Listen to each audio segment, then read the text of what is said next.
Okay, we're live. Finally playing the reboot. It's weird that Twitch makes me have to, like, refresh my page here. Blah. Okay. We're going to be starting here with Alone in the Dark. Prologue. Horror marathon. Oh, whatever. Eldritch Horror Marathon is going to add in some nice surprises. Places where people are able to use weird fiction tropes in other genres. But I had a butt spot to this. I got it to say something new and interesting and cool. Behind the scenes stuff eats up a lot of my time. It's because I'm trying to do this right now. I'm trying to do something out there that's actually fun. Alright. She's the girl from Jack in the Dark and Alone in the Dark too. Alright. How does that the attic inside? That says the plot of Alone in the Dark 1. So they're adding some elements from the other games into this. Heard that 2008 was just Abrahamic instead of weird fiction. And they turned it into religious horror. And that goes against everything that Alone in the Dark is supposed to be. Alone in the Dark 2 is already bastardized enough. Please don't make it worse. Ah.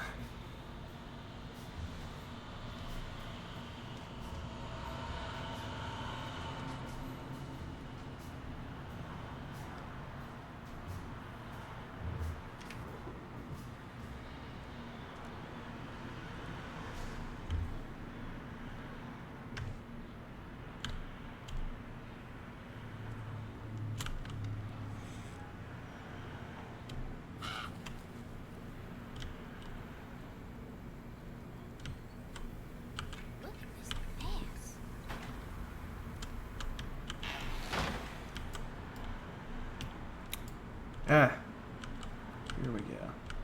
Okay, this game already plays better. I can just tell from playing it from what little I have played so far. This game is better. That's why they don't have both Ultra Quality and DLA on here, but whatever, close enough. Because I like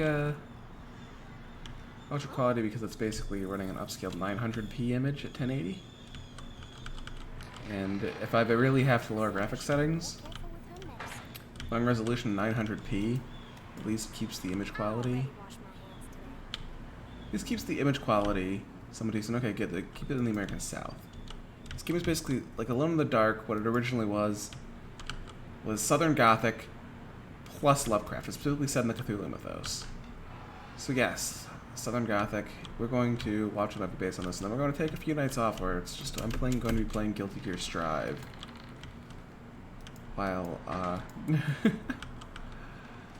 Oh goodness, you're scared. What are you up to, Binge and True Jeremy? Blood. I have to tell someone what is going on here. I have to try. You're not one of them, are you? Please tell me, Grace. You're not a spy. Who's spy? Them. The others. All of them. You're too innocent. I'm too innocent.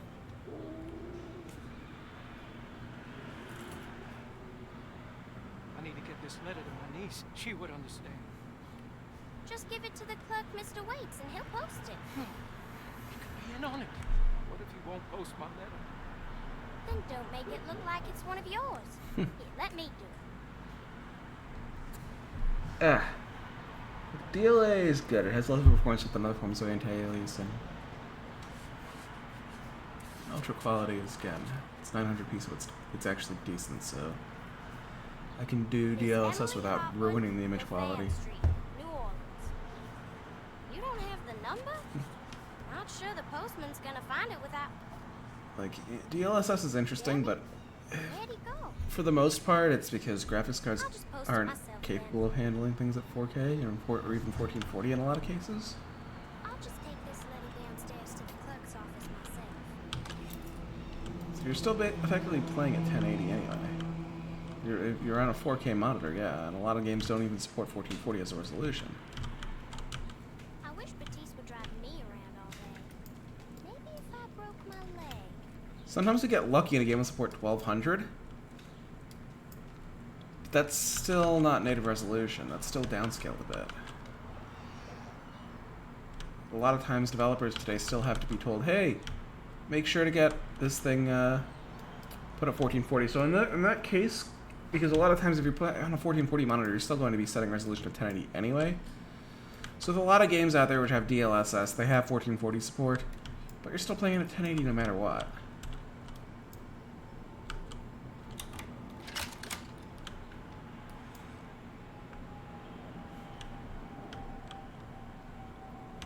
This is a reboot is actually very interesting. Alright. I'm playing this on an SSD. There's an HDD setting to lower the stuttering, but even on an SSD I'm getting stuttering. I'm setting for hard disk drives, but I think you're gonna get stuttering no matter what if that's the case. Whoa, this is freaky.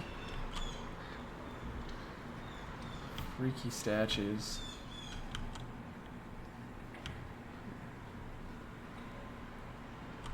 Which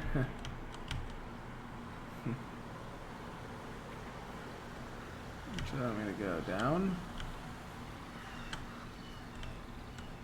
Yeah, this they had a room with stationing some vines in it in First Alone in the Dark, but they did it so much better this time. First Alone in the Dark was, in general, it was far too cheesy and just not even cheesy. Cheesy is the wrong word. It was campy. There is a distinction to make there.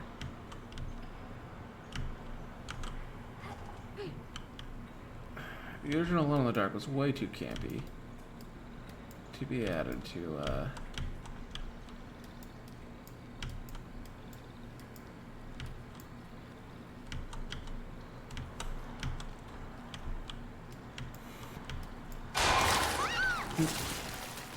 Whoa. What's that thing? Original Alone in the Dark was way too campy to be genuinely scary. Alone in the Dark 3 was genuinely scary. Alone in the Dark 2 wasn't even a horror game. It was an action game with fixed camera angles and tank controls. You're killing zombies, but it's pure action. The zombies are sentient. They're zombified undead pirates who become Prohibition gangsters.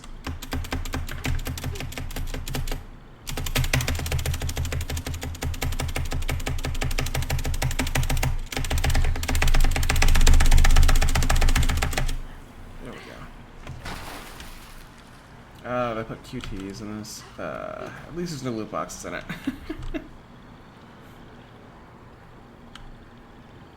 I have carpal tunnel, hence the armoring up. So QTs are the bane of my existence.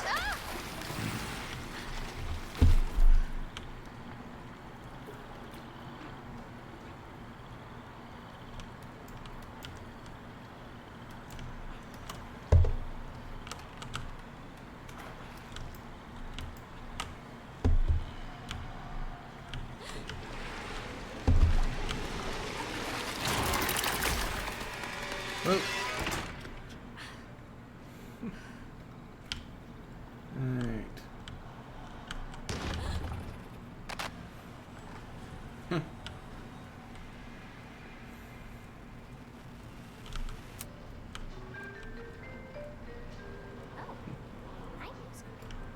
She doesn't seem like she's all that scared of what's going on there. Because she's still in the letter. Is this stuff... like this just where she lives with those creatures? Mr.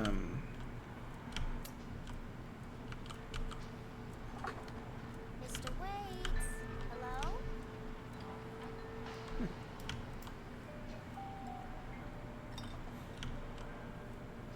The first game was very much based on Lovecraft's Dreams in the Witch House, and in Dreams of the Witch House,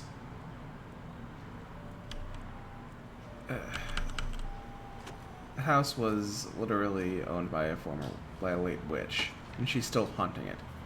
It calls itself Nyarlathotep, and that character was changed to an undead ghost pirate called Ezekiel Pregt.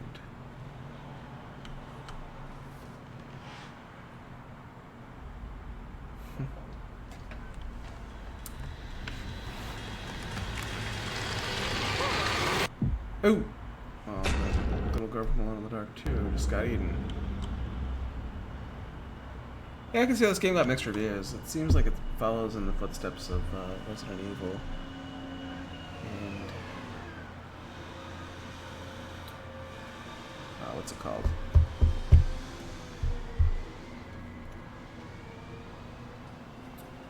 Dead Space, yeah. Last night I dreamt that my uncle hung Three remakes for himself those, but... that we were too late. The house looked different, but it was still called Ursula. Definitely a weird place. Feels like I've been here before. I just can't think why.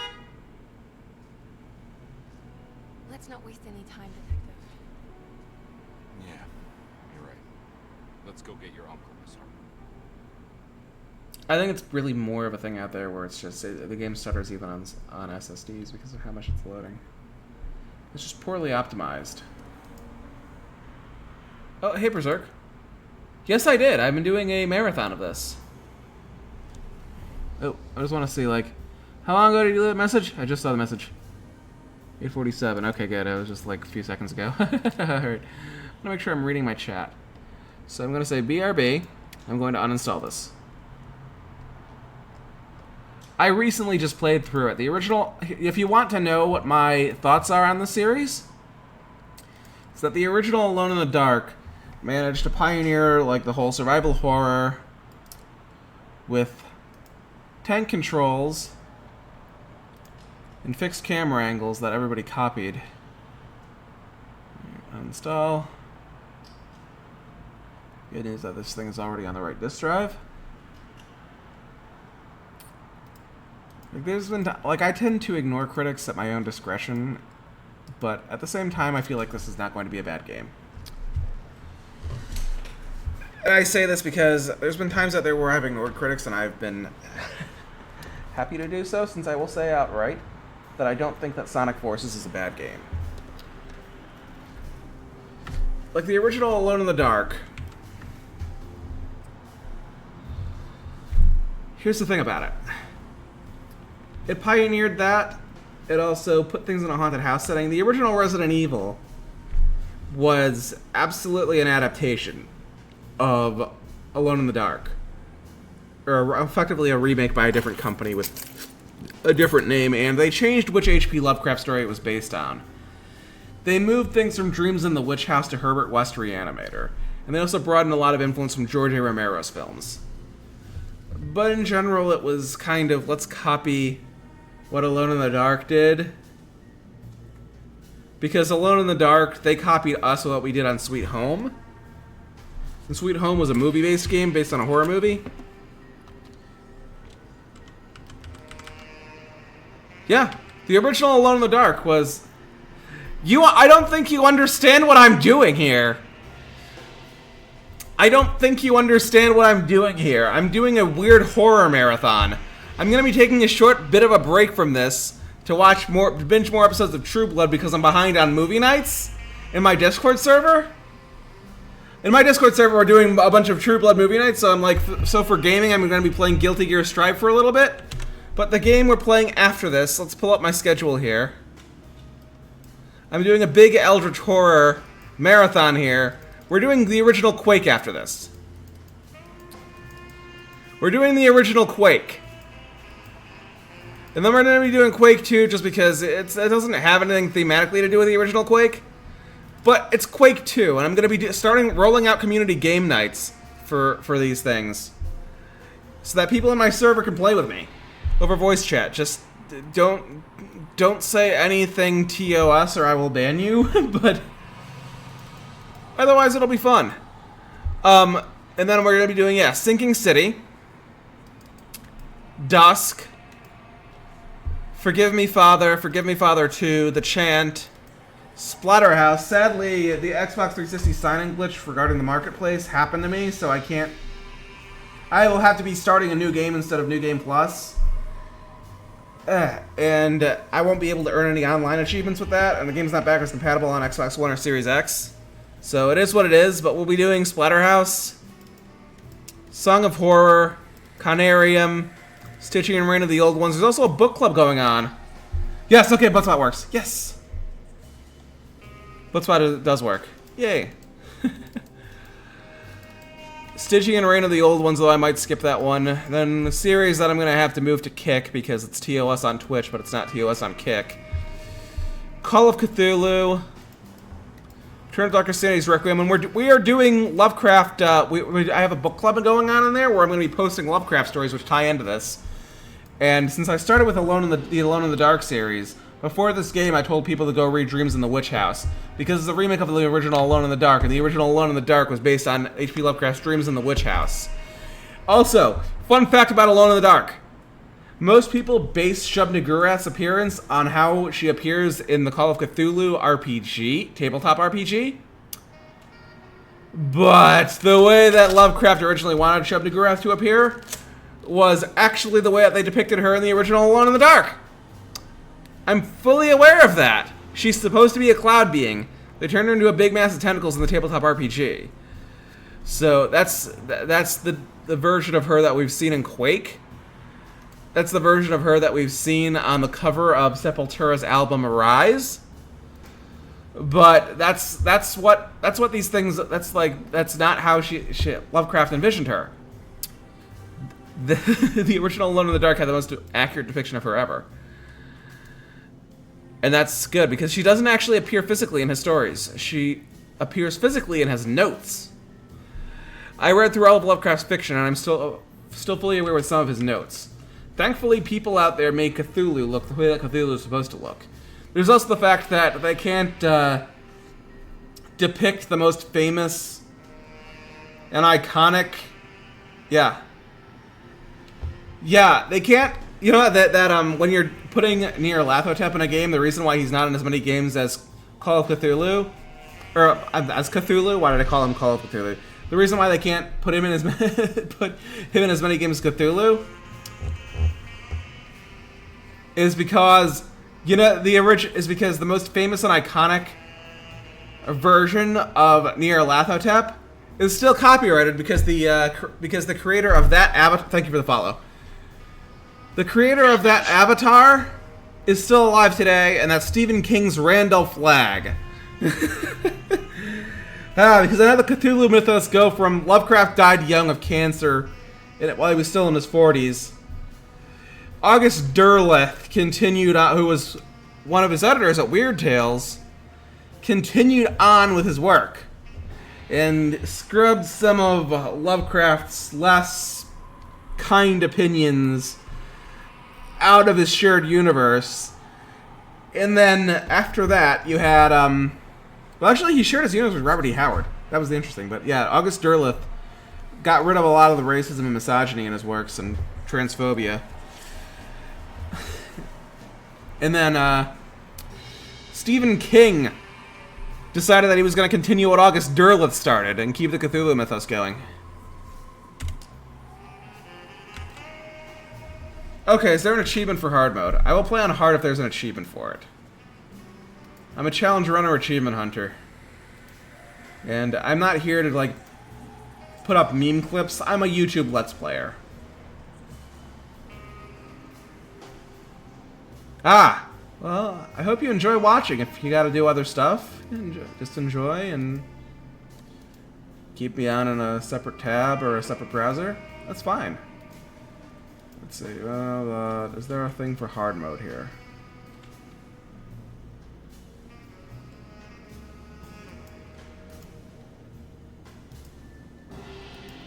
Ah, gotcha. Yeah. Alright, here we go. Okay, so there's a speedrun achievement here. So I probably will not platinum this because I can't speedrun. Blah, blah, blah.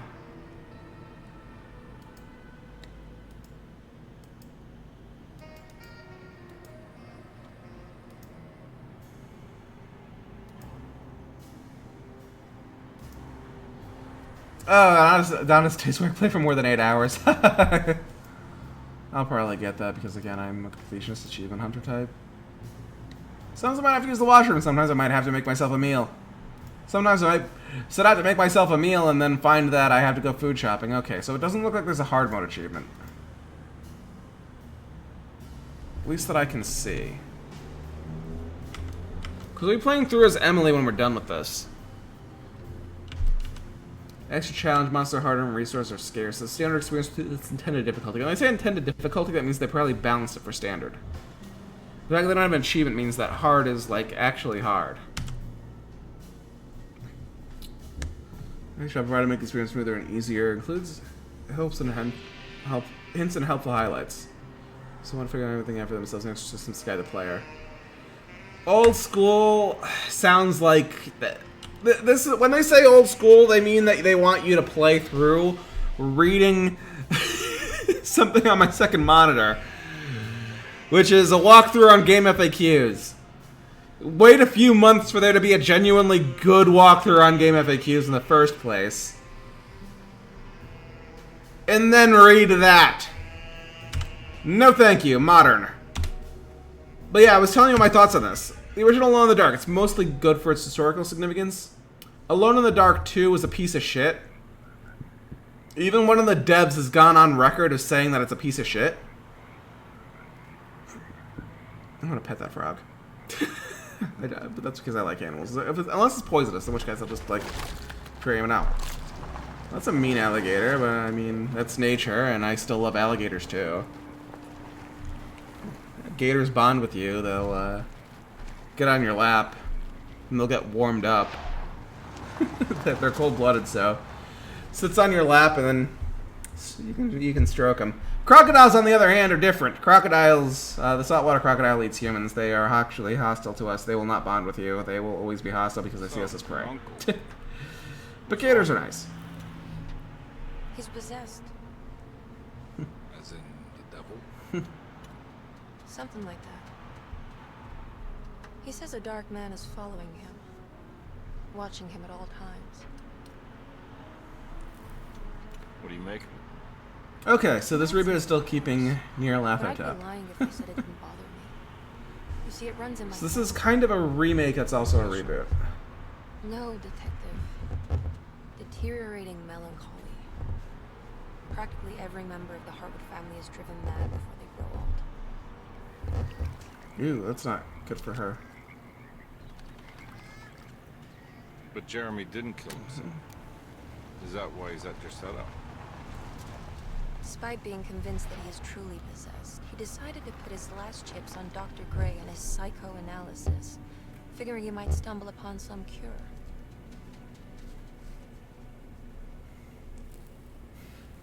You mentioned the letter.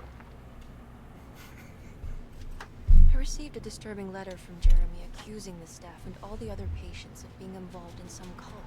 And now they are also out to get him. Could it be real? Or is it all just in his head? Ooh. It's a story he tells himself, Mr. Carnby. Anything to avoid the truth. Which is? That we're all terribly insignificant. That people mean so very little to one another. That there is no one out to get Jeremy Hartwood because he isn't worth getting. Here we are.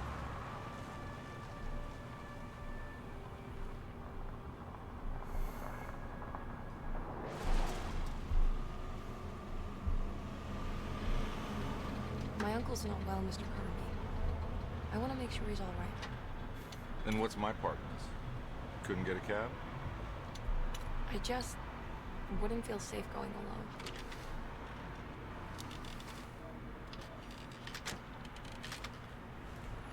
Did you bring a gun? Yeah. You think it'll actually come to that? No. But you might need to wave it around depending on how agreeable the staff will be. Ooh. What exactly are we gonna do when we find Jeremy? I don't know. Let's just find him first.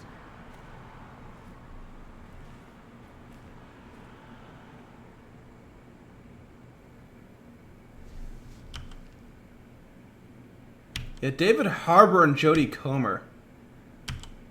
It's a very expensive cast. But here's the thing.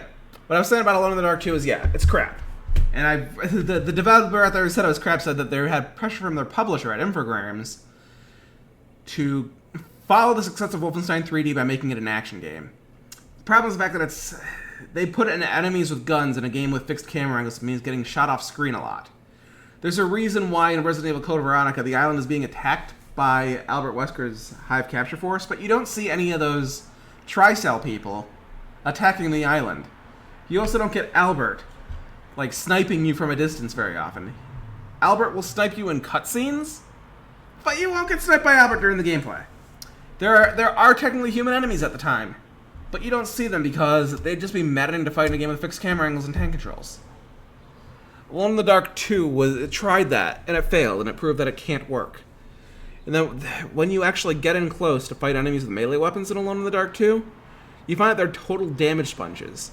They're just not fun to fight. There are ranged enemies out there which can stun lock you, in which even your own ranged attacks will still get you stun locked. So you have to use the punch, which is your weakest melee attack, to do basically anything in there. It's awful.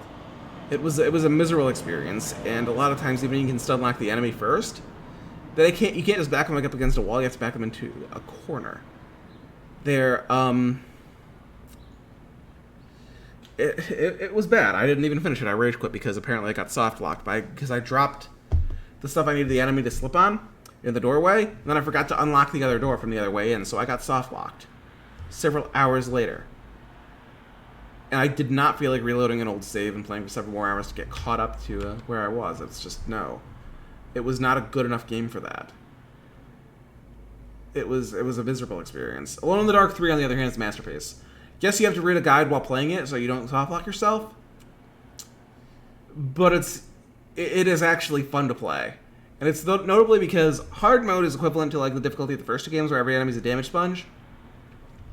But easy and normal make the game a lot more manageable. And with that comes a lot more fun. Like, yeah, you can avoid the Gatling gun if you're familiar with the previous games, which I did. Same with the shotgun. Even if you know how to get the shotgun shells. Those weapons will disappear in your inventory a little while. They're just there for you to gun stuff down and early on in the game. But, for new players out there who aren't used to the melee combat, they made it accessible, and that actually made it work. Provided that you keep backup saves, it's more than doable, and you know where to find an online FAQ, it's more than doable. New Nightmare allows you to softlock yourself by running out of ammo, and then you wind up in the bed puzzle, because you've been killing every respawning enemy, and that shows why respawning enemies don't work in survival horror games where you have limited ammo. That was a failure of that I feel like wasn't even intended by the devs. I feel like that was a failure of the people working in QA. Because if enemies out there should have been at least able to drop ammo pickups. Especially because there's no separate difficulty levels in that, so you're always playing on hard mode. And I liked the fact that I had an easy time killing the zombies with the shotgun. I didn't like the fact that, yeah, you could softlock yourself with the ammo, but otherwise New Nightmare was otherwise good. I liked the atmosphere. I thought it was genuinely good. And then, of course, there's the fact that Alone in the Dark 2008 changed the series mythology from Lovecraftian to Abrahamic. They completely changed it from a weird story into a story that's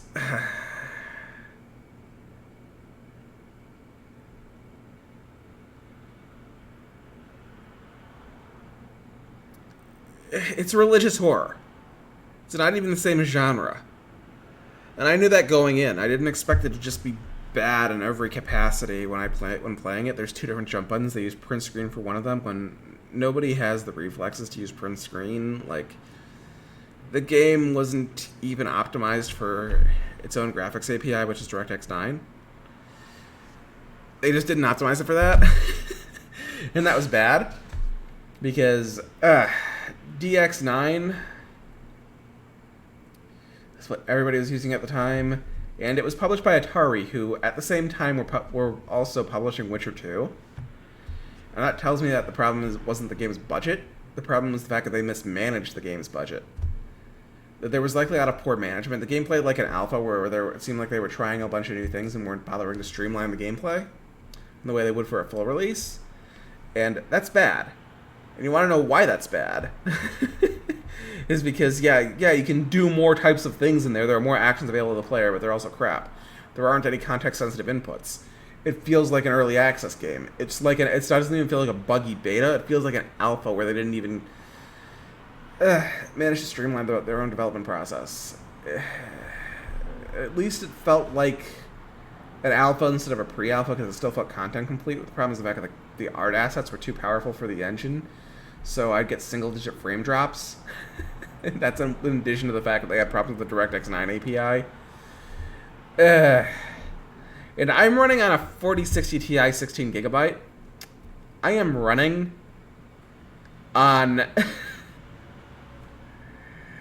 32 gigs of RAM and an i7 9700F for a game made in 2008. And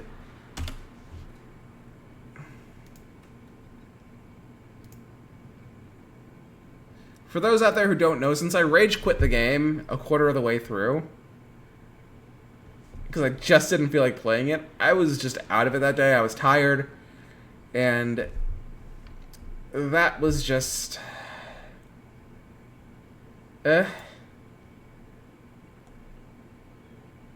Let's try this. How do I go to this video here?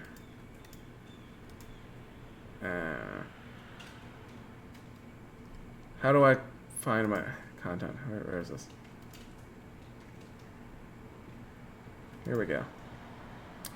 I took the meme about how when you take damage it looks like a ham or a pork chop and you spray it to heal. Hey everybody. I took it to its logical conclusion. I'm here to do This is the Let's Play. Alone in the Dark 2008, but meme shit post version.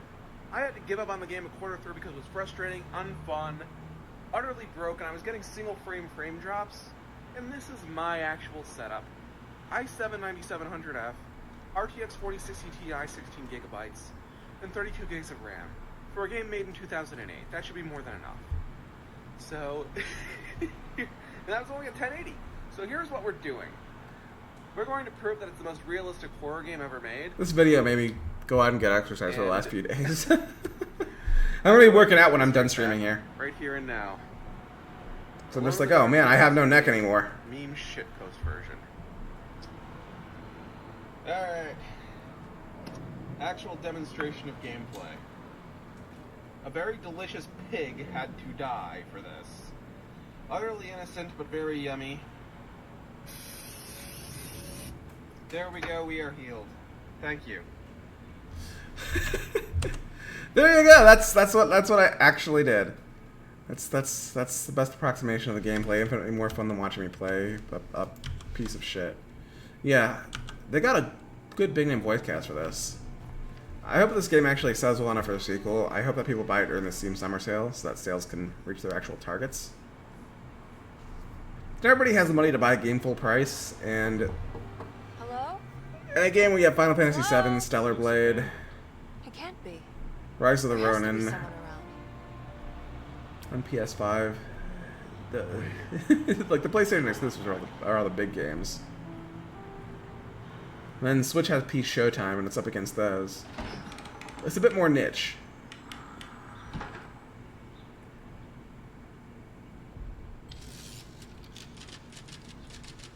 Niche. Why do I call it niche? It's a bit more niche. Alright.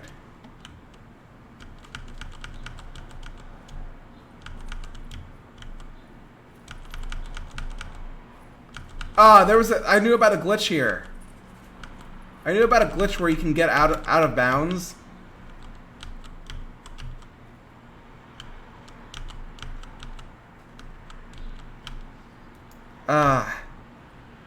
If you save and quit here, let's see if I can re-trigger it.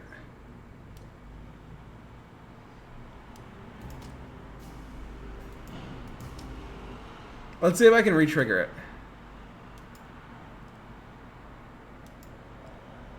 You can get out of bounds and explore the woods around the house and run all the way up to a lake. That's the most that I have played out of this game. But I'm not going to lie and say that I'm not amused by it. I was just testing it just to be like, okay, what graphic settings should I use? Let me just run around the first room. Ah, shit, fuck. Oh, that sucked.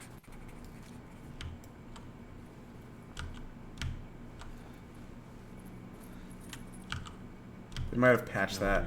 Here. If they patched that, I'm happy that they did because the game's actually playable. I don't need to restart it, but that was a very amusing bug. So yeah, I was point there where I didn't even bother to report it to the devs because I enjoyed it so much and I wanted to show it off to other people, but no. Kitchen garden key.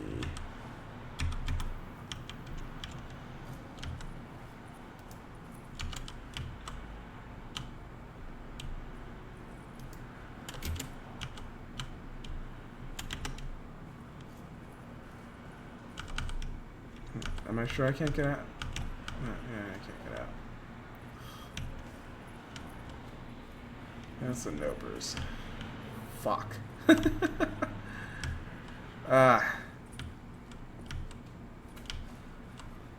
But yeah, Alone in the Dark, the new Nightmare was actually good because it went back to being directly inspired. Well, actually, no. Alone in the Dark 3 was inspired by Lovecraft. It was inspired by The Mound and The Curse of Yig. Alone in the Dark, New Nightmare was inspired by, what's it called?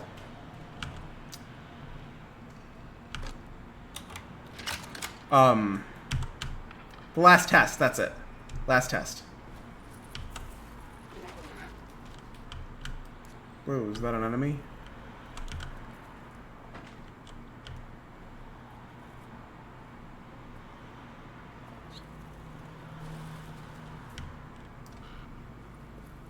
Nah, I'm not getting in there. Yeah, this game has a very extensive voice cast, and I'm just like happy that they found the right people to do the voices for this.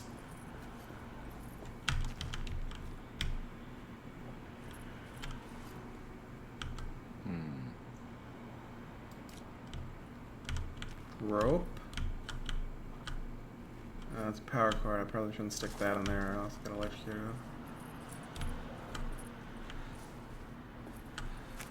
There's a hose in this house. There's a hose in this house. Wait, is that actually a hose? I think it's a hose. Yeah, it's a garden hose. I could stick that in there and try to get the bucket out, but apparently this is a video game and not real life, so I can't actually do that. Ha ha ha.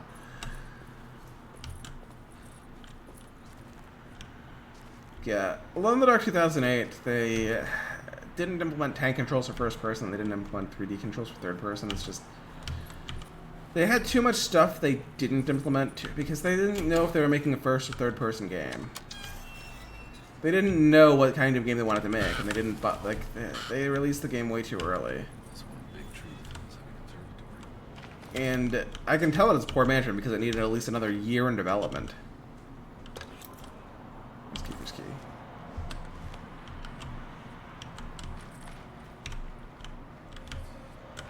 Alright. Alright. Bunch of cultists, these. A bunch of cultists. I'm hearing whispers.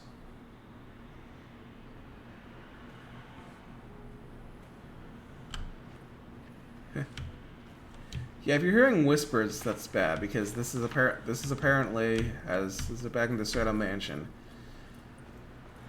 It means that you're dealing with cultists of Nyarlathotep, and he announces his presence sometimes through whispers, but most of the time through scratching in the walls. Nah, I'm not getting in there. That's not the right key.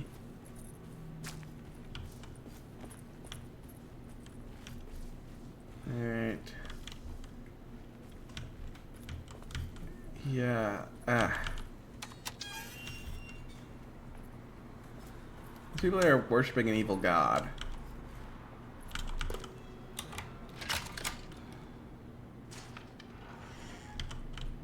I'm certain that there's going to be some kind of undead pirate here. Oh, good. A thinger. Yes, handgun ammo. So happy I came back here.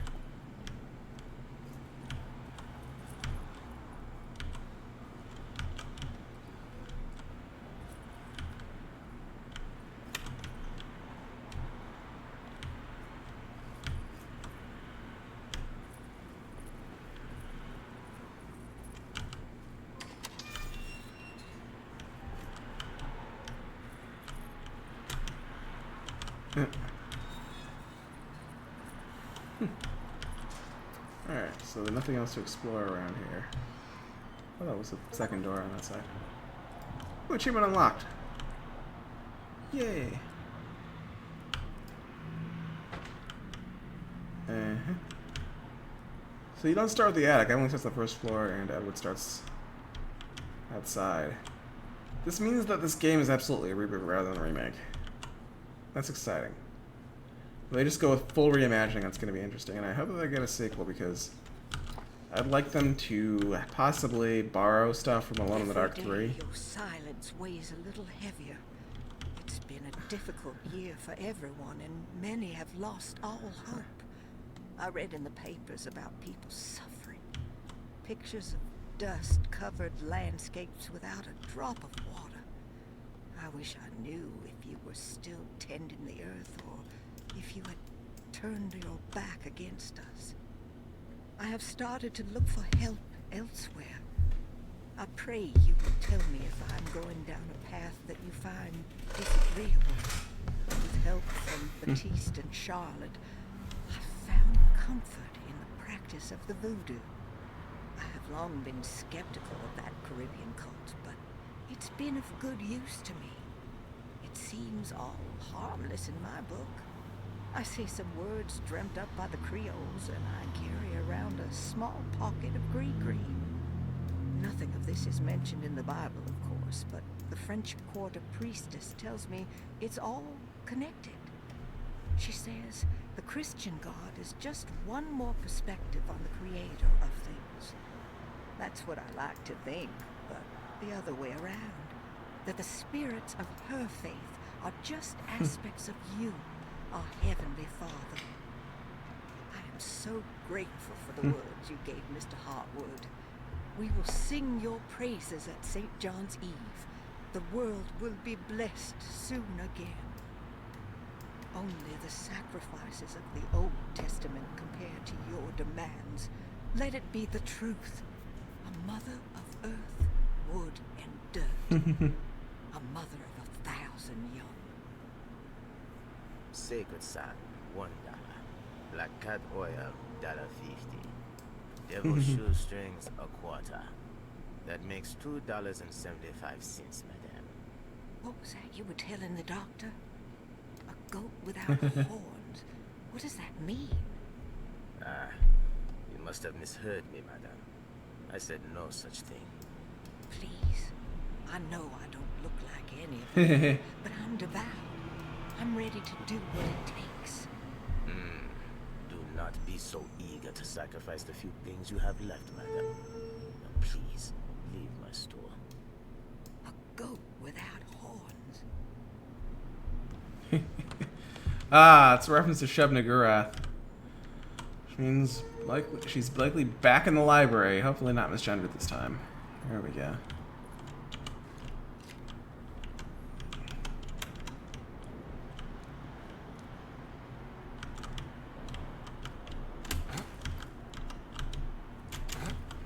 Don't mind if I do.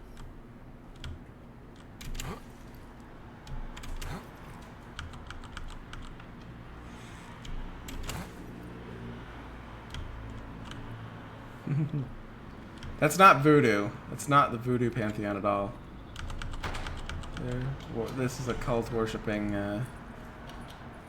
Lovecraft's horrible things. And the other creator is Azathoth, blind idiot god. He's literally a black hole. Lovecraft was himself a staunch atheist. He was raised pagan, but eventually was converted to atheism, the belief that there was nothing supernatural.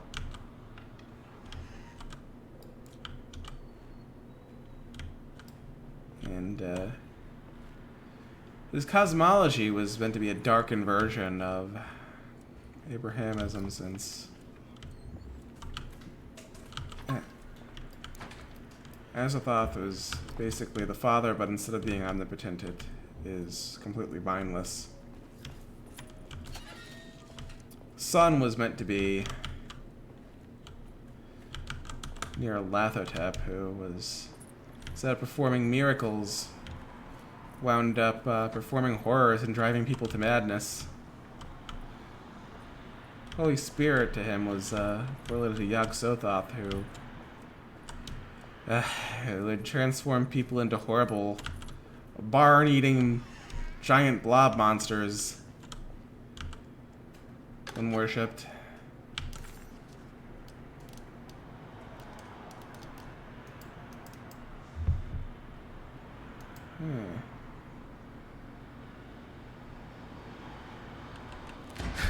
Alright. Who's that? Ooh. So there's side quests in this. That's interesting. I'm gonna keep looking around here. I'm so happy I didn't go old school. Because I like actually doing things. Actually completing things. The whole, oh, no hand-holding! Games have been terrible since, like, Xbox 360 Gen. Those people don't know what they're talking about. I like not having to buy the strategy guide. Thank you.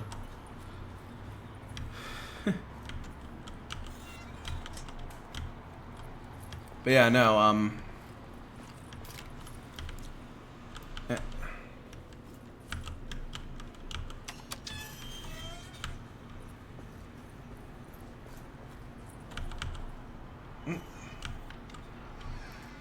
yeah, and then his idea of the Virgin Mary was something out there that was just...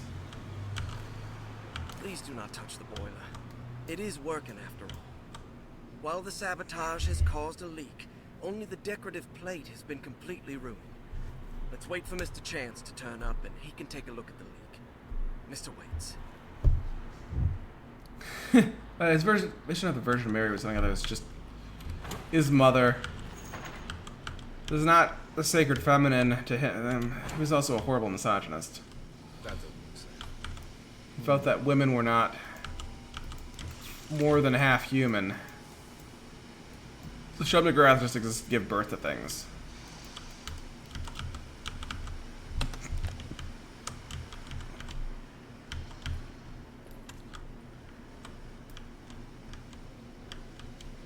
That was his cosmology, just like that kind of. Because you're looking at somebody out there who was a staunch materialist.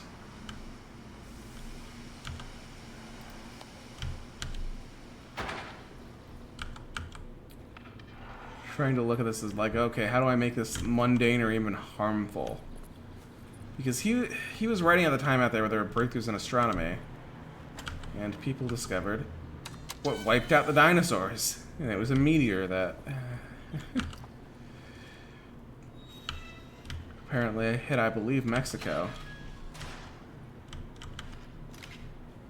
Caused the equivalent of nuclear winter, which killed off a ton of cold-blooded animals. Assuming that the rest of them didn't just evolve.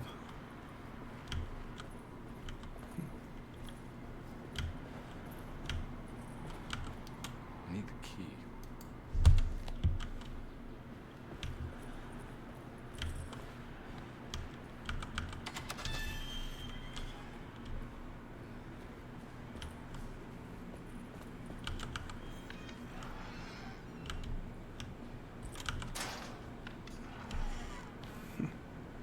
So, to Lovecraft, if there was any sort of god, it was actively hostile.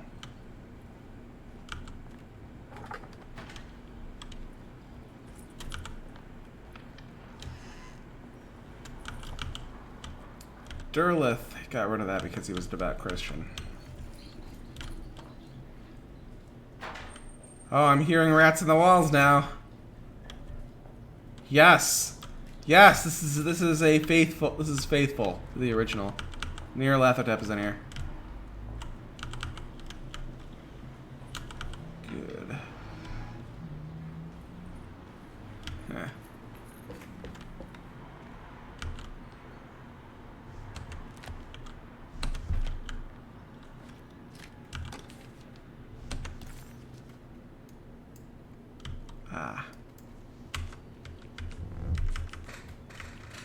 Okay, they changed the layout of this place. The attic is a lot smaller now.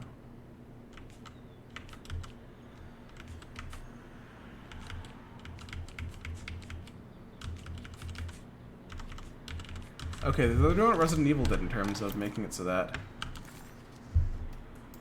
you don't have to constantly check walkthroughs. You can just see if you have like done everything there is to do in an area.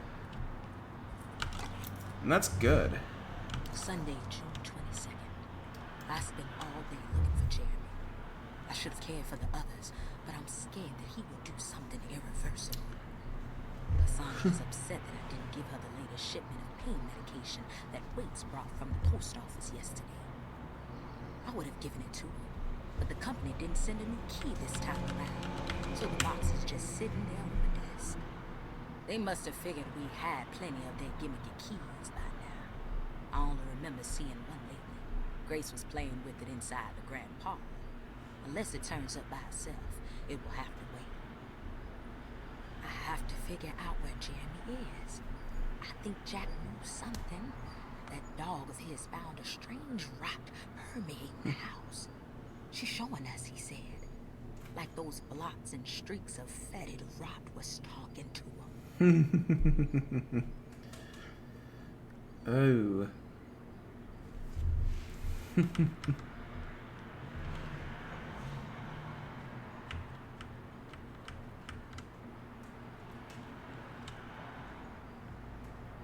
Box on the desk.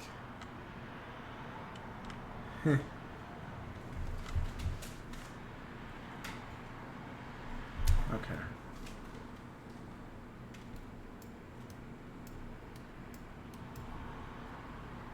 All right. Keys in the grand parlor.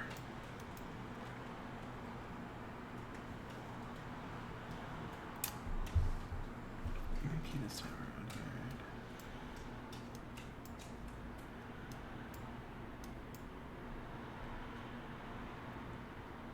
So there's pain medication and a key on the desk, and there's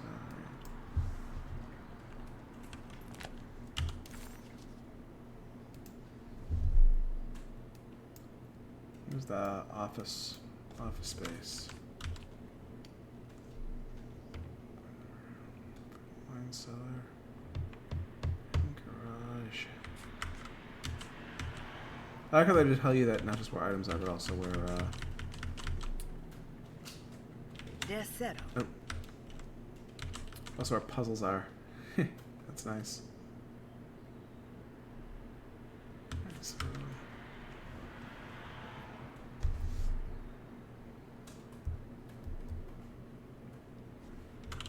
yeah, grand parlor. All right, so it's on this floor. And where would that thing be?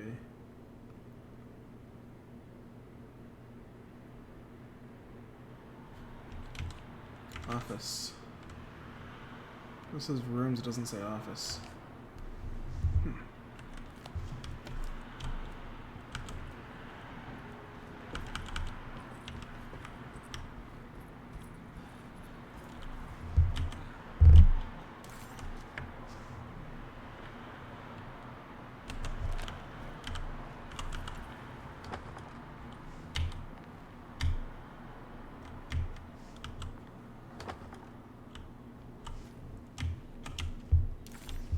Alright. Just can't go there. Original game started off with you being attacked.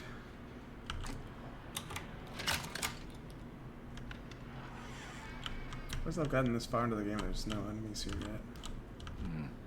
I need the key.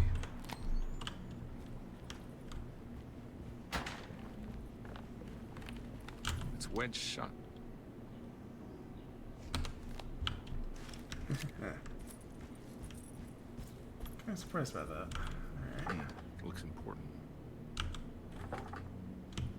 Alright. So there's only one way to go.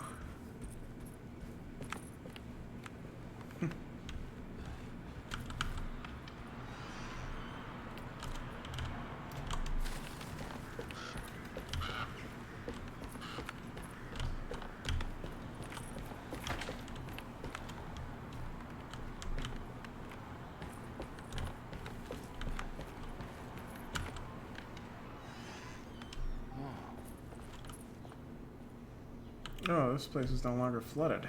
Heh. game going to be influenced by PT? I bet it is.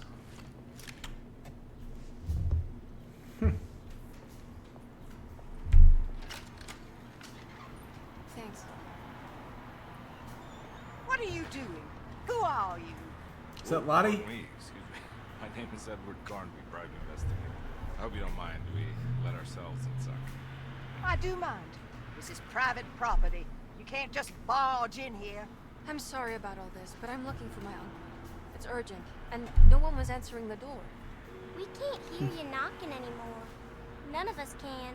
I thought you got eaten. Is your uncle, darling? Jeremy. Am I right?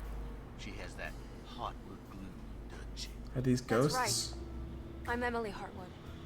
I just came to make sure my uncle is all right. Well, he's unavailable right now. You will have to come back. I thought that was the uncle over there. Unavailable? How? Is he sleeping? I thought that was We the can uncle wait. you just He's met. lost. Don't I know you from somewhere? Who's your man again, Miss Hotwood? My name's Edward Carnby, private investigator. Splendid. Enough, all of you. Get back to your rooms. McCarthy, keep your eyes on the child. And you two, please leave immediately. Look, we're not here to cause any trouble. Just let us see the old man, satisfy the curiosity of my client here, and we'll be off. Jeremy has gone missing. There's no need to worry, but it might be some time before he turns up. The whole staff is looking for him. What? He ran off? I don't have time for any of this. Please, come back tomorrow. All right, in that case, we'll just wait in the room. You don't mind, do you? It's upstairs, right? Wait, you can't. Don't worry, we'll be discreet. In the corridor. It's the first door on your left. I'll tell Dr. Gray you're here. Excellent. Thank you, madam.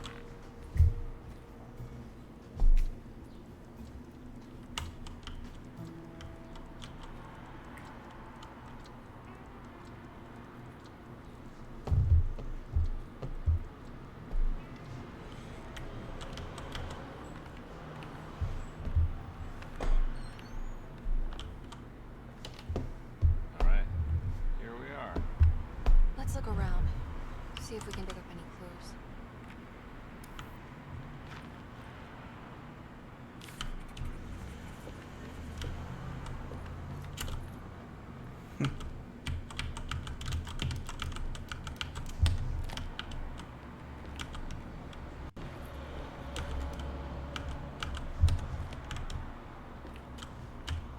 Okay, so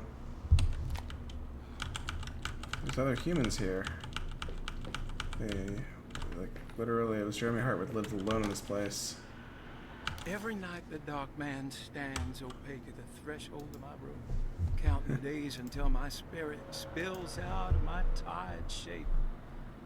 Only his pallid mask shelters my remaining sanity. Staring directly into the face of that demonic sultan would surely sunder time itself. Would he look the same to my father as he struggles for his life? Does his veiled face haunt my niece quite the same way? I wish so that I could rest my soul in that sunburnt convent of Teruel. Would I find you there, Juan? Or Senora Perosi? Back from the beyond? Every night I hide from him, moving from one misshapen memory to another. Scenes conjured out of fantasy and delirium. Places I struggle with even pain. I wish I understood your death, Senor. This is gonna be a long note. Is there anything I could do for you but bury you in that bleak necropolis? That triumphant chapel rising above the ledges and the oven vaults shall be your sepulchre, where you may rest. And I shall.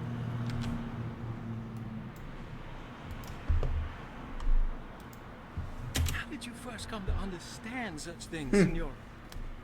How did you know that the battered boil in the basement would lead me to Lafayette Cemetery? Or how the old upstairs clock with its astronomical motifs would take me to that hateful mound outside of Claremont Harbor? Those are my memories, my past. Is there perhaps a chance, if ever so small, for me to see Teruel? Oh, more than anything, Let my talisman take me there. Let me sit with Juan under his Bodhi tree. Despite having sold me that talisman, Miss Jackson, the voodoo priestess, revealed none of her secrets to me. That's why I had to travel to Tonka. Instead, she cruelly told Baptiste, my caretaker, that he would be betrayed, killed in the most awful way. That the one he loved would pierce his thigh with a sharp spear, and that he would be devoured by his own mother. What a terrible thing to say. The people of Desero were becoming dangerous. They do not understand what they are doing. I must do something to stop them. So they're gonna I be my tried enemies? talking to Dr. Gray, but he confuses my worries. He's caught up in treating me. How can he expect evil to be cured with medicine? Conversation. The orderlies, the housekeeper, and the patients are all deranged. They will call upon evil to enter this world. All will be lost. Everything. Unless I can find the clerk, Mr. Waite. He seems to be a clear thinker. Maybe Beauregard. Okay, so there's a talisman here. The dark man offered me a prison, and I accepted. I signed that miscarried contract and entered the dark pact. Everyone is safe, except for me.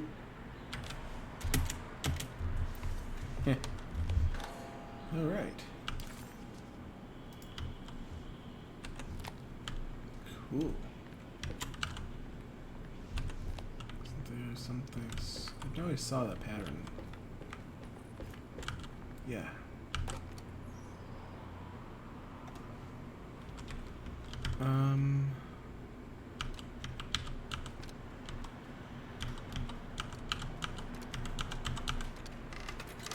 There we go. That was an easy puzzle. Hey, you know anything about this? Looks like some sort of talisman. No, I don't. Oh, help me out here, will you?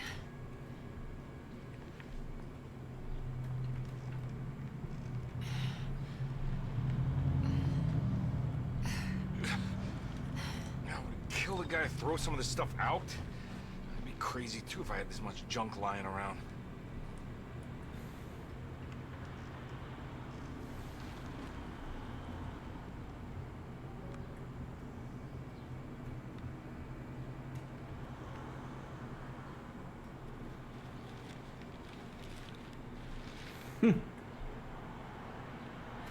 Oh, wow. It's striking. I want to save this one.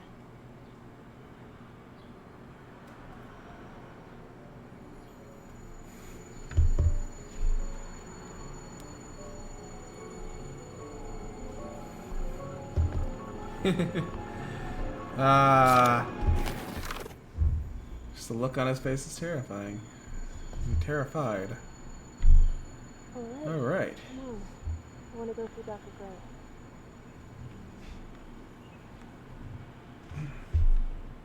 Come on, let's go. Yeah, I'm coming.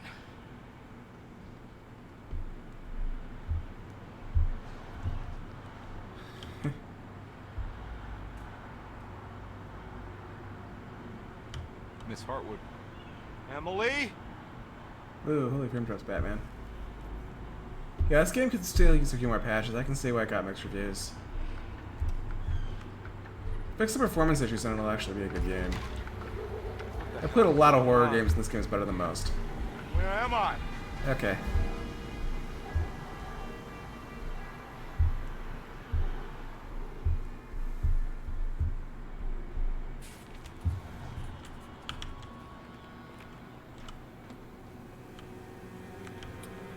Whoa.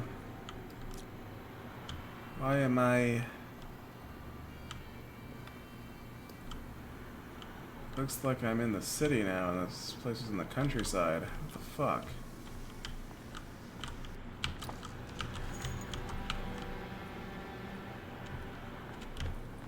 Was this place in the countryside or did it back up here? Oh, it's back up here.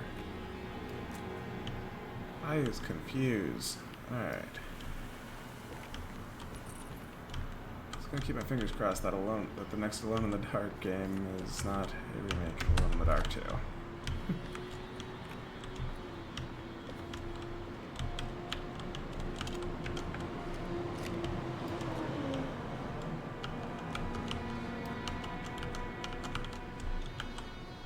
So I have healing flasks. Oh, it does nothing when I pop on the controller. Alright.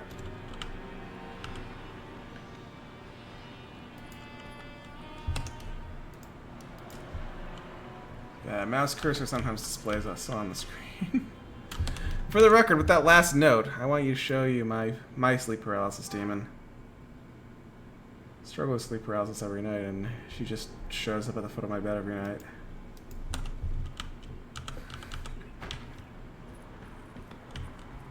Alright.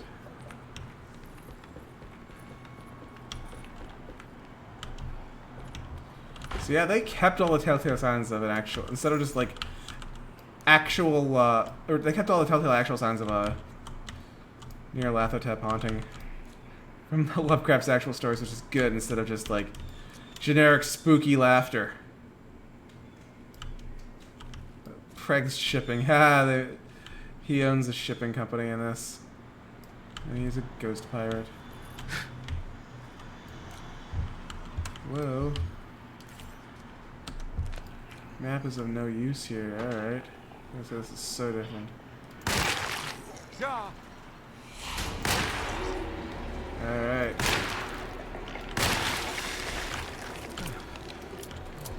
Now you're on the trial, kill a monster with a ranged weapon, cool. Christ.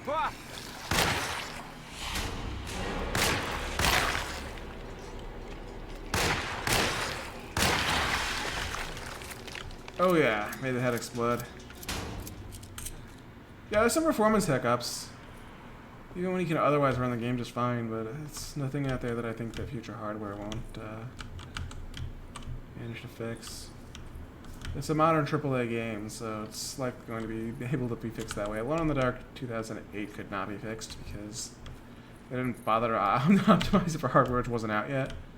Crysis, yeah, there were still some hard-coded stutters in that. Don't get me wrong, there are still hard-coded stutters in the original Crysis, but Can't go that way. for the most part it was designed for future hardware. One of those, oh yeah, guess what? Enjoy this game getting better with time as you replay it years later and realize exactly how much prettier this game looks.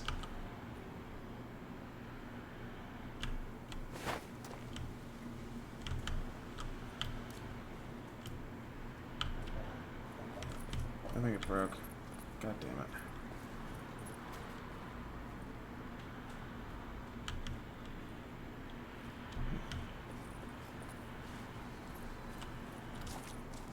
Johnny the Conqueror.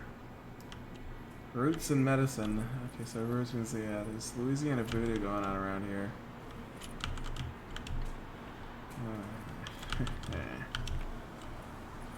And Lovecraft's dismissive contempt of voodoo as a religion because it was associated with black people is where this whole Cthulhu is where he got the idea for Cthulhu from.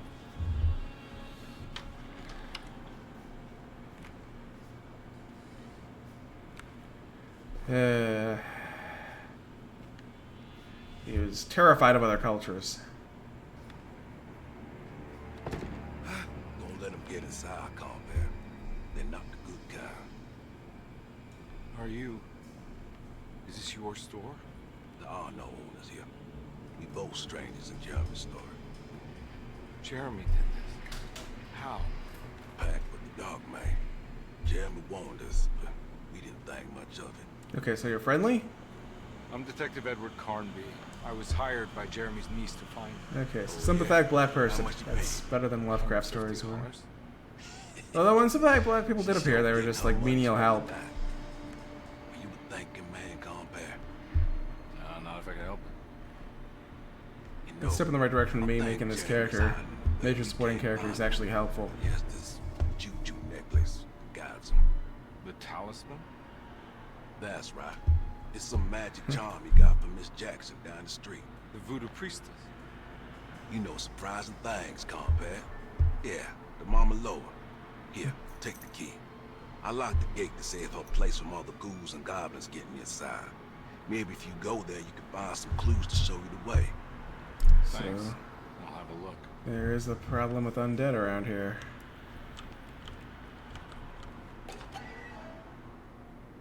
Preserved reptile.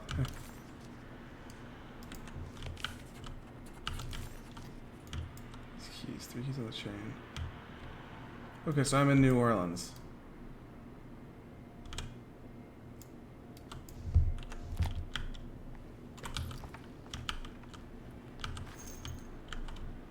Alright, so near Lathotep here, I created some kind of horrible zombie plague.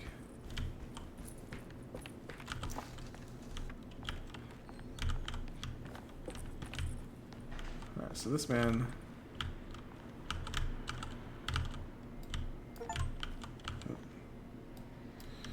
Watch where you're waving at that thing, aim your gun at a human. Yeah. There's an achievement for that. You want to come along? Nah, I'm gonna stay here for a while.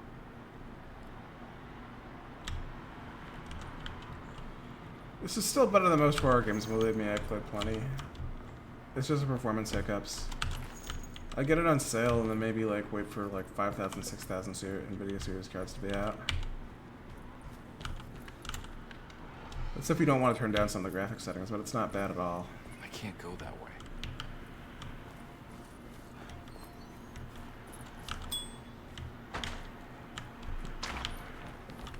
Double checking to make sure I'm not missing anything here.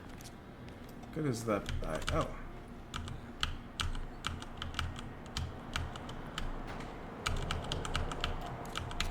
Why can't I use this? It's giving me a button prompt. Yeah, there's bugs in this game, for sure.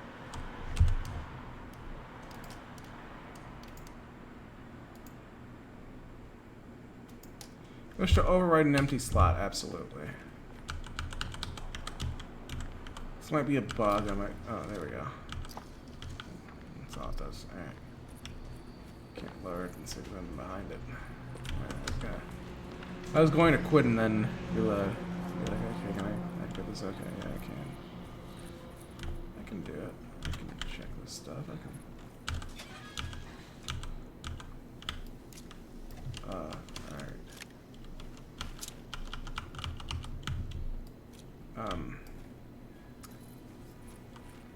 Any enemies around here? Oh, I'm seeing something that looks hostile in the distance. You look hostile. I'm going to kill you.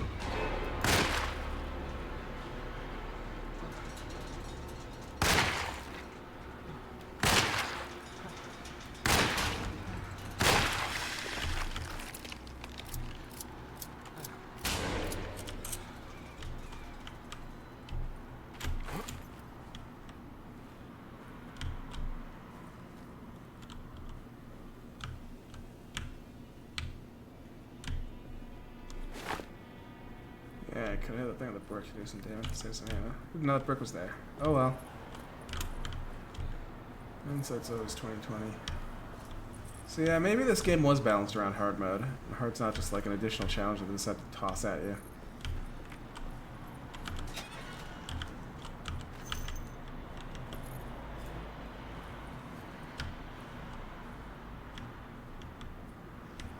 Fog, which blocks your path, yeah.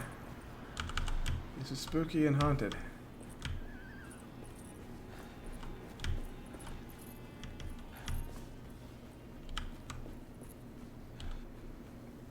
Yeah, it looks like they're actually tossing in, like, black characters out there who are actual characters, which is a big step up from Lovecraft's attitudes. Like, yes, another weapon.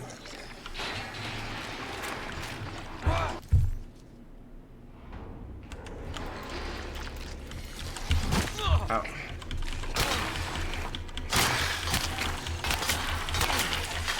My weapon broke. Oh, melee weapons. Break, that's not good. Means that this might have the same problems that New Nightmare had. God damn it.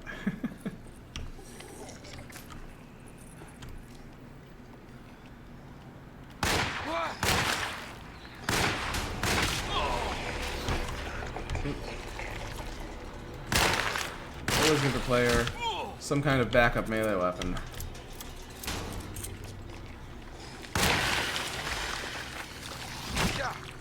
Ow.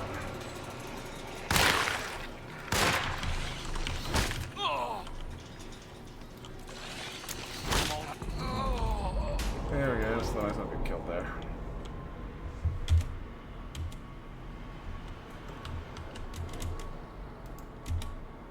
I'm hitting E, enter. Yeah, this game just has some technical problems. It's not bad. A few more patches and next generation graphics cards and this thing will be perfect. I'd still recommend getting it now if you just care about the story.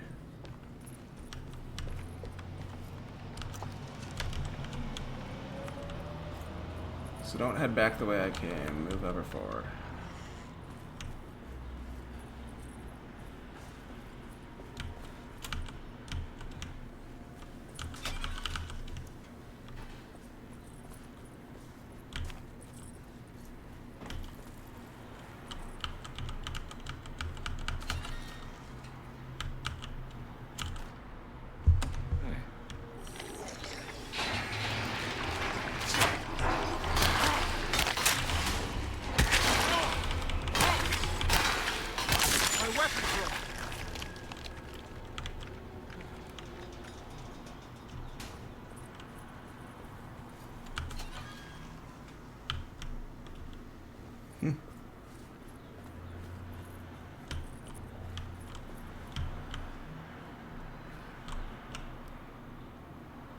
Alright.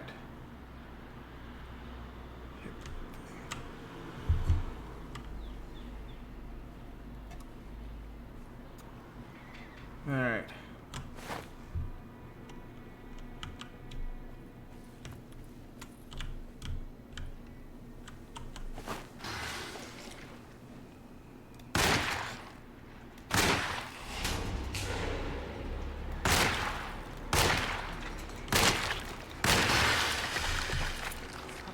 Hitting it with an object doesn't seem to do that much more damage. Didn't save myself any ammo there.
I want to look around a little bit more to see what other kind of shit I can find here.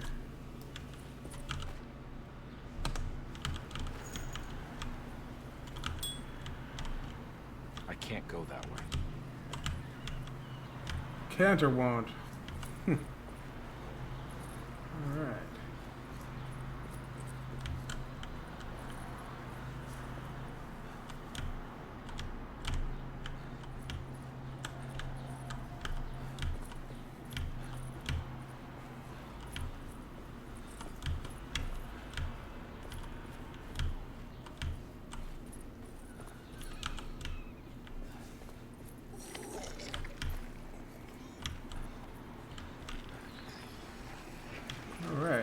saying that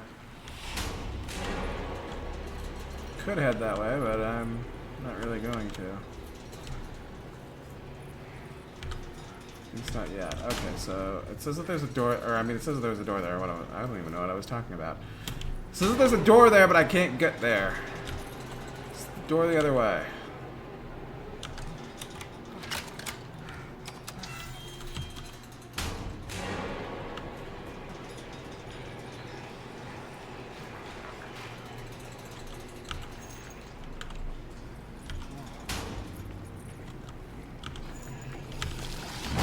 Oh, you motherfucker.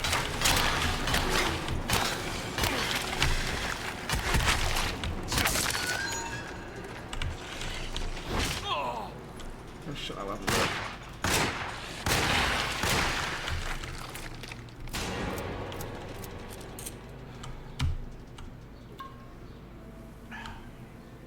There we go. Heal up and oh shit, fuck.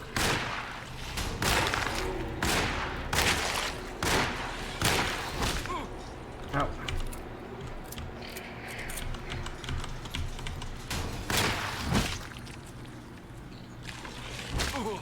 Ow.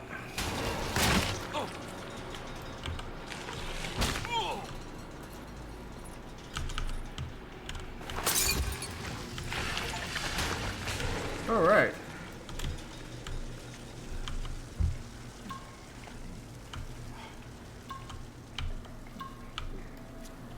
There we go. Wounds on my body magically heal.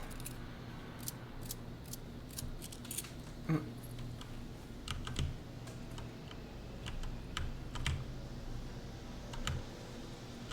me pick that, yeah.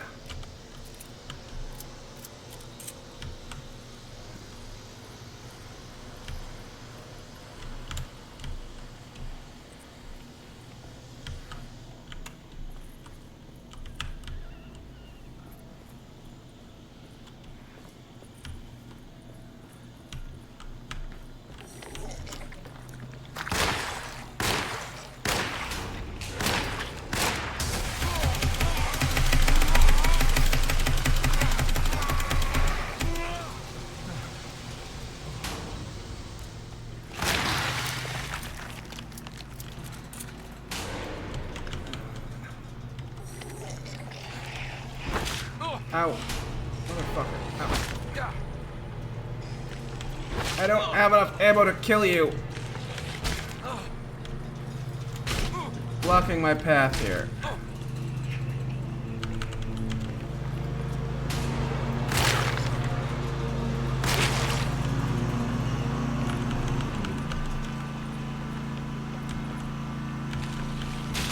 Ow. That sucked.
Alright, so I have a throwable weapon here.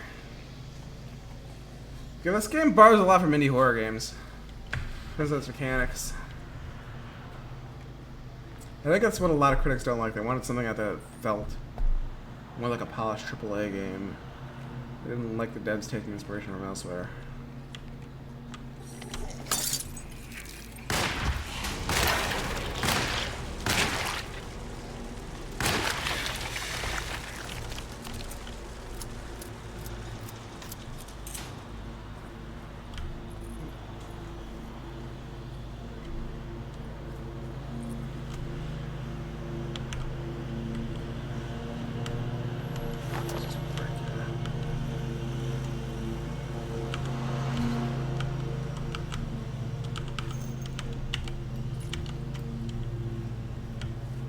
mean, yeah, it's a bit jank, but it's far from the worst I've played.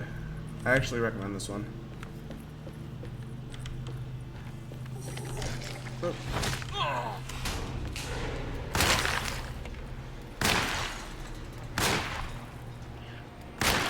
Ah.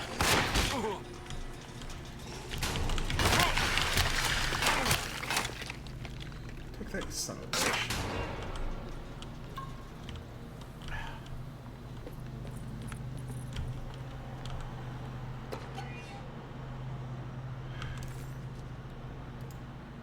Huh.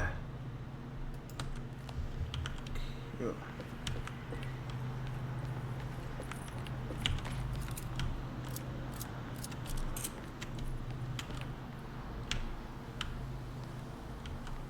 I just love how there's all these Molotov cocktails just lying around New Orleans. I mean, I know that prohibition violence was a thing back then, but, you know. Just wander around the French Quarter. Oh, yeah, there's an incendiary weapon.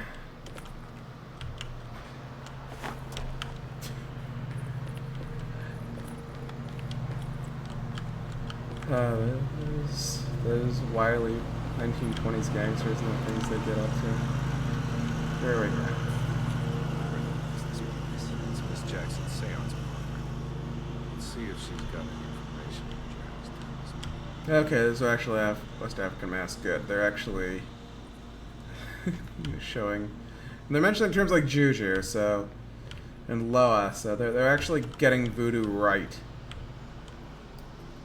They're trying to not misrepresent other cultures like Lovecraft did constantly.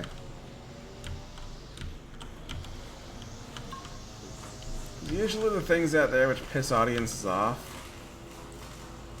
It's the talisman, like the one in the painting. are when they feel like they're misrepresented.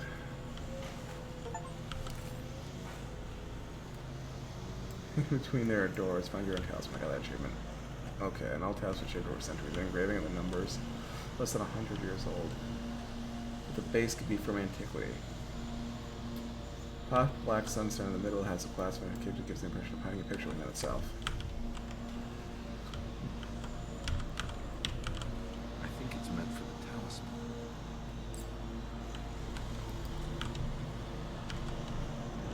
I'll look around a little bit more.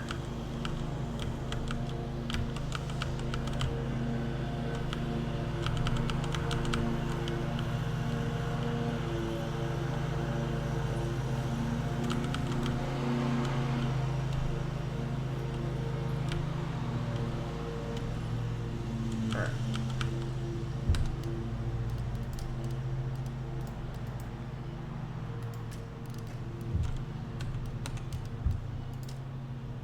It's giving me some issues where I can't interact with something else that I can interact with. What out? And I already have 15% shading, it's cool. I get a lot of lag and frame drops when I look at these in game, so. Okay. Through there.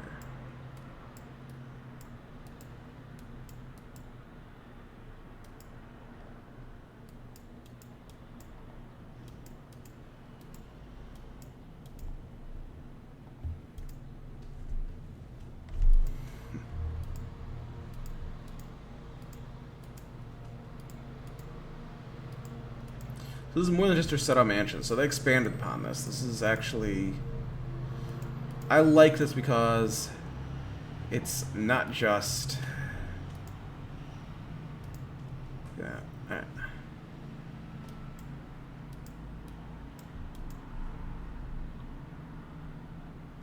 It's not just a remake, it's a full reimagining.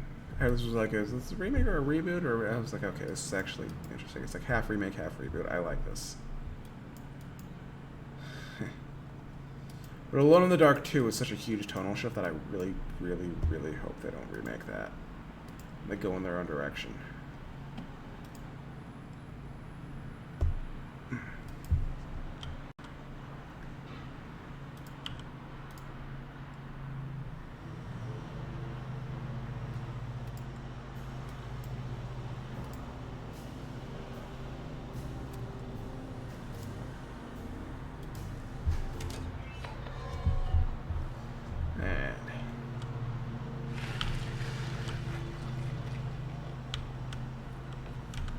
Sound like an enemy respawned. I was like, oh shit, an enemy spawned in this room with me? No.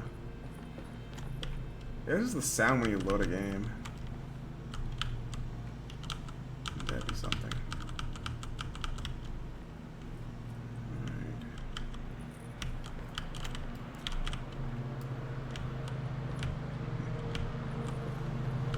So they're at least trying to adequately, accurately represent black culture in New Orleans. That's good. I think it needs like the war boots. There's something in Germans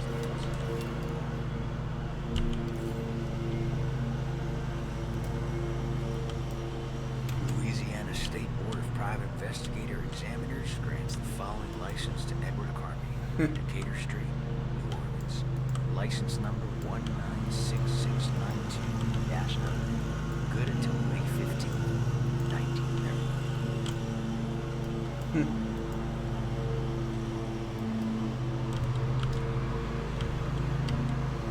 Carly, why am I hearing from Gloria Allen you got some job at the Louis Bear? You better not be thinking of paying her off before me. So these are the ones I started with. Give me my money. I'll be at the Maccabean all night if you score some dough. Obed Morden was alive in the 2000s, though. He was a character in the 2000s. Okay, so this is like... They're not going to be... Okay. The fact that this says Obed Morden means that they're not going to be remaking these games in order, which is good. It means that I don't want to have to sit through a remake of Alone in the Dark 2. A game out there where you go around beating zombies to death with a frying pan while dressed as Santa. That's ridiculous for a horror game. Yeah, good. I'm glad they're not doing that. And they all have guns. Like, Hey, Rick.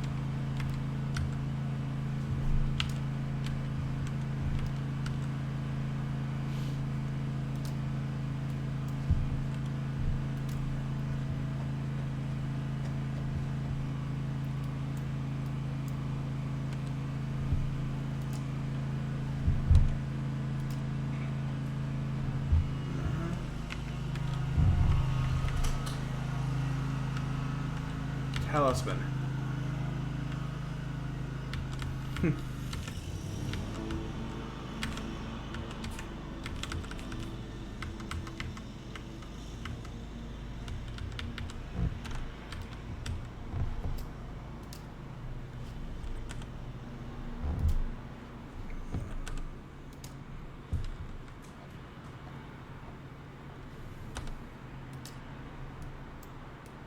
Ah.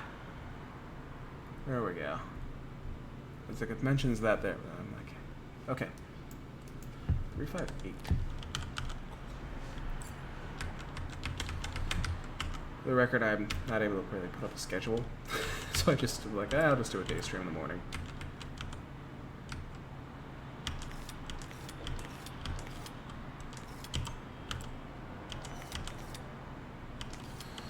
I had my first day at my new job yesterday, and they sent me home because they're like, oh, we haven't gotten your background check back.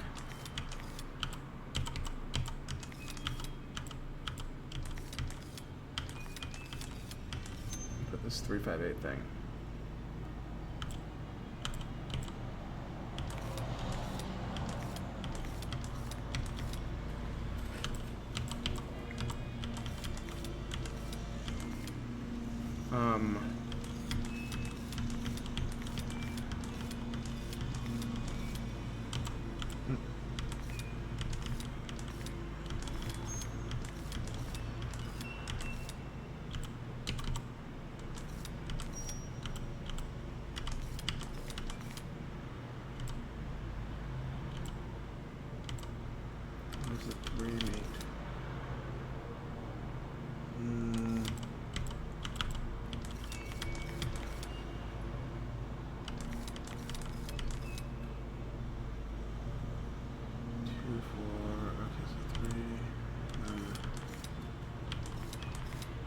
Five.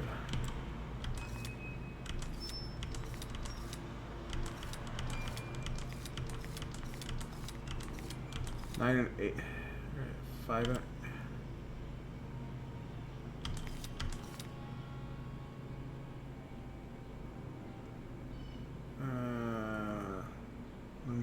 4. Okay, so there's the 5.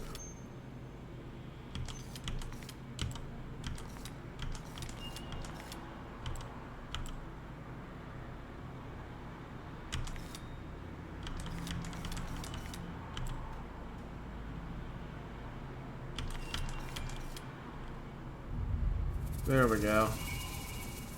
It's showing Took me long enough to figure that out. Where is that?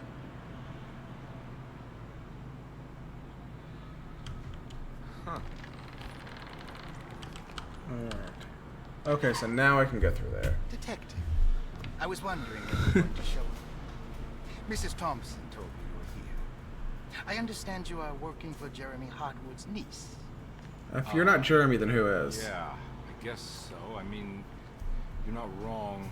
We came here for her uncle. I just didn't expect... I didn't expect this. You are Dr. Gray, right? That's right. You don't happen to have some identification, Detective. I'm not keen on having strangers prying into my business. Oh, Detective Edward Carnby, Decatur Street, New Orleans. Enjoying the Vieux Carré, Detective? Those old French quarters, the voodoo people, the gangsters. I'm sure you live an exciting life. Well, it's not quite like the stories, Doc. Just trying to make a living. Aren't we all making a living? Well, welcome to Deseto, Detective. I hope your time here will be useful. Now, what can I do for you? Why don't you tell me where I can find Jeremy Hartwood? Why wouldn't that make for a short visit? I wish I could tell you, but I'm afraid I don't know. A drink, Detective? Anything brandy? Oh, you do belong in the French quarters, Detective. Armagnac or cognac? You know, just give me the cheap stuff. I'm not much of a connoisseur. Having low standards is not a virtue, Detective. Let me see if I can broaden your perspective. What can you tell me about Jeremy? I wouldn't want to go into details about his condition. Doctor-patient confidentiality. I'm sure you understand. Sure, but he is crazy, and he's gone missing. Why? Here, try this. Ooh, it's good. Got a bite. It's called a sidecar. The trick is not to be afraid of the tartness of the lemon. Then, for goodness sake, don't overdo the triple sec. Okay. What can you tell me about Jeremy? Well, let me think. He is an anxious man, constantly worried about events not presenting themselves according to his model of predestination. He complains about things not being carried out in the right order, and that some things simply shouldn't be. Is any of this helpful to you? Am I back in the manor or not? Not really. I was hoping for some direction where to look next. I'm sorry. I have nothing for you then. You should talk to my orderlies. So wait, is this the They've asylum been then? looking for him for a while now. I'm sure they would appreciate your help. I'm confused. Yeah, I ran into Batiste earlier. Come to think of it, I'm confused already. Oh, excellent. So your investigation is already underway. I'm slouching. Fixed. I'm gonna go. I'm sure we'll meet again. Looking forward to it. Safe returns. That was interesting. Is this my Intersetto, or is that my office, or?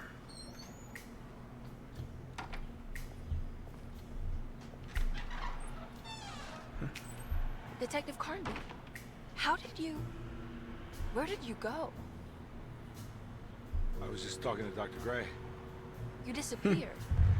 No, it's not what you think. Have you found anything strange going on here? Yes.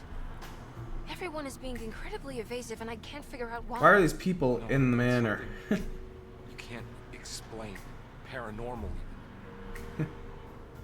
Detective, I really need you to get yourself together. I can't do this alone. Forget it. I'll figure it out. Do you want to come see Dr. Gray? No, I want to try something new. With this talisman, I think I can follow Jeremy to the place he mentioned in the book. What was the name? Do you remember something Spanish? Taroea. Yeah, that's where I need to go. Detective, are you gonna be all right? Yeah, of course. Go talk to Dr. Gray. We'll rendezvous later.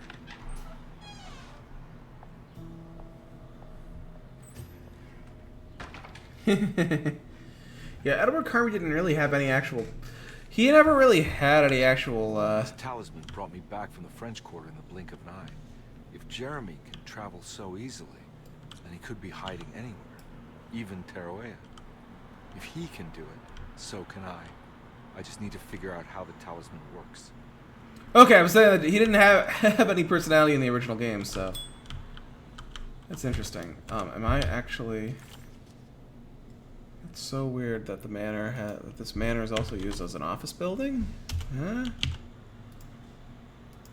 Huh?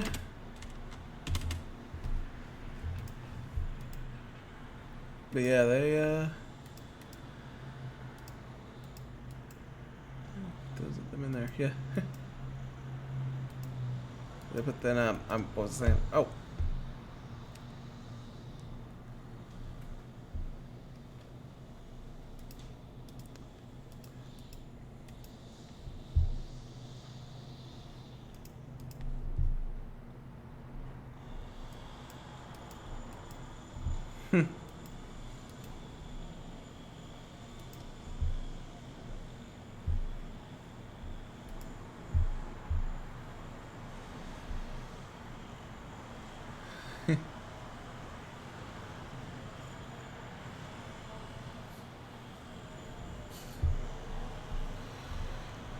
Yeah.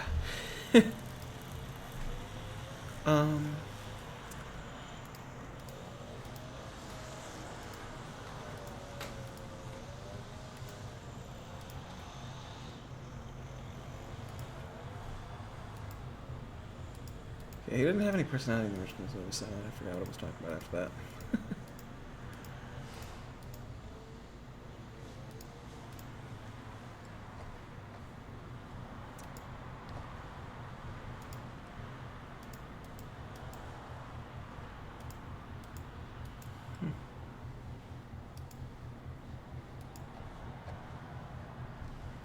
But yeah, I like that this is a full reboot.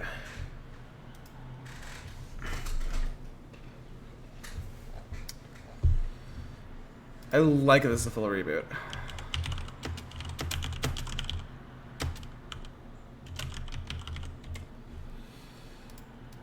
Okay. I'm just checking something here. I'm like,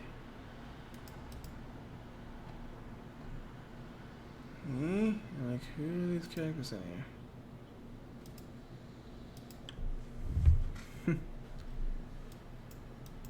Yeah, Atari sold it to Embracer. Because the Alone in the Dark Illumination was crap, so was the 2008 game.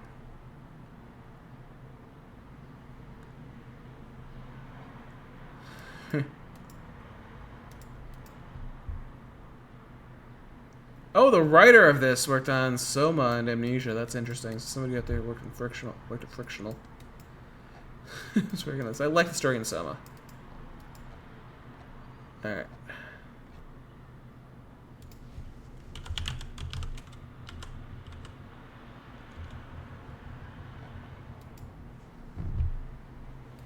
So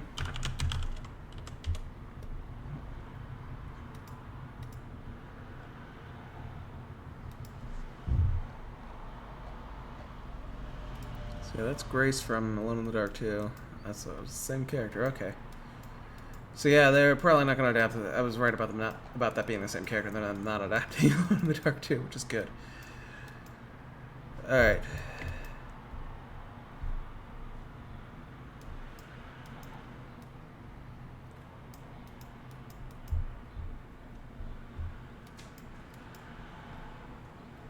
That's good. That's good because I don't want them to just like straight up follow the sequels and just be like, oh, massive time skip to present day, Or like the story of Alone in the Dark 2 is just nowhere near consistent with the rest of the series. Story of 2008, nowhere. It's also like not at all consistent with the rest of the series. It's eh.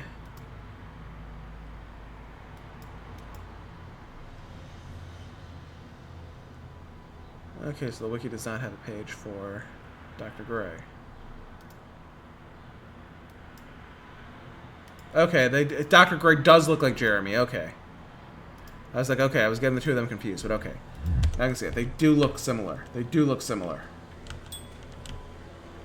What's this thing here?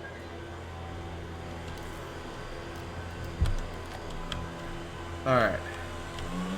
So I was right about something. Ha! Right about being wrong.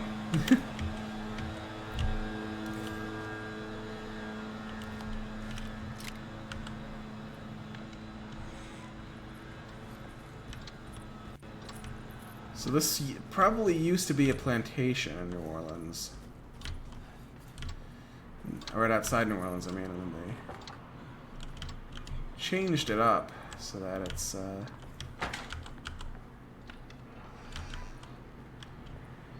now an office building.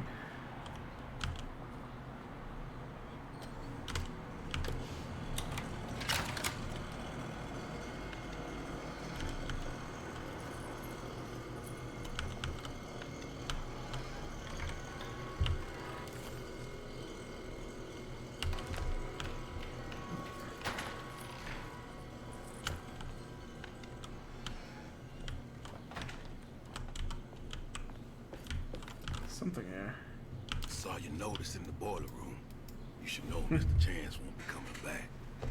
Got no business being in there myself, but you can take a valve from the wine cellar if you wanna try to stop the steam pouring out. Be careful.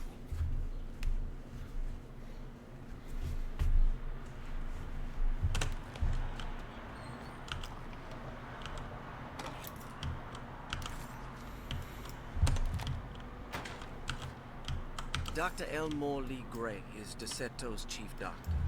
Accounting and all administrative work is handled by me, Paul Waits. Magdalena Thompson, or Mags, is responsible for the household. Jean-Baptiste and Charlotte Tabois are responsible for keeping the guests' medical regimens in check. Finally, Jack Chance is our gardener, who can occasionally be seen in the conservatory, but is for the most part busy outside. There are currently 6 guests at DeSeto. Malcolm McCarthy and Ruth Tallant reside on the first floor.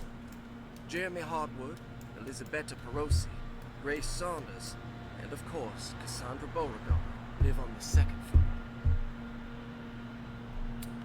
Okay. Paul, you're right about the plates on the boiler and the... So he's the living doctor. They have been sabotaged, and I think I know who did it.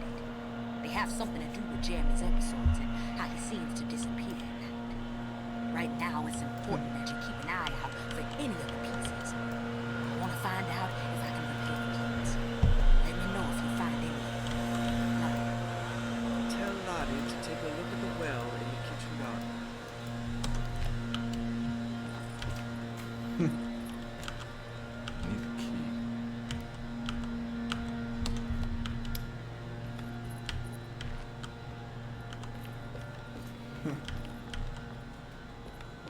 Alright.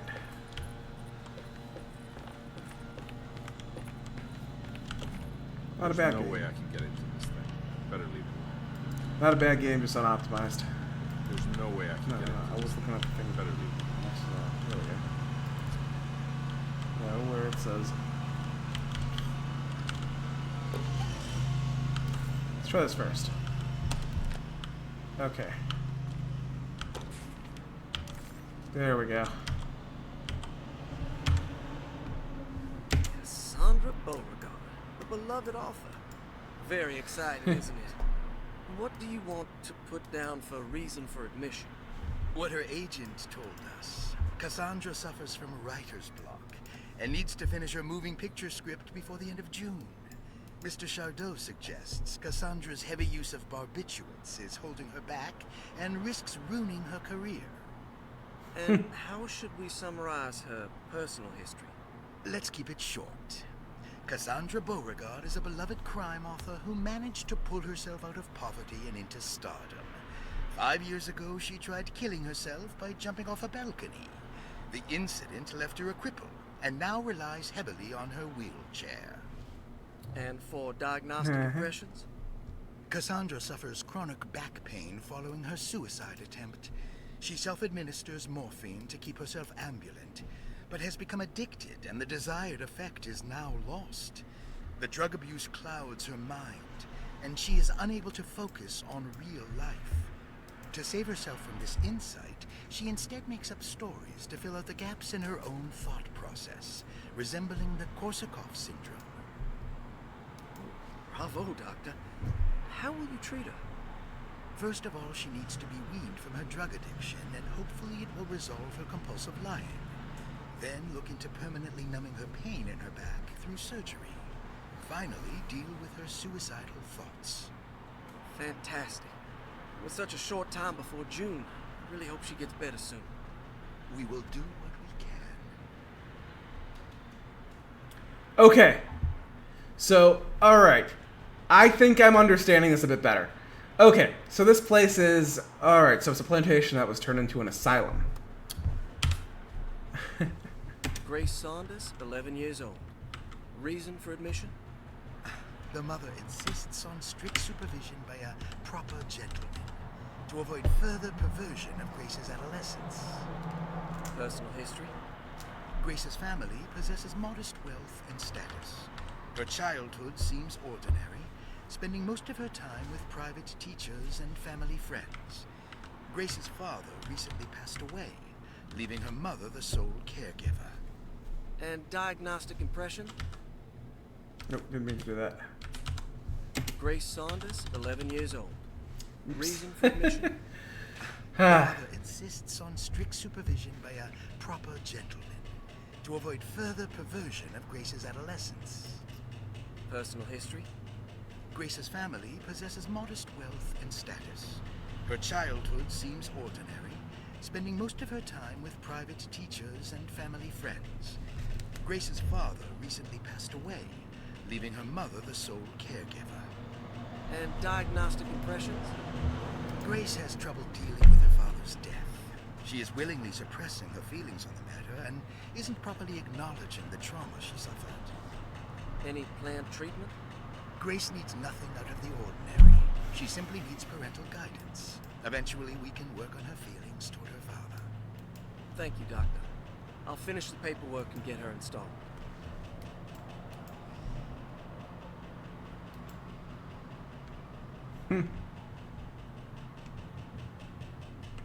So her father died. And my guess is for reasons of admission is the fact that her mother worries that she might be a lesbian. Malcolm McCarthy, 54 years of age. Reason for admission? McCarthy admitted himself to Derceto, stating simply that he needs some damn rest. And personal history? McCarthy claims he used to work as a lawyer in Baton Rouge, but says he can't go into details because of some legal dispute. His background remains largely a mystery, except for the occasional clue that he drops in conversation. Huh. And diagnostic impressions? McCarthy is an anxious man and an alcoholic. He often tells half-truths due to some deep-seated inability to trust other people. And how would you treat that? McCarthy will take some time to open up. Spending time with Jack's dog or the child should be good for him. Their harmless nature will help build his sense of trust. Thank you, Doctor.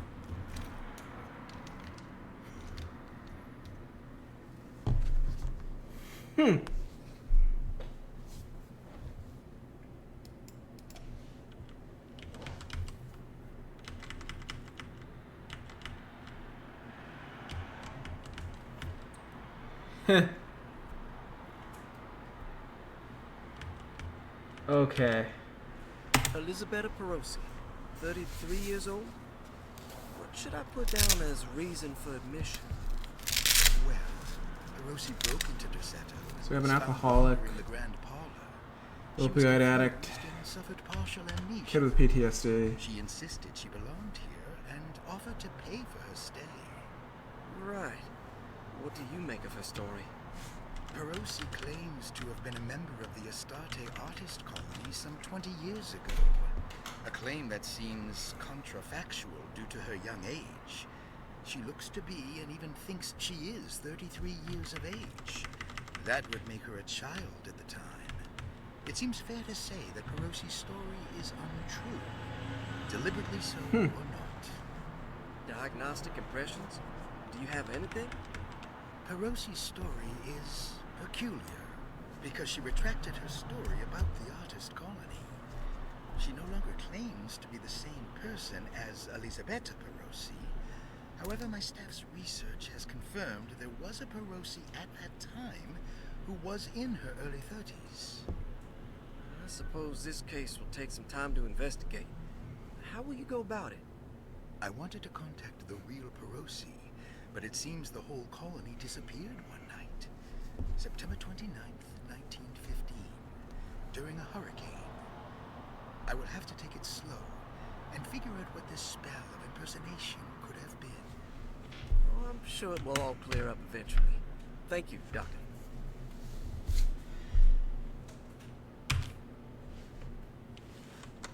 Okay, so we met Ruth, we met Grace, and we met Dr. Gray. We haven't met, I don't think we've met Cassandra or Malcolm.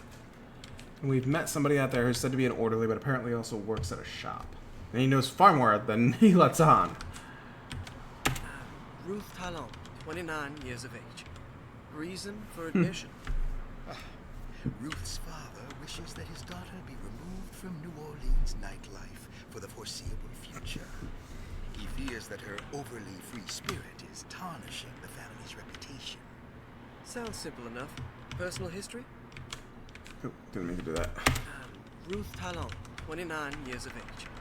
Reason for admission? Ruth's father wishes that his daughter be removed from New Orleans nightlife for the foreseeable future. He fears that her overly free spirit is tarnishing the family's reputation. Okay. Sounds simple enough. Personal history? Ruth comes from considerable wealth. Her family owns several hotels and restaurants. Unlike the rest of the family, her sense of adventure has taken her around the world, including France during the Great War as a photojournalist. The last decade, she has provoked many rumors of being a debauched flapper, bordering on nymphomania. And diagnostic impression? Despite her father's frivolous reasons for her to be admitted, Ruth does seem to provide an interesting case. She is refreshingly open and doesn't shy away from talking about her life during the war or her continuous celebration after returning to the States. She is admittedly a sexual deviant and feels no remorse. And her treatment plan? Simply staying at her center should do wonders for Ruth. If not, at least for her family's reputation. Ruth doesn't need to change, but with therapy I might be able to share with her some sympathy towards her family. I doubt she will settle down and become as dull as the rest of them, but at least she might try to be more discreet in the future. Ah. So basically, it's the fact that she... Yeah, nymphomania was a thing that's a very, very...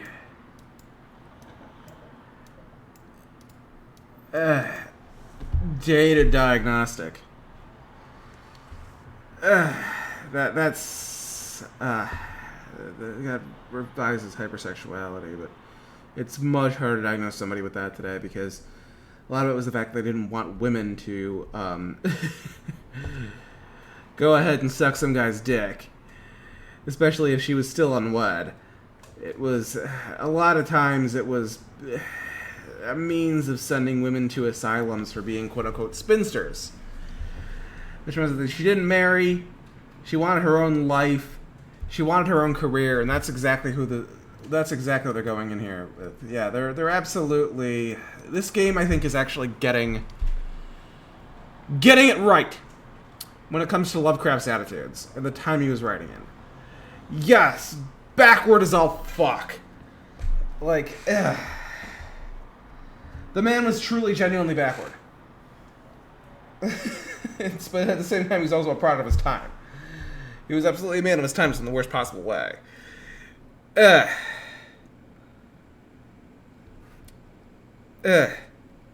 Definitely a very, very, like, yeah, it's basically pointing out that, no, that if Ruth were alive today, she'd just be seen as a normal woman.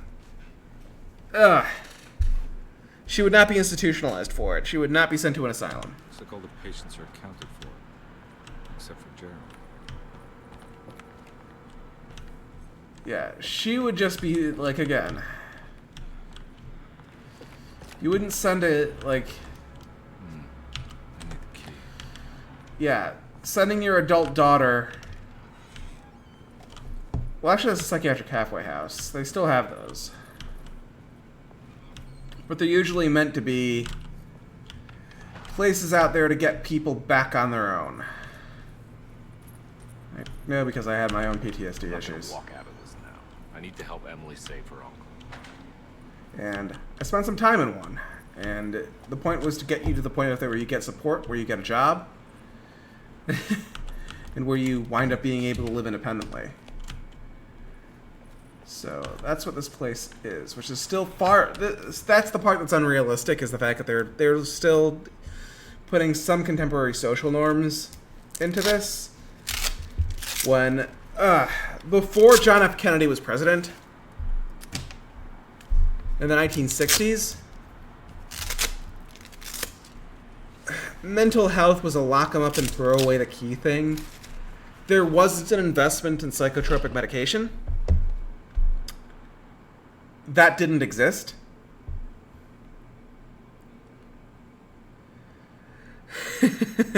That wasn't a thing. You didn't have that. Psychiatry was something out there that's just like try to keep people docile. If you were sent to an asylum, you were considered to be beyond saving.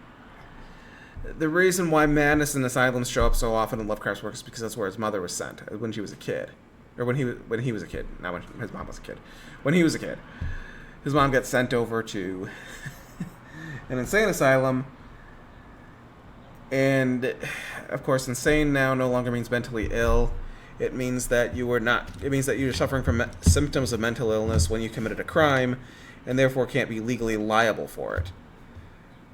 It means that somebody out there can make a point out there that they have an anxiety disorder, and that's why they committed battery, because they hit somebody and it was not premeditated. It basically is something out there that can get you away with second-degree offenses so that you can reach a plea deal, or you can take a plea deal for a lesser sentence. You didn't really have, like, again, if you were deemed insane and you were sent to an asylum, you would be, that was the rest of your life. If you just came across as kind of nerdy and awkward, and that was just your personality, they would, the way that they will, and you didn't see social norms particularly important, an autism diagnosis would just be like lifelong institutionalization. If you wound up coming back with what we call shell shock, which we now recognize as PTSD, and you were a World War I veteran, again, you'd be institutionalized for the rest of your life. You'd be beyond saving. They didn't have anti-anxiety meds back then. They would lock up our vets. And after the First World War, there were things out there where what happened with the reason why John F. Kennedy changed this is because his sister Rose Kennedy had bipolar disorder, and his father felt that she was too difficult to control as a result. Joe Kennedy, he was also removed as Secretary of State because he was a Nazi sympathizer, and after the Japan attacked Pearl Harbor, we had to declare war on the Anti-Comintern Pact against his wishes. He wanted the United States to stay neutral. The most he was willing to give Roosevelt was simply sending weapons and mercenaries over to China. But Joe Kennedy Sr. was, I'm regarded as a piece of shit. He wanted Joe Jr. He wanted Joe Jr. to become a politician. And when Joe Jr. was killed during World War II, he had to go with he had to basically let his other sons run for office, who he viewed as disappointments because they didn't share his values. And particularly, John, Bobby, and Ted were horrified about what he did to Rose. He gave her a lobotomy. So she was just basically incapable of really having real conversations. She was basically had half her brain removed to basically keep her docile. Yeah, she no longer had mood swings, but mentally she wasn't capable of doing the same things anymore. And the other Kennedy sons were angry that Joe Sr.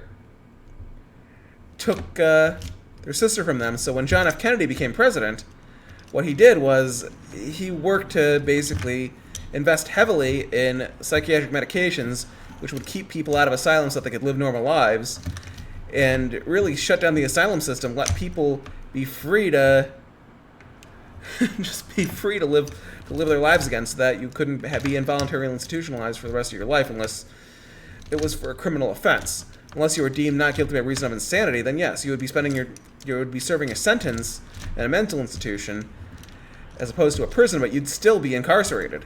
That's the only way that you can still really be stuck within a psychiatric institution for the rest of your life. He ended the asylum system and changed them over to mental hospitals so that people could go for voluntary treatment and not have to sign their life away. So this kind of halfway house here, where you're trying to get people help, that's not a thing out there which would have existed in the 1930s. In the 1930s, it was, this person can't remain here, and more than likely would have also been sterilized because they didn't want to pass on genetically produced addition to psychiatric disorders.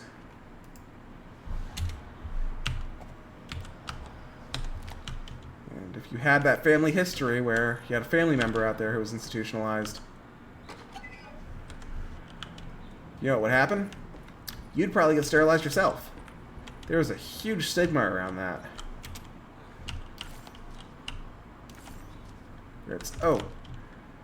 Your firstborn child has Down syndrome. Too bad, we're going to sterilize you so you don't have a second kid. There was a horrible misuse of science back then.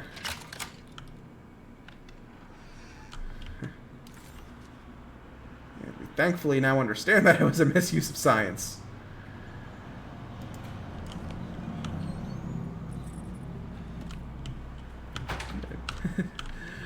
The Hippocratic Oath says, "Do no harm." After World War II, that was really recentered.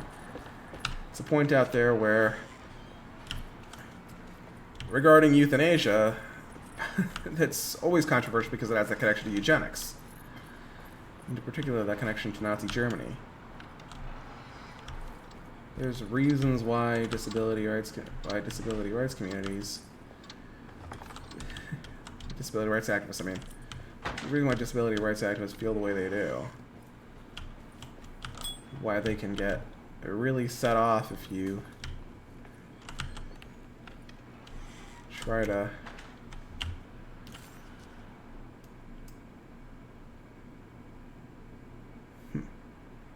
So we can't return to Dr. Results at all. You try to remind them of anything having to do with eugenics. That's bad, yeah.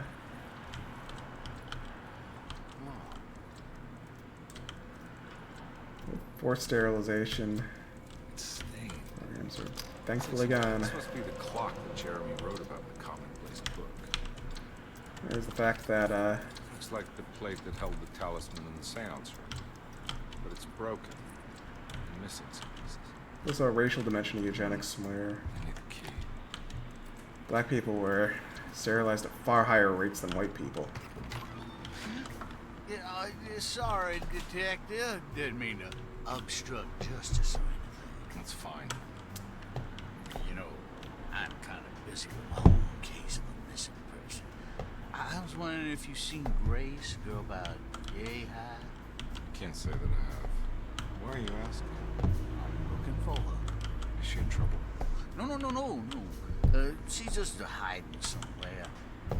Can't have a rascal like that running around unchecked. A time like this, you understand? Well, I haven't seen her. Well, let me know if you find her. I'll be around. I'll keep an eye out for your man, Jeremy. You scratch my back, detective, and I'll scratch yours.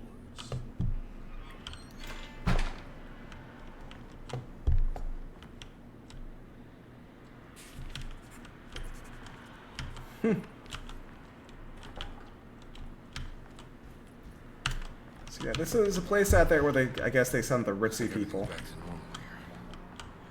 Where wealthy, or not ritzy, wealthy is the term I'm going to use. It's a ritzy place where they send the wealthy people. Emily's here. They sent the wealthy people here so that they wouldn't have to worry about,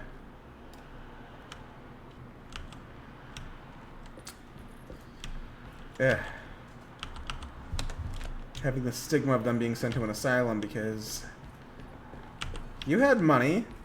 You can send your family member here instead of a real asylum. And as a result, you would not get sterilized in return. Lovecraft's mother was sent to an asylum, so there's a question. Since he was married at one point, but they never had kids, there's a possibility that he himself may have been sterilized. Prevent him from breeding. That's dark, yeah. It's also that was also early 20th century America.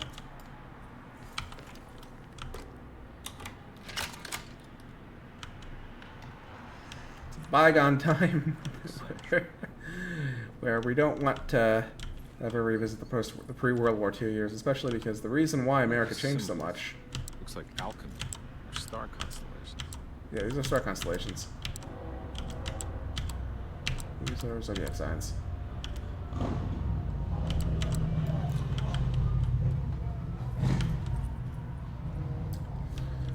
World War II changed American society forever because knowledge of the Holocaust meant that we could not continue on with a lot of the same policies towards black people who are disabled anymore. White America still kind of threw a fit about it. They are locked up for good reason. I am sure she is still able to whisper the answer in the ears of the wrong people. But not for long. I will see her burn soon enough. That black goat will be sacrificed to put an end to it all. Then it will all be over. No more Terceto, and sadly, no Astarte. Those good pirates of Pontchartrain. May you still sail the lake until you find the shores of Hali.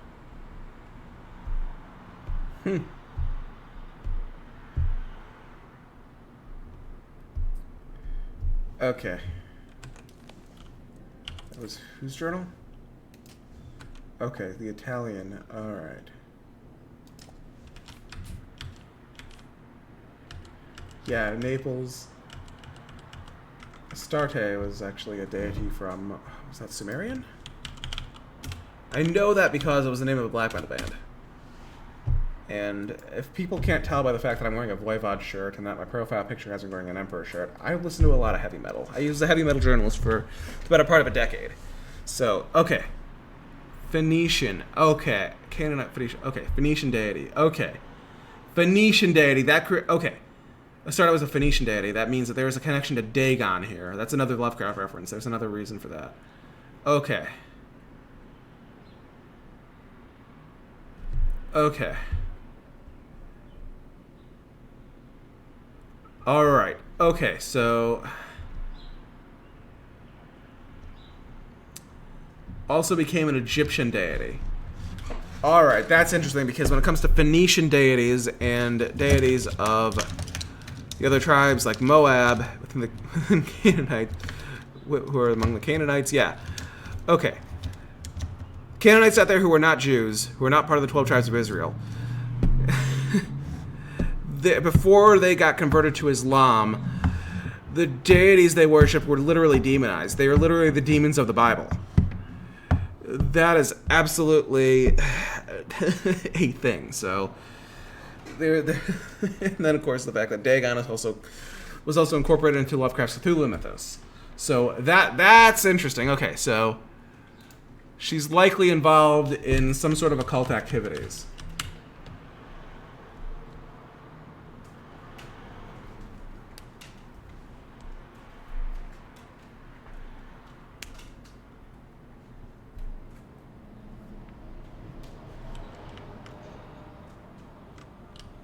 So that she's no longer Elizabeth Perosi.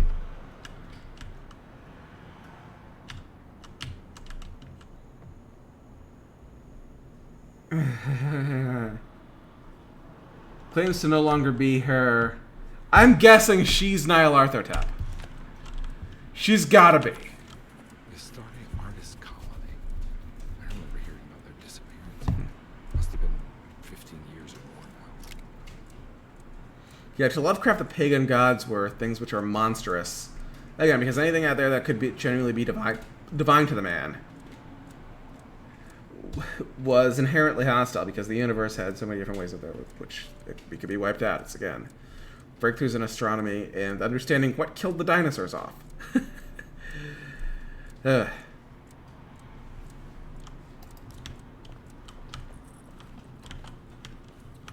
Knowing what killed the dinosaurs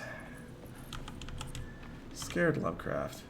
It's that he understood full well that if it's genuinely supernatural, it is likely hostile. I did it.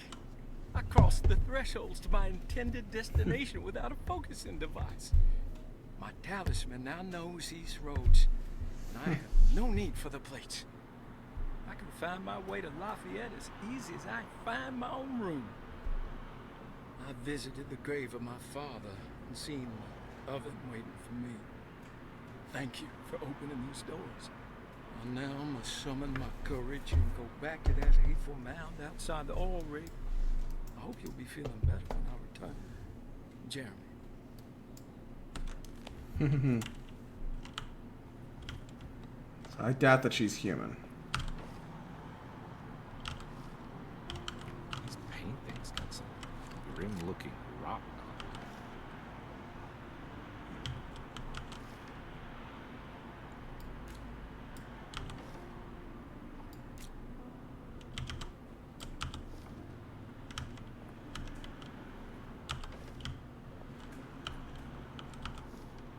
them. Alright.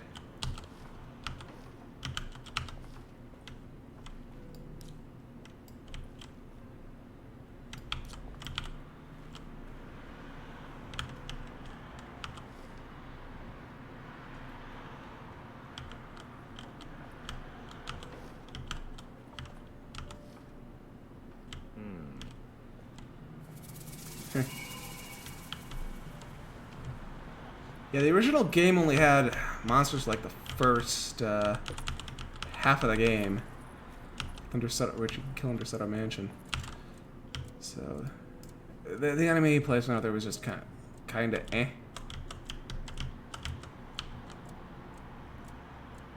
These are people out there who lived in Italy. A lot of them don't sound like they were Italian. So a lot of foreigners. I think they were British.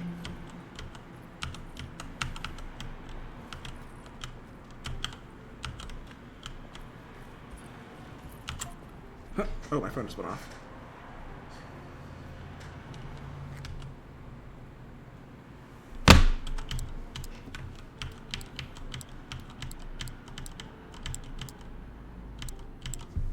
Which zodiac signs are there for this?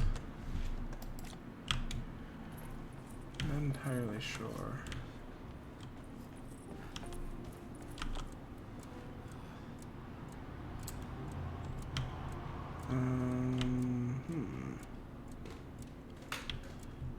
Yeah, around for like 10 years. I mean, she was there, but she could not have been there because she's far too young.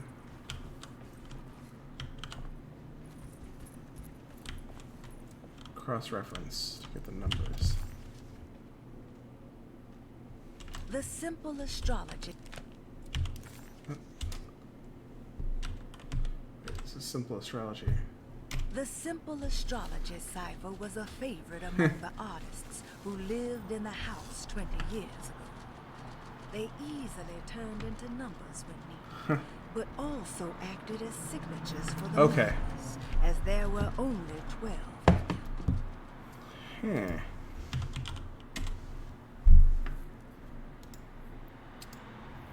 what are which?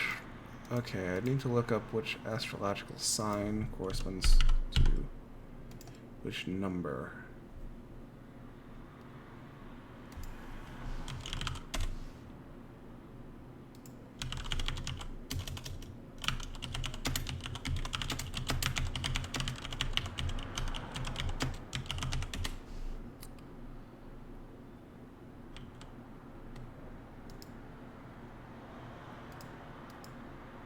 "12 signs of the zodiac. 12 members of the artist collective."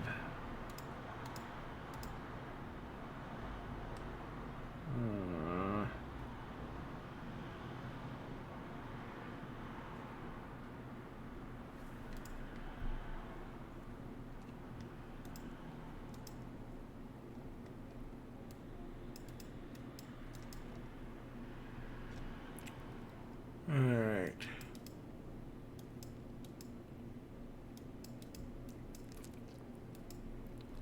So, okay, I think that I'm figuring this out. Alright. Let me look at this. William, Franklin, and Nora.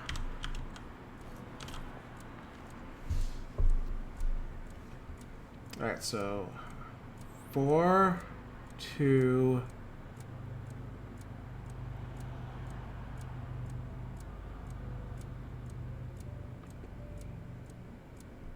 Franklin's a she? Heh. That's interesting. Okay, so it's probably transgender, but not really recognized as such at the time. Oh, I've set my alarm for 11. Yeah, raffle. Alright. So 2, 4, and 9. Alright.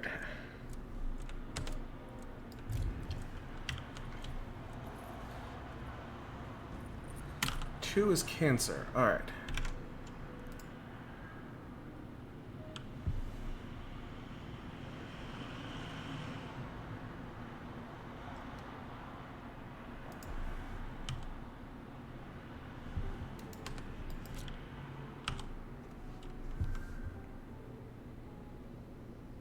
Alright.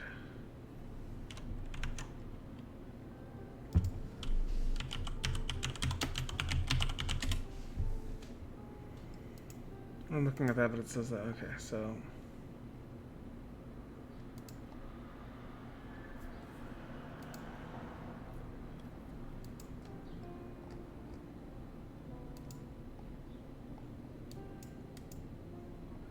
Huh.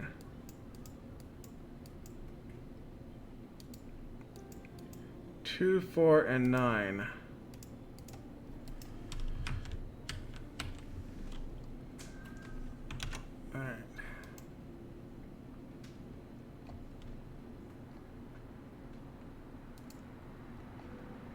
What do I'm looking at what they look at. Okay, here we go.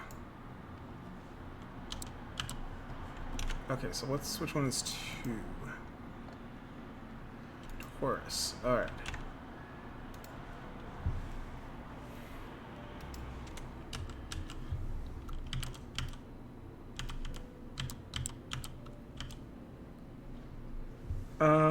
Hmm. 4. Cancer. All right.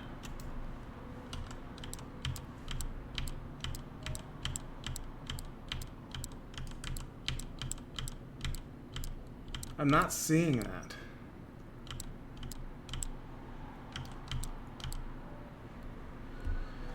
And 9 is Sagittarius, which looks like spear thing. That's so weird they don't have that there. Alright, so my solution was wrong.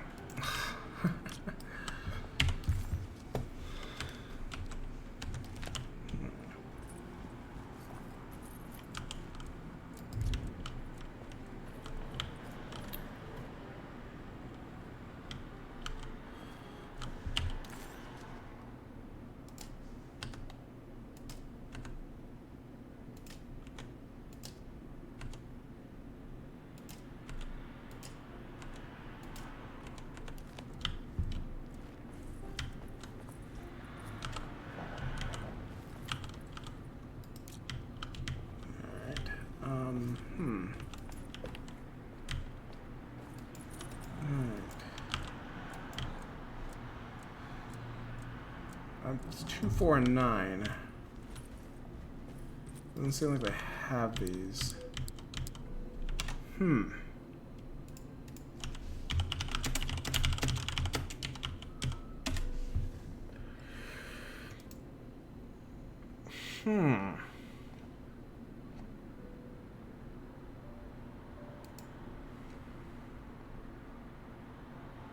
Yeah, I found that. 2, 9, and 4.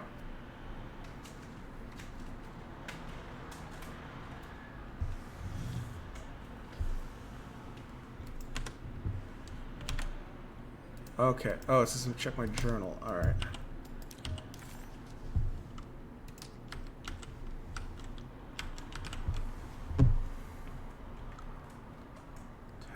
Okay.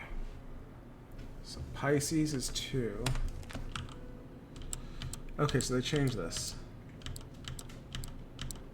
So instead of Taurus being 2, it's Pisces is 2. I think that's Pisces.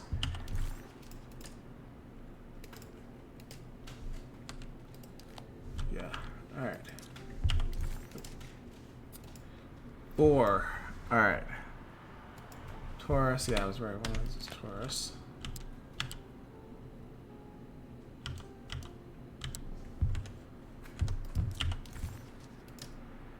Nine. Libra. Alright.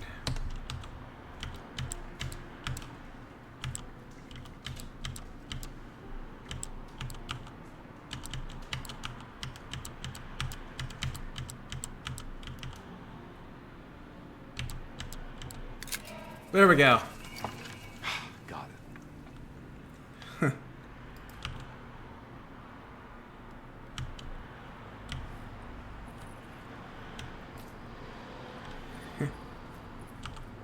Well, no, I don't think she's human at all.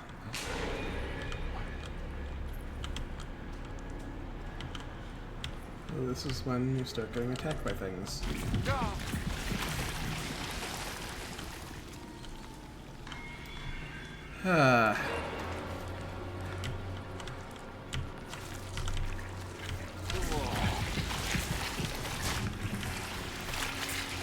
When I think about Lovecraft, it's that Nyarlathotep exists first and foremost to drive humans insane and make them miserable. What happened? Everything's normal again?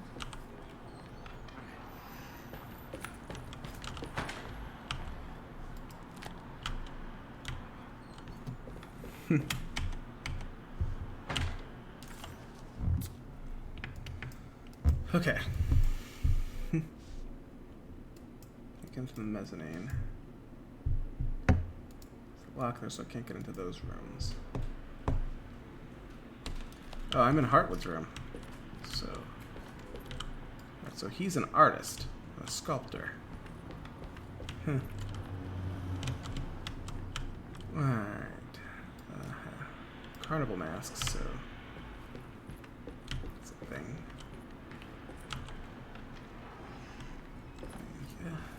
Yeah.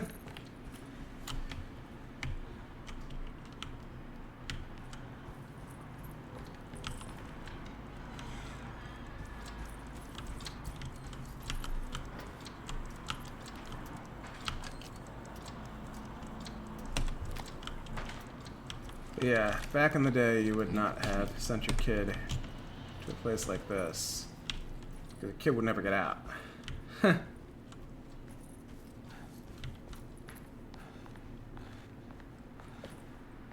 I like this game because it's completely reimagining.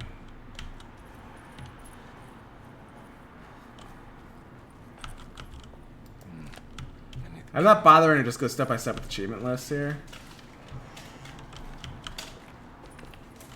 And I say that because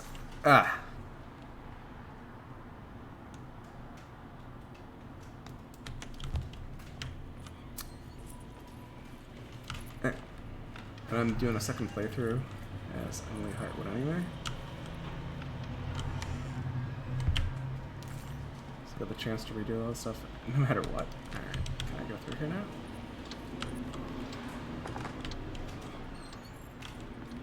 Yeah, I bet that there is no Perosi.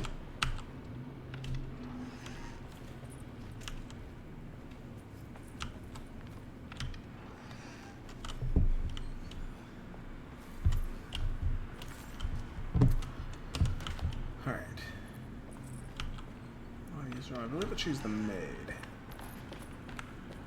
think there was Lottie mentioned in Lovecraft Stories. I think there was. That just sounds right to me. I recently read through all of his work. Library. Ah, here's where Shub-Niggurath is supposed to appear. Lost Plantations of Louisiana. Terry Bigelow, 1917. Deseto was a small plantation on the eastern shore of Lake Pontchartrain. The land was considered difficult for industry and was sold for only $30 to Elijah Pickford in 1818. Pickford employed hundreds of workers from nearby New Orleans to clear the woods and build a small plantation mansion facing the lake with a striking Greek Revival temple facade. Deseto kept a modest production of barrique tobacco and indigo that persisted until the Civil War. During the antebellum era, Deseto was the source of many rumors concerning voodoo and witchcraft. People who traveled the lake reported seeing people dance at night in front of bonfires, bleating and wailing. On June 17th, 1862, Captain J.W. Morton of the Union Army announced a raiding party from ships anchored in Lake Pontchartrain in order to seize control of Deseto and free the This place might be haunted. The captain was surprised to find the workers fighting back with unprecedented zeal. Morton's account describes these men and women as enraged with fanaticism. Pickford reportedly tried to placate the raiders, but was shot in the confusion. Captain Norton left the mansion burning and retreated to his ships with his men. Deseto was left in ruins for several decades. The ownership of the land was long disputed and returned to the Ledoux family in 1901. Several police reports were filed during the following years as the Ledoux tried to get rid of a club of squatters on their land.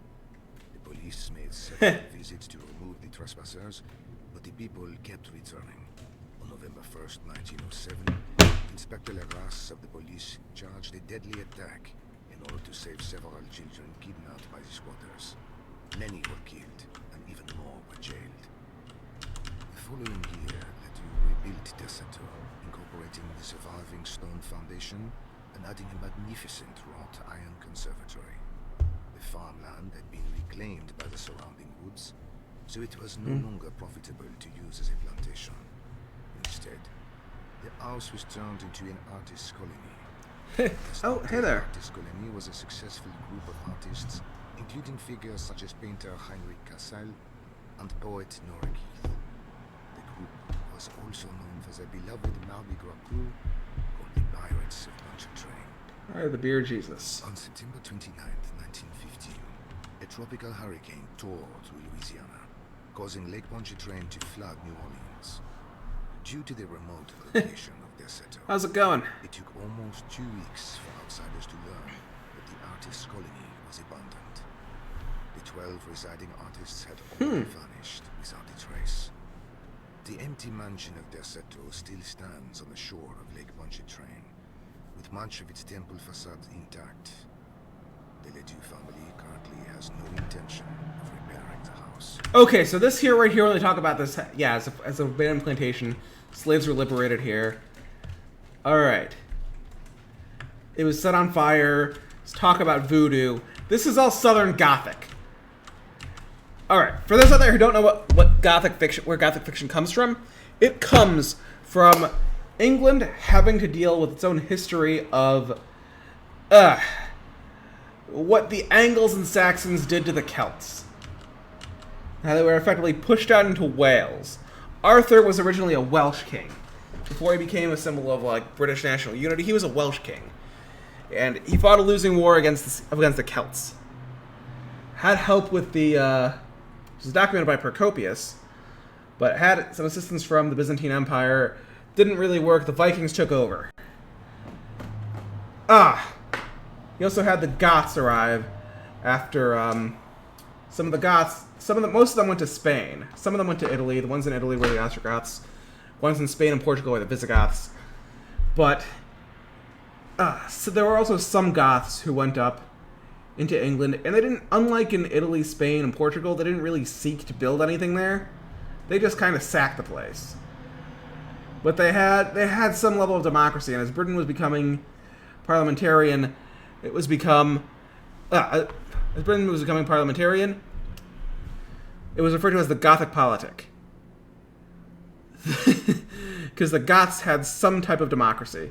They had council meetings, and they would meet and discuss things, set policy, as opposed to just being led by a monarch. The idea, like the British feudal ideals of Robert Filmer, where it's single ruler rules everything, divine right of kings, I have the right to rule because I'm a king. Yeah, that went away. But they also had to deal with the fact that the Goths didn't really build things, they just destroyed things. They also had to deal with the fact that they were terrible to the Celts up in Scotland and Wales. And they themselves are descended from the Vikings, and the Angles and Saxons were not particularly all that great to other parts of Great Britain. So, thank you for following. So Gothic horror fundamentally comes from looking back at things from the past which have come back to haunt. Things like vampires, werewolves. That's Gothic horror. Mostly, but more so vampires. There's not a whole lot of werewolf fiction, but lots of vampires. Anglo-Saxons are the Kardashians of the world. Ha! It's actually kind of true, at least within the English-speaking world. But they were it was things out there which would come back to haunt them. If this new democracy thing we're trying is revisiting the Goths and what they did, then the Goths also brought Christianity over to England. The Vikings were Norse pagans, and before that the Celts were Celtic, and before that you also had the Romans, and the Romans worshipped the Roman pantheon. So they brought Christianity over, but they didn't really do much in terms of building things. They just kicked the crap out of Great Britain. Actually, no, the Romans eventually became Christian. So that just meant the Goths just kicked the shit out of Great Britain. They just came there to raid. So,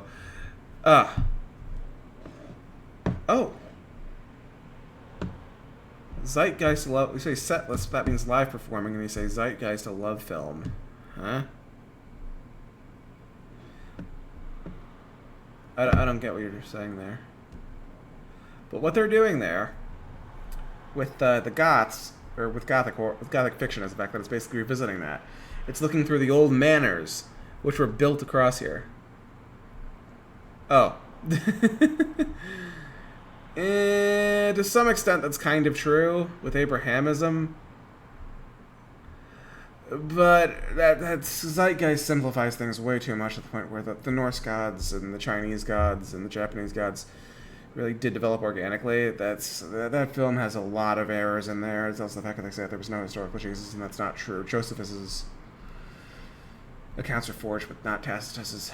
So, but there's stuff about so yeah, the whole old Gothic cathedrals and old manor homes, which were built during the Middle Ages, and old castles and palaces, those were seen as Gothic. And the same with the old medieval towns in the countryside. So the idea of those places being haunted by the folkloric creatures depicted in medieval bestiaries, which are found to no longer exist, if they ever did, and almost certainly did not, because there's no fossil record of goblins. Those things coming back to haunt, that's Gothic fiction. That's Gothic horror. You're not going to, like, people have searched far and wide for things in medieval histories, and they're like, yeah, these things never existed. There's no fossil record. There are no goblins out here. But that's where Gothic comes from.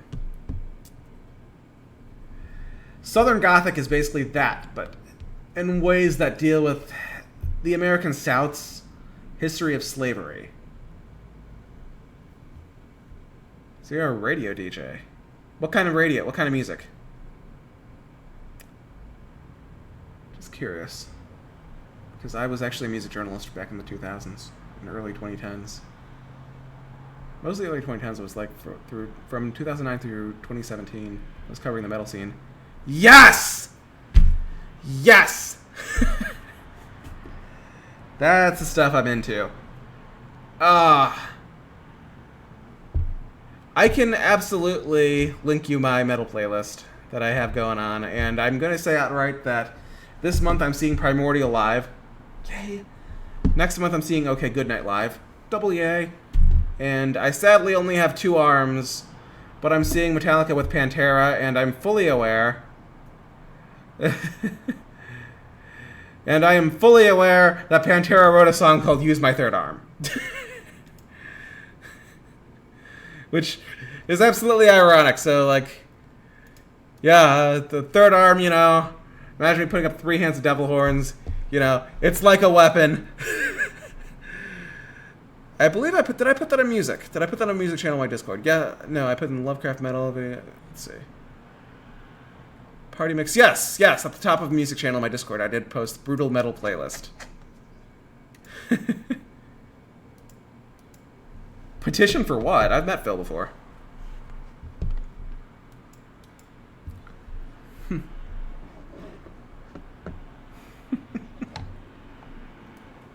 He signed my Pantera album, so that's actually pretty awesome. I wasn't able to interview. I was supposed to interview him, but I couldn't because he got sick that night when Down was touring. But yeah, Southern Gothic. Oh, so are you also you say for GTA 6? So are you also a streamer?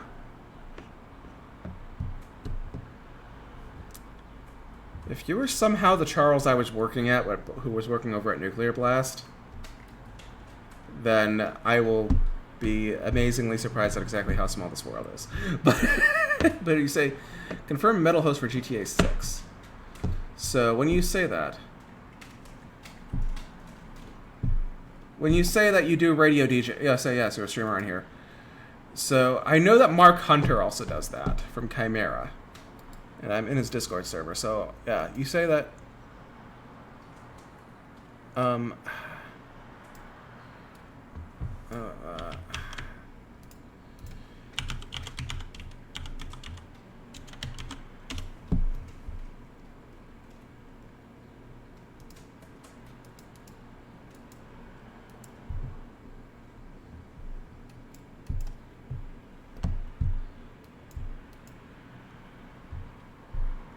Okay, so I'm going to leave you a follow here. I'm not sure where you found me from. If you found me from Kyler's server, that's where I'm guessing. MJ. I remember, I don't know who MJ is. That must be somebody new there. But, oh, Metalhead Tag. I don't know who MJ is. I know Charles Elliott was the person there who I was dealing with. Just like Century Media, the person I was working with was Nikki Law, and over at Spine Farm it was Dante Bunotto.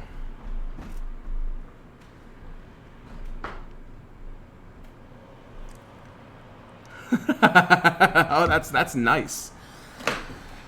GTA community manager likes you. I know that I'm friends with the Team Ninja community manager. He's a good guy. I actually got him to pitch Ninja Gaiden 1 through 3 remaster, like the prequel trilogy, not the original trilogy, the prequels. So I'm happy that they did that, and they called it the Master Collection after him because he goes by O Master O.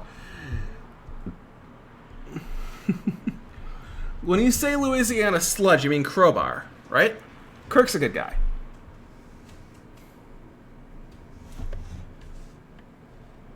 So Tampa death metal. That's interesting. So like Morbid Angel. But I think they want stuff that's a bit more contemporary. Thankfully they're around. Yeah. Yeah.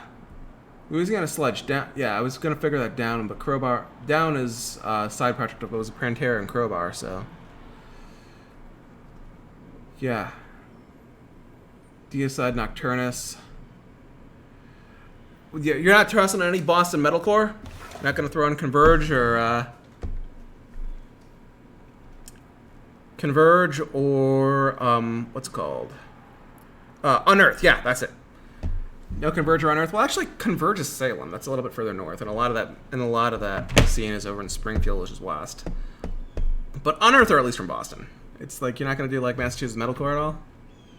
And then somehow Dillinger Escape Plan are from New Jersey, and they're lumped in with them. Oh. Nice. But yeah. Not any like Swedish death metal either. No like Grave, Dismember, Early Entombed, like Gothenburg scene, Meshuggah. Not doing any of that stuff.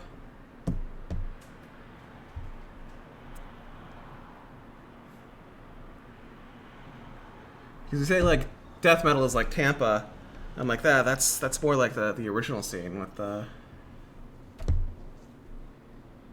Ah, okay. Well, you gotta throw Atheist in there, and Obituary.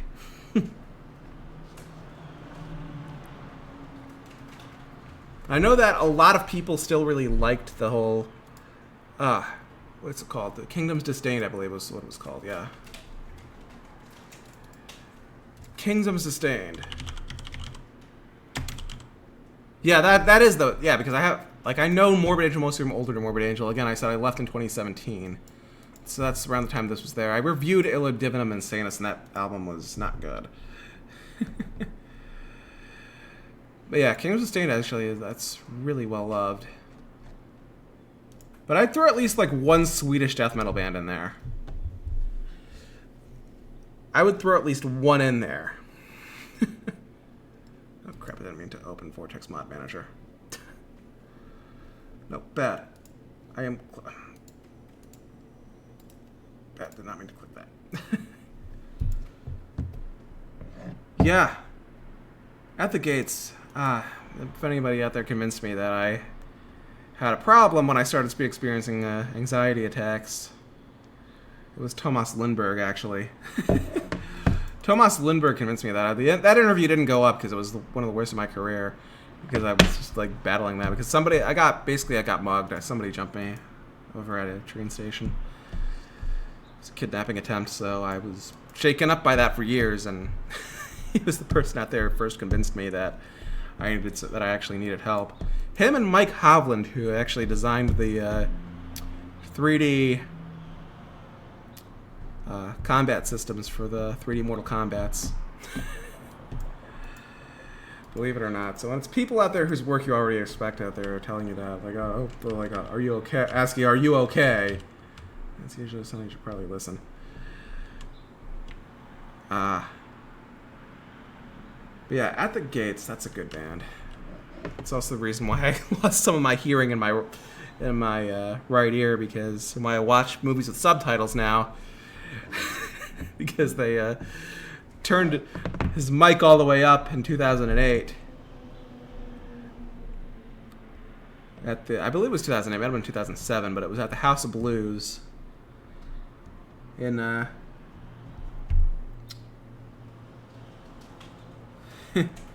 yeah, that's the tour. Yeah, they turned the mic volume all the fucking way up. Cleveland. So you got to see the Chimera reunion, didn't you?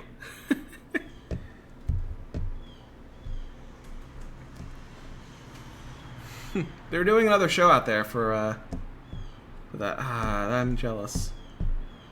I wish that they'd put together some kind of like local Midwest tour. It's the same reason why I'm like angry that I wasn't able to see the reunion tour for Light the City, because they only do West Coast. So I've asked Mark, like, I thought about doing a local Midwest tour at any point. Hopefully they could probably also make Riot Fest, but Riot Fest has not been, because Slayer's headlining.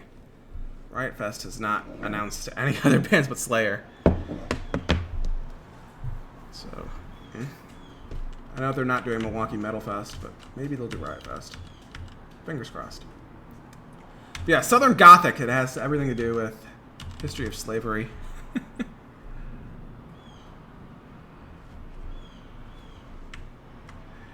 And Southern Gothic deals heavily with things like with Southern plantations as effectively our medieval castles. Things which have a long, sordid history where we may not have had medieval torture chambers, but we absolutely did have a serial killer living in there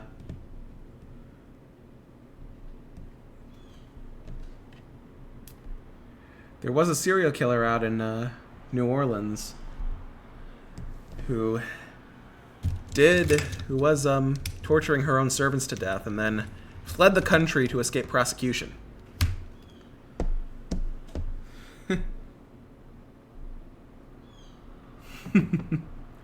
Nice. Madame Laveau, she's only notable as a voodoo priestess because she was white. But yeah, there was the but there was also the fact that a lot of the voodoo covens out in New Orleans would actually accept white people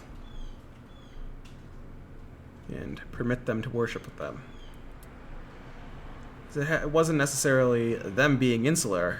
That was it was more white America wanting to kick black people out. Black people out there wanted white people, and more. At least you didn't really have that kind of widespread black nationalist attitude really until the 90s. Even then, that was still fringe.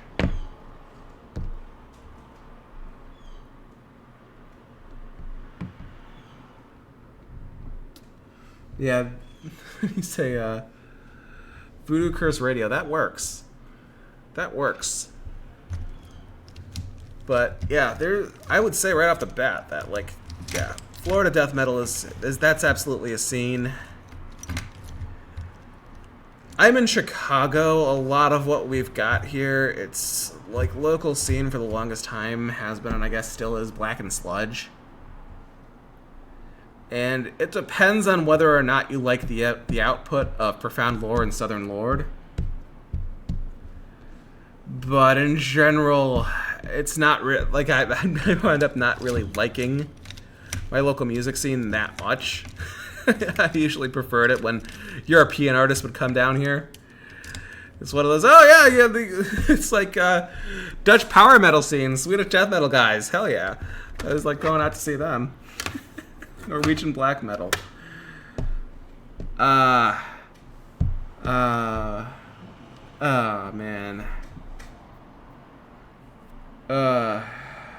Waco Jesus.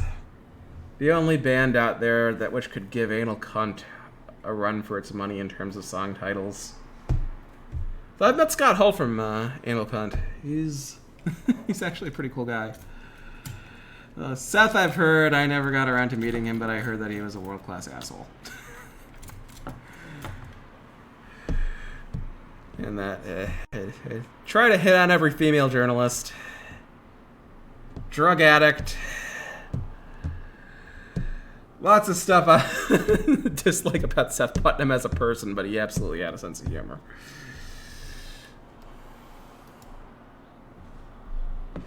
I have. So, there's that.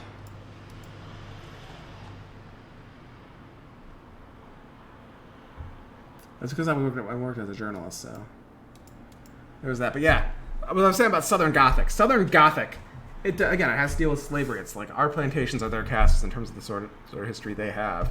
Voodoo replaces it. Effectively becomes our medieval bestiaries. That's Southern Gothic.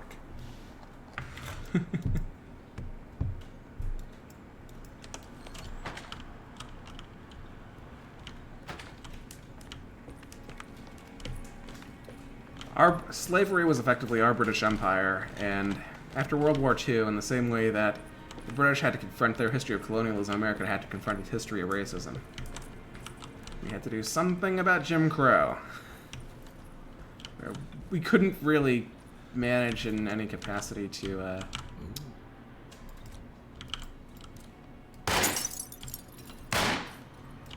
No, that doesn't work.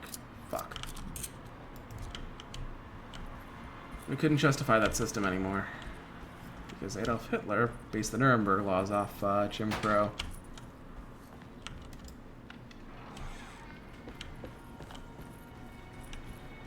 You mean like you mean the Strom Thurmond campaign, where he ran off a campaign of white racial animosity and called Truman a communist when Truman was anything but?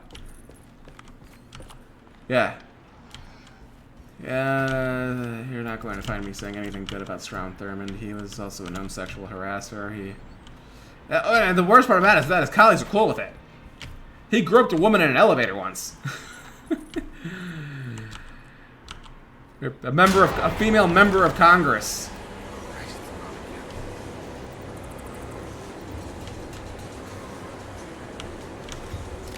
He would joke to his colleagues about how he was grateful that they all loved him and their wives.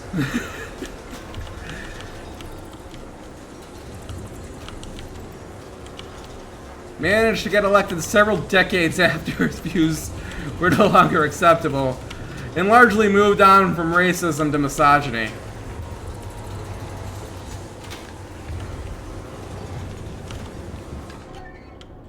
Ah, bolt cutter, yes. Actually, if you're doing blackened death metal, what are your thoughts on the British scene?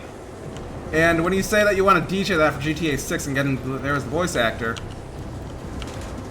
any chance you'll drop in any bolt thrower or non-loth rack? And I say this because I missed them the one time they were in my hometown, but a non-loth rack are. And I'm angry that Chicago Open Air ended before they could ever be present there, but It's wedge shot. Oh, an non-loth rack, yeah. I would say the Joyce Room is the most approachable. But I think that the song that's the most them is probably that's the most them, and I think is probably Pandemonic Hyperblast or Shatter the Empyrean. That or Age of Starlight. Actually, no, Age of Starlight Ends. No, I would say like keep it more contemporary with the non-loth rack because they're still around as a band. Age of Starlight Ends is the one out there that I would do.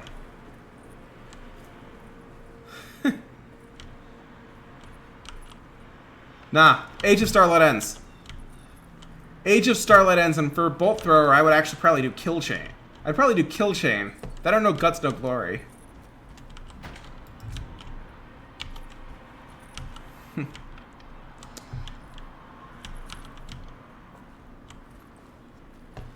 For the record, with the GTA games that didn't have, when it comes to the GTA games out there which didn't have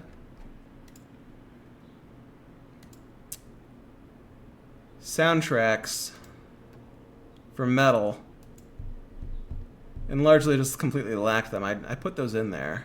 And yeah, for GTA 3, which lacked it, I'm like, what did 2004 sound like in terms of metal? It's the late 90s and early 2000s, and I'm like, Bleak by Opeth, Zombie Autopilot by On Earth. For the record, Trevor was absolutely completely right to fire Ken. Somebody Someone by Korn, Remorses for the Dead Lamb of God, Pandemonic Hyperblast and Non-Loth Rack, CB's Mastodon, Baby's First Coffin, Dylan Escape Plan, Bought It Daba by Kid Rock, Monochromatic Stands by Dark Tranquility, Disciple by Slayer, Kick the Chair, Megadeth, Behind the Smile, Arch Enemy, Rollin' Limp Bizkit, Fixation on the Darkness by Killswitch Engage, Kefir by Vader, Set It Off by POD, Downfall by Children of Bodom, Voices by Disturbed, In Death's Embrace, Dimmu Borgir, Glow by Cold Chamber, Faint by Linkin Park, Sick of Life by Godsmack, Homewrecker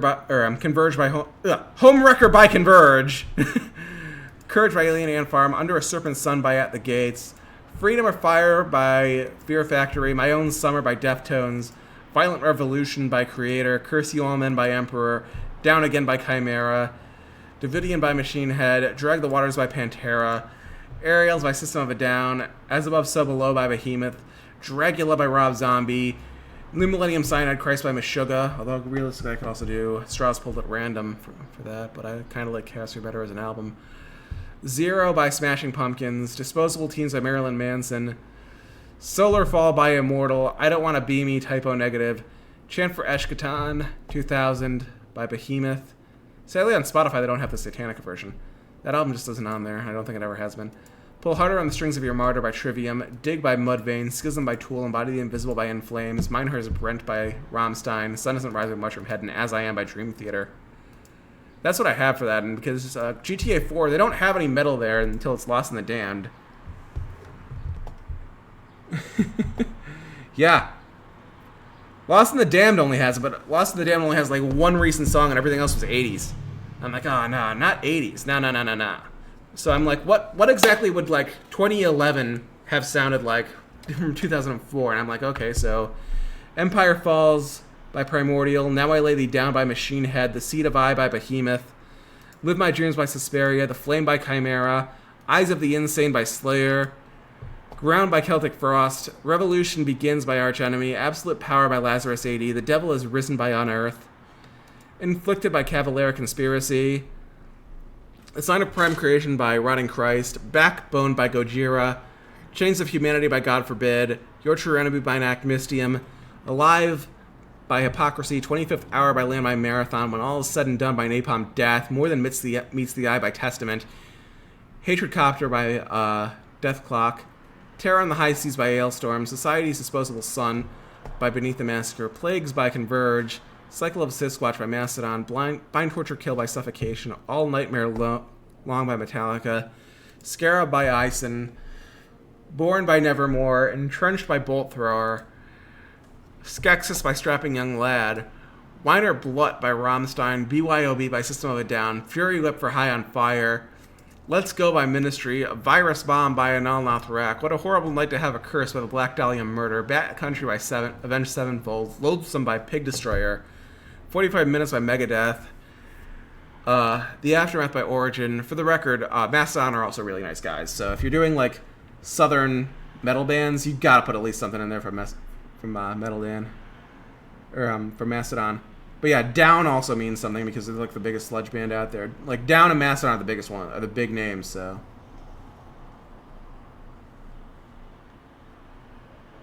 I can actually voice act. I just have to lose some weight because of GERD issues.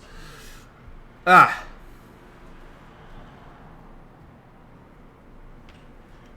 yeah, like those are the ones out there that I'm at. Let's see. I've also met Paul from Origin, and he's a nice guy, and same with Jason. Let's see, Into the Fire by Firewind, Bleed by Meshuggah, Oblivion Beckons by Byzantine, Deathwalking Terror by Cannibal Corpse, The Air That I Breathe by All That Remains, Homo Sum by Decapitated, Grace by Lamb of God, Save Ourselves by Chimera, Blue and Bays by Thonic, Farewell Mona Lisa by The Dillinger Escape Plan, Persepolis by Septic Flesh, and The Grand Conjuration by Opeth.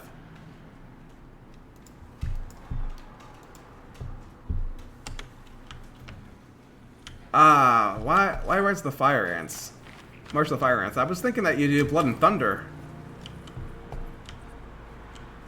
Their last album was actually metal. The last one they did before Ali died. That was back to being metal. They stopped being alternative rock after a while.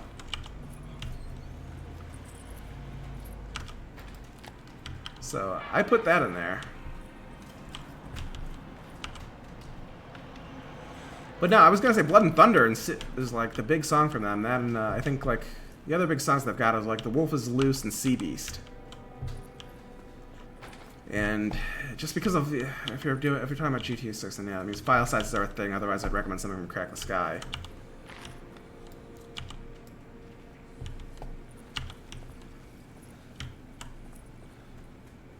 I remember when I did a dramatic readings of Final Fantasy 3 and 4. That was fun. Can I go up here? No, I can't. Shit. That was fun. Then I reached Final Fantasy 5 and I'm like, oh god, 3 out of 4 characters are playable are female. Actually, 2 are female. One is male and one's non-binary. And I'm like, oh god, I'm gonna suck at having to do all those voices. My vocal cords can't do that. I can do like 1 or 2 girls, but other than that, it's just I don't have the vocal cords for that. I don't think I could get like Krill to sound different from what's her name, the other like the princess.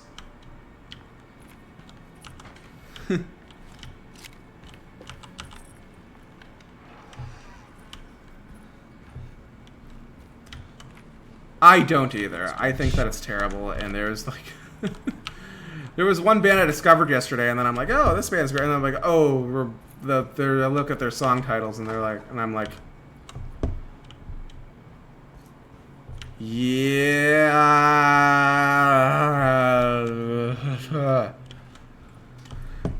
these guys could officially get fucked. I will never pay. I've apparently they tour, but I will never see them live. If those are their lyrics, then no. Like it also wouldn't kill Migla and Deathspell Omega to just cut ties with Miko. Like, again, I said that Trevor had very good reasons for firing Ken from Unearth. And yeah, I think that both those bands really should cut ties with Miko Aspa for the same reason, because his politics are fucking insane.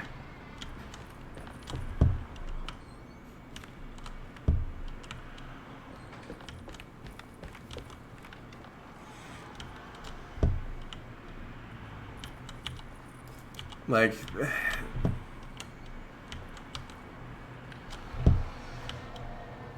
I like Deathspell Omega, and I like their music, and I put them on my like general metal playlist, but that's because the members in France have a very different worldview than Miko does.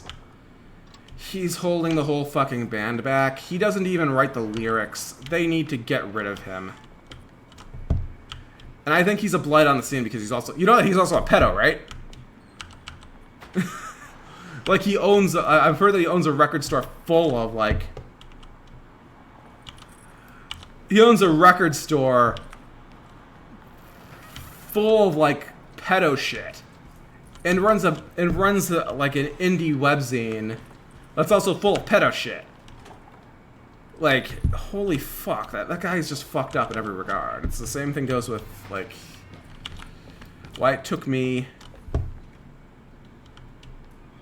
Yeah, I saw them, they were opening for Behemoth, but I could never get into their music because... Let me say aloud because, yeah... Jason's got an Inquisition, he's a pedo, and it's... Yeah, that's a problem. He got caught with a computer full of child porn. That was a thing. Like... I also have the same fucking problem with Watain and the fact that I don't think that they get enough shit for that. They don't get enough shit. They don't get enough shit because the whole, like, have you looked up exactly what fucking cult Eric Danielson is part of?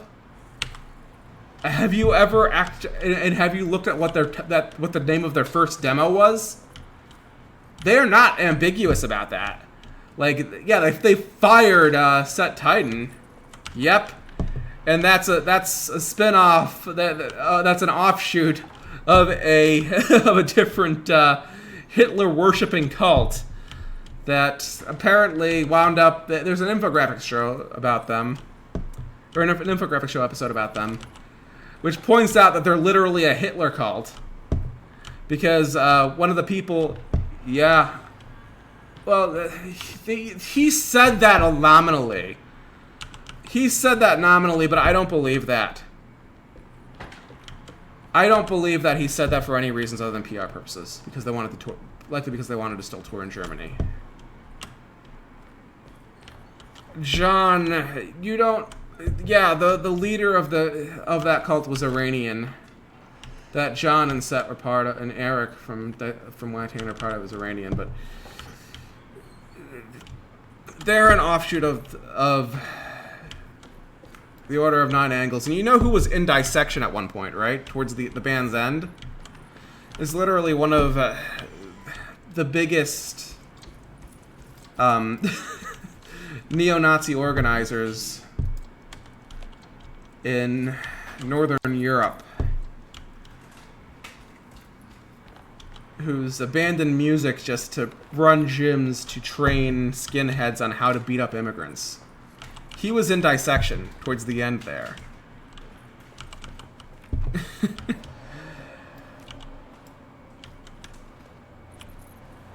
So I don't think that John was in any way sincere when he said that he was against racism.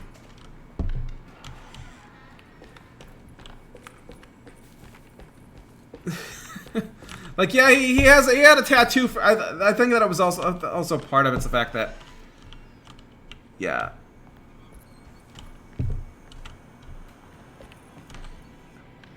Yeah, I didn't see the crime scene photos of his house, but I don't care to, because I don't care to see like blood. I know enough about what he did to know that he shot himself in the head as part of a satanic ritual to sacrifice himself for the cult.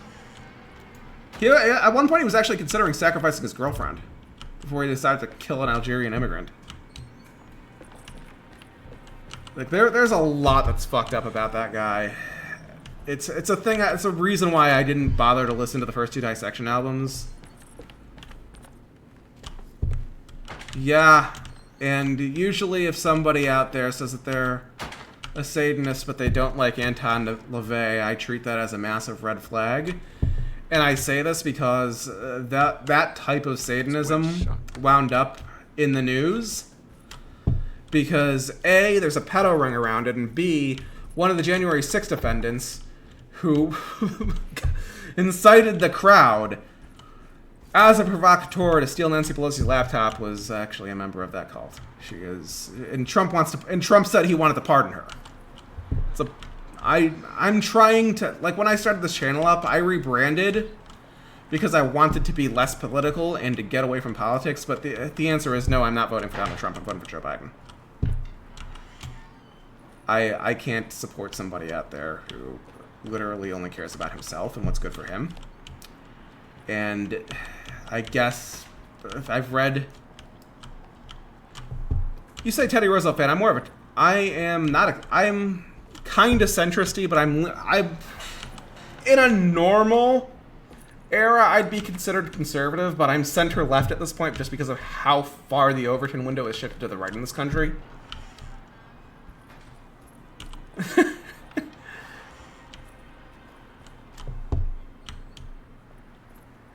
But right now, where my mind is at is more Harry Truman. My views have shifted left just because of how nuts the Republicans have gotten.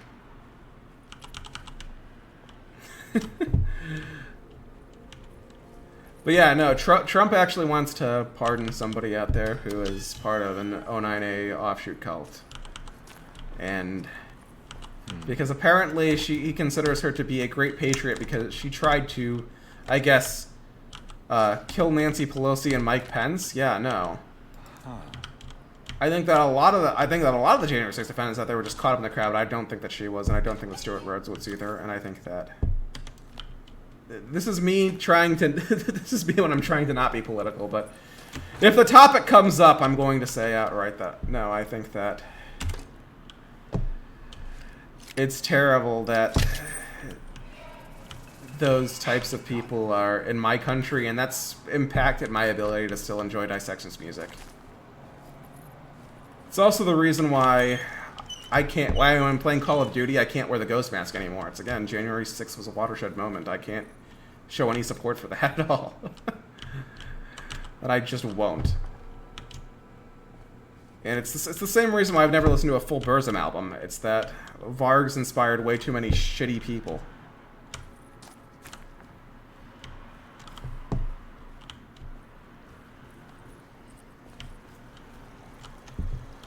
But that's more of a libertarian. Oh god, yeah. Varg, he's inspired way too many shitty bands with shitty beliefs, and I don't support making the metal scene hostile for other people. It's like when I started listening more to the Norwegian bands, I'm like, yeah, this is pretty cool, but I can't justify somebody out there whose views are that unapologetically hateful, who shows absolutely zero remorse. Like, I can say that I can get away with saying that I still like Megadeth because everybody in the Megadeth fandom just admits that Dave Mustaine is a homophobic piece of shit who believes in a lot of bizarre far-right conspiracy theories, because they openly understand that he's a piece of shit. I've never met a Megadeth fan out there who unapologetically likes Dave as a person. But I've met plenty of Burzum fans who actually like Varg as a person, and that bothers me. And that's a part of the reason why I just can't support his music. I just can't support his music.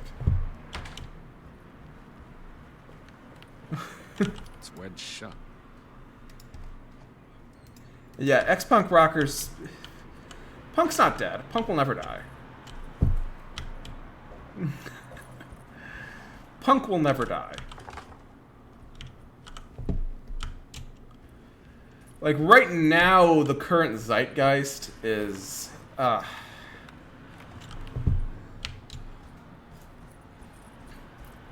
it's more like pop music and R&B.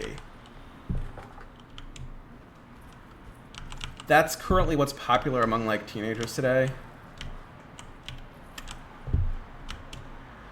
And I think that stuff like EDM, metal, punk, hip-hop, that stuff's all going to come back because there's always going to be a market for extreme music.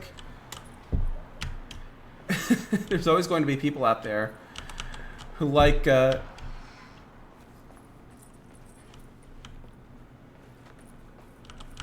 Profound Lore's been around for a long time.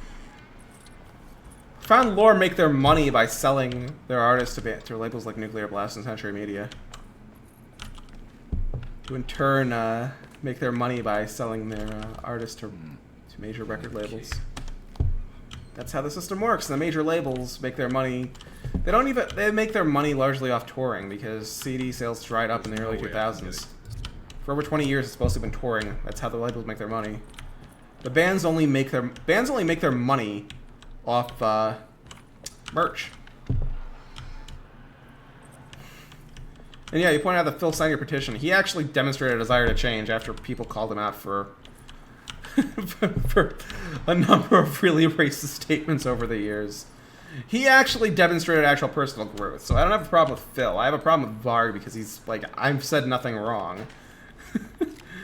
And he doesn't care how many people out there think he's a piece of shit. And I hate how his fan base enable him. And they don't bother to like separate the art from the artist. They just worship. They worship the man and think that he's cool because what he did was edgy. And it's edgy because the shit he did was massively fucking illegal. Like, I can just say that based on like some of his social media likes that Eisen has absolutely changed from who he was back in the 90s. That's why I don't have a problem supporting Emperor at all.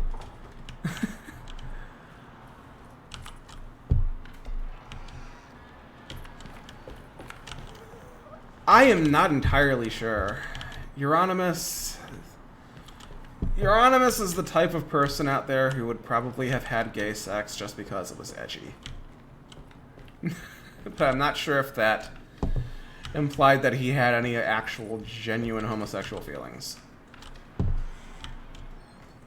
I think that he just set out to be the ultimate fucking edgelord. And then Varg stabbed him over 20 times because he threatened to kill him after he was boasting about making a Polish journalist disappear. Like, Euronymous, he was also like a big fan of Joseph Stalin and idolized Stalin as a person. Not a great guy. He did it again just because Norway was bordering the USSR and he wanted to be edgy.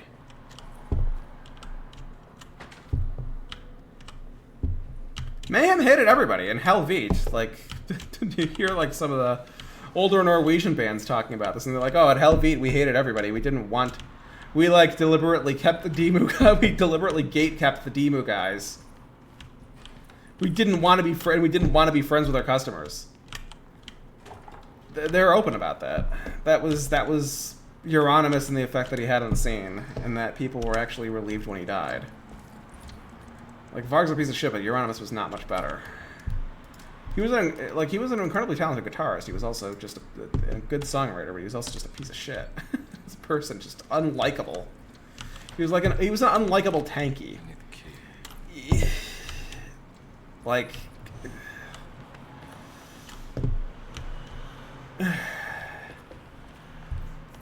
And somebody out there who was very in your face about it. I've seen Mayhem live, and yeah, Mayhem are pretty cool, but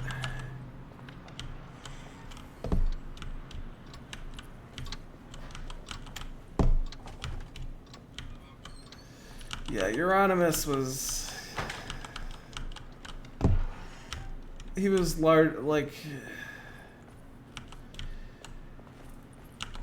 he wound up, like, when Dead shot himself, he ate parts of his brain.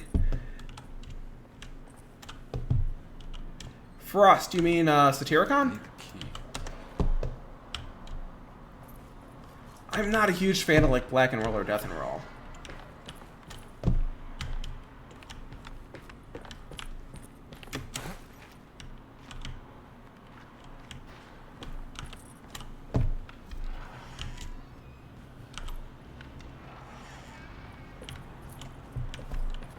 $13.49 are good. I think I've seen them. I'm not sure. I forgot if I've seen them or not.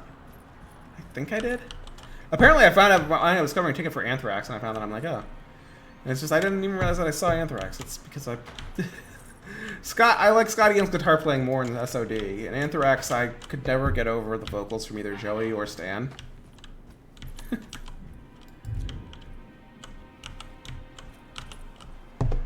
Anthrax is a band that I've given plenty of chances to, and I realized that like I can't be pressured into liking them. I just don't like them. I don't like either. It's like John Bush is of like the whole like 90s nose yodeling Scott Stapp impersonate, not Scott Stapp. Scott Stapp was part of the problem. Eddie Vedder, that's who I'm thinking of. Eddie Vedder impersonator. The people out there who always wanted to try to sound like Eddie Vedder in the 90s.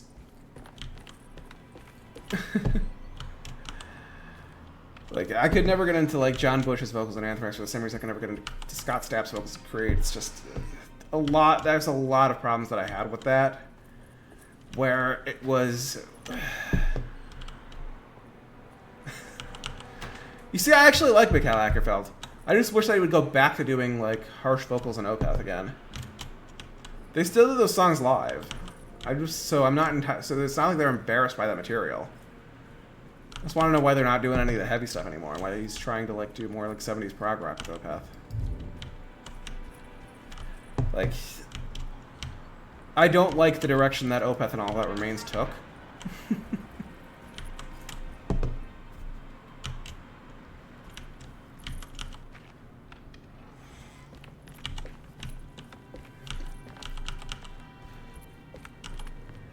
In terms of just trying to make their music more accessible over time. Where am I spawning? What do they want me to do here?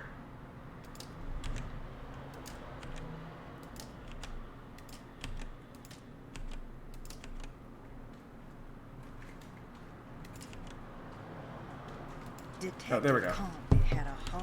The boiler, okay, so that's back in the basement.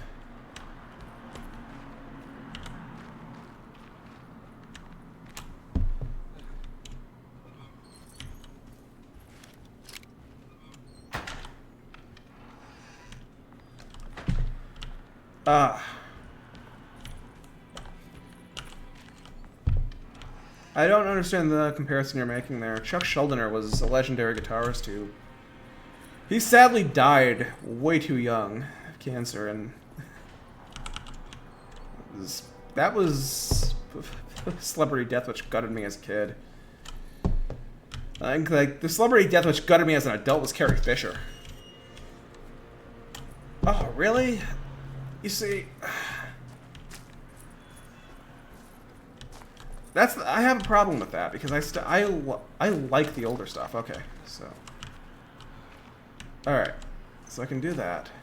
For the record, I have an active chat here, so I'm not going to like go out and I'm just going to DoorDash today.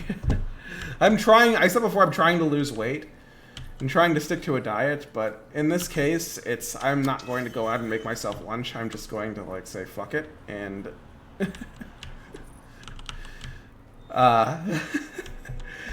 Order myself Wendy's. So.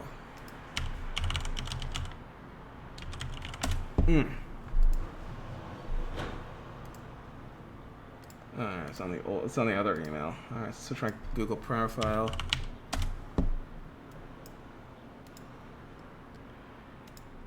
DoorDash. Nah, not plain fries. I always get the baconated fries. Wendy's triple, yeah, I sadly get that. It's one of those. I need to watch out for my cardiovascular health.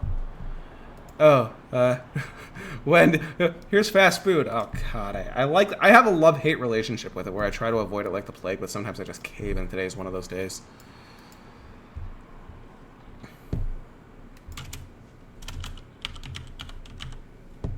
Wendy's is also a little bit too far for me to... Wait, temporarily closed? What do they mean by that? What the fucking hell?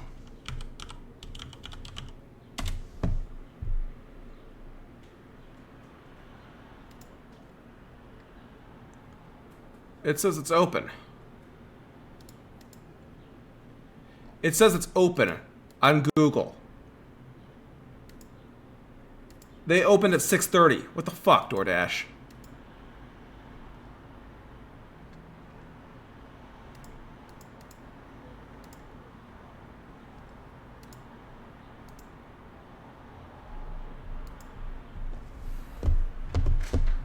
Oop.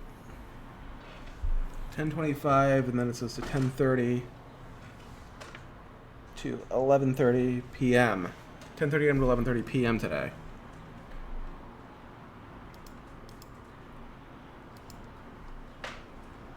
Why is DoorDash saying temporarily unavailable?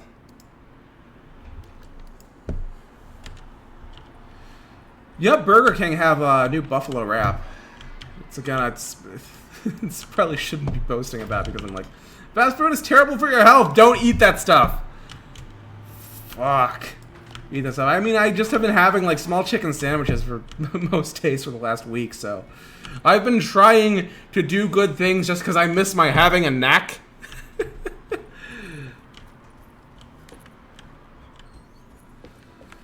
Yeah. What? And then I'm like, yeah, God, I want to just order something from DoorDash, and I'm like,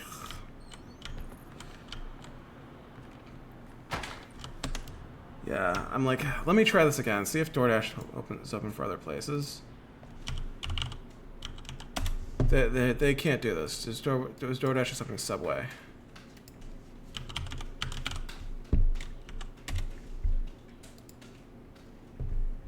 So wait. Subway yes, Wendy's no. What the fuck?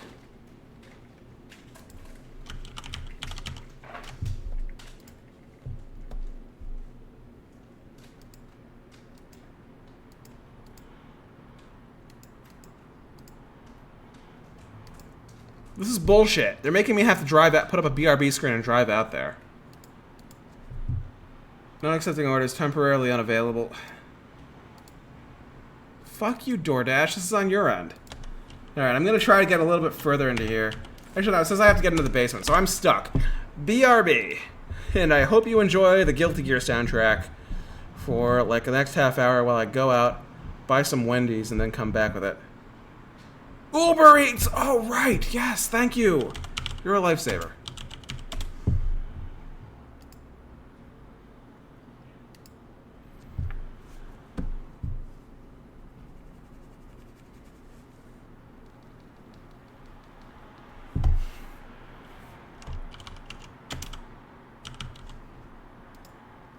All right.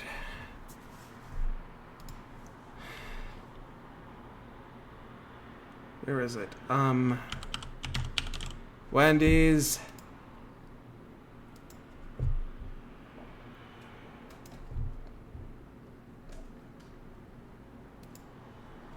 Yeah, it says open on their end. Grumble, grumble, grumble.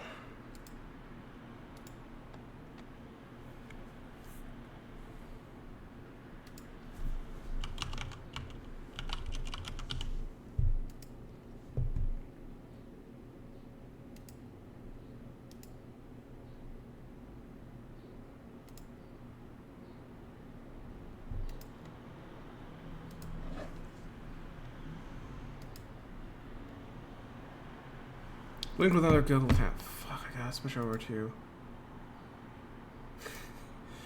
Jersey Mike's is twice as much. It's an arm and a leg. Although, if I'm going to get a chicken sandwich, I'd rather get it from Jersey Mike's because their chicken is fresher than, what's it called? Because I have hunger brain right now. Their chicken's fresher than that of Jimmy John's. It's less processed, and apparently Subway chicken was found to be not chicken.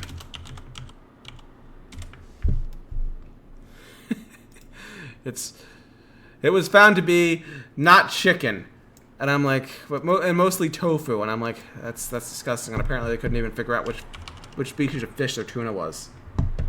So I'm like, yeah, if I go to Subway, I'm going to get the meatball on principle.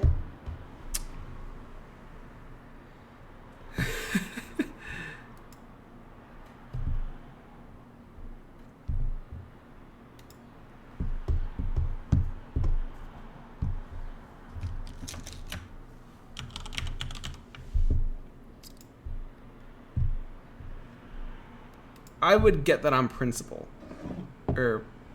Yeah, because it's just, I know that it's beef there, and I don't know what the other ingredients are in the other sandwiches. Because it's like, would you rather have beef, chicken, or tuna, but the chicken or tuna is not chicken or tuna? I'm like, I'm not interested in eating mystery meat. No, thank you.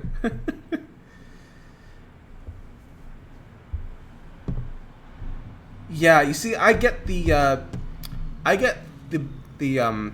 chicken bacon ranch or the buffalo chicken. Spicy chicken is always a good choice. It's usually what I have at home is just like chicken sandwich with buffalo sauce. That's my usual lunch. Alright. Budget-friendly fast food chain. Yes, the budget-friendly part is a good part. Alright. Combo. Where's the Baconator?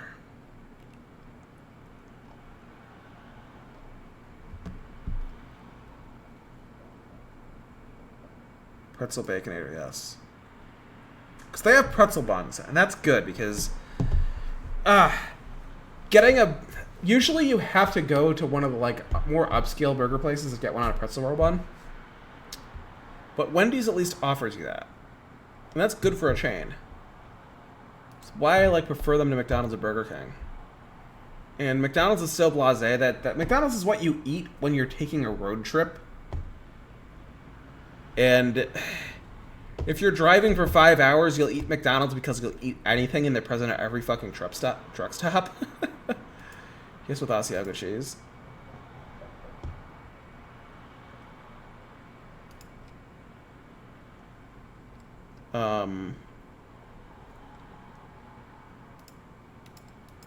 I can't combo it. I can't make it a triple pretzel baconator.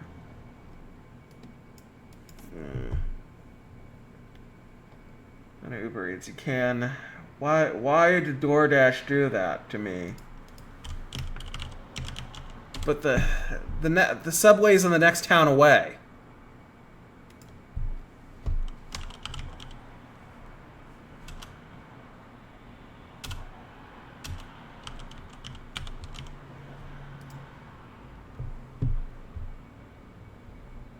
Okay, I can do this with DoorDash now. Thank fuck. Yes. Yes, okay. Thank fuck. DoorDash, thank you. Yes, triple pretzel baconator.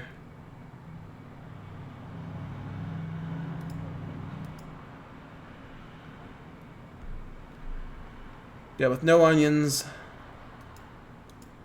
I'm just like my grandfather. I can't have onions. Mi abuelo, he was not a fan of onions, and he could just taste it on anything, and I inherited that from him. Let's see. How do I make it? Well, that's weird. I used to be able to customize. Yes, with mustard. They don't have ketchup. Yeah, ketchup, mayo, and mustard. Yeah. Add Asiago cheese. Add mustard. No, I don't want pickles. No, I don't want onions. Lettuce and tomato, yes.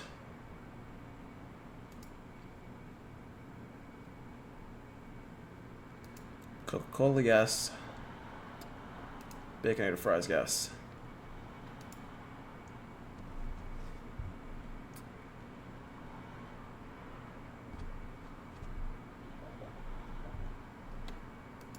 I don't use DoorDash frequently enough to do that.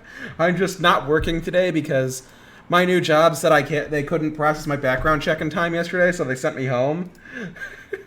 So that's the only reason why I'm streaming during the day tonight during the day today instead of at night. What I say? So I said day tonight. That's a me when I'm hungry. I get so tongue-tied when I'm hungry. I'm just like starving. And it's just I'm like, no. You're gonna feed me, pal. You're gonna give me actual food. Here, okay.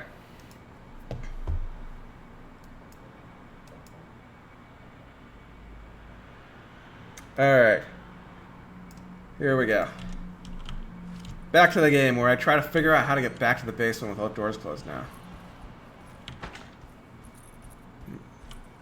Oh, here's a door.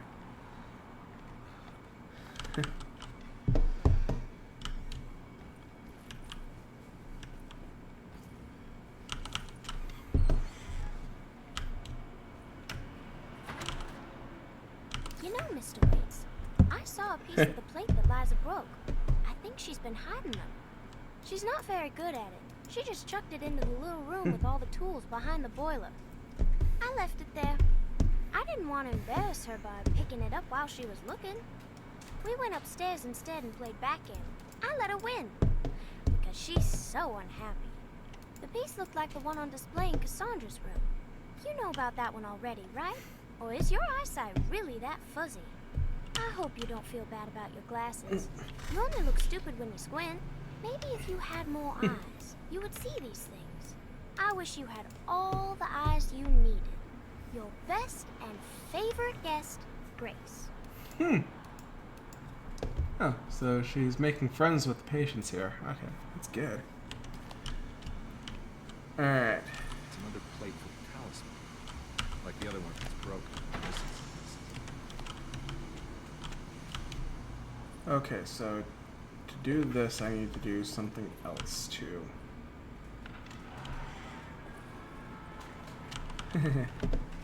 Oh, cutscene time. This is so different from the original. I like it. I legitimately like this game. It borrows from In Sound Mind, but In Sound Mind was... The soundtrack was good, but the actual game itself was bad.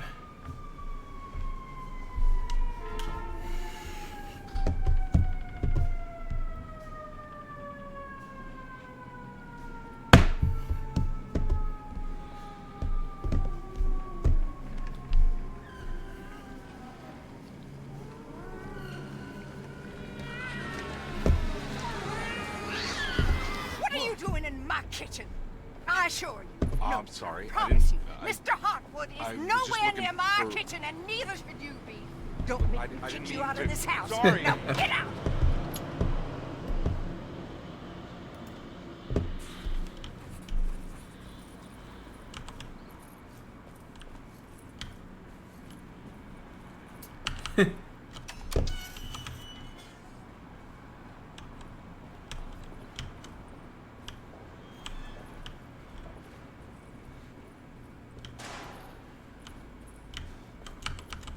I need the key.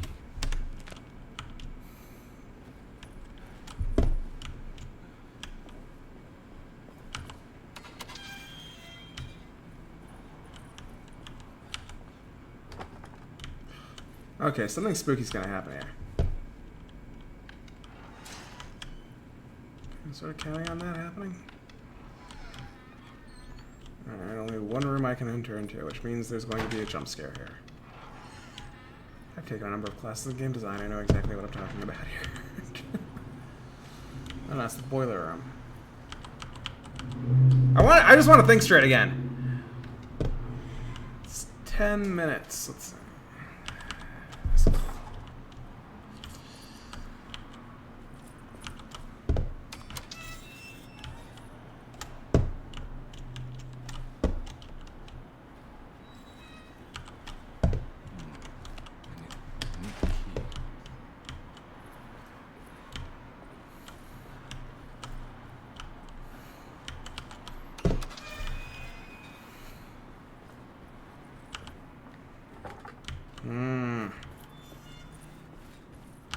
so...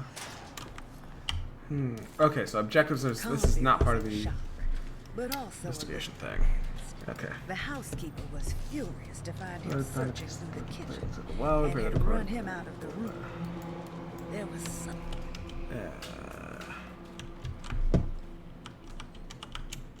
Yes, Dakota flame the boiler. What were the other things? Yeah, the clock.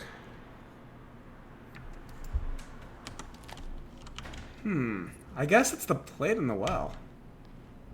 Now get me to the clock, which should get me to the boiler? I think. Of course, she locked me out of there, and she locked the door from the other side, too. Asshole.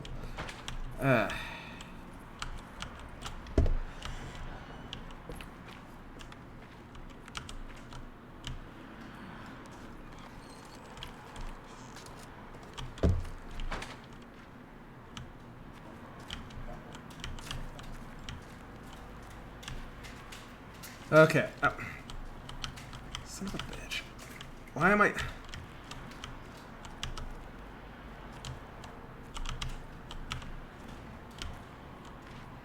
It's not an Alone in the Dark game without soft locking. This is a bug.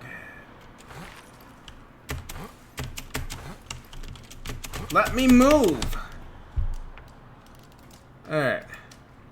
There might have been an autosave, so we're going to continue. Let's see how far back we are.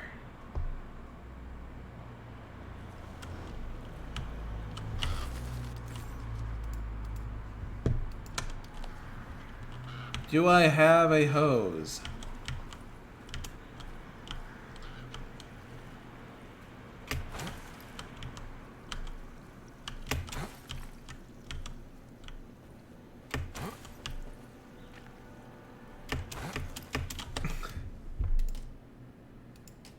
Oh dear God. Between this and Phantom Fury, it's like every fucking game coming out this year. It's just this buggy mess. Or PS5 exclusive and I'm on Switch and PC. Like, PlayStation games are all coming out. It's like, oh yeah, enjoy 2024 where all the games coming out are PlayStation exclusive. Okay. Yes, I have the hose.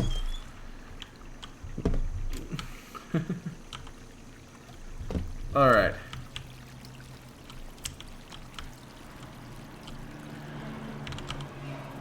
Yay. Yes.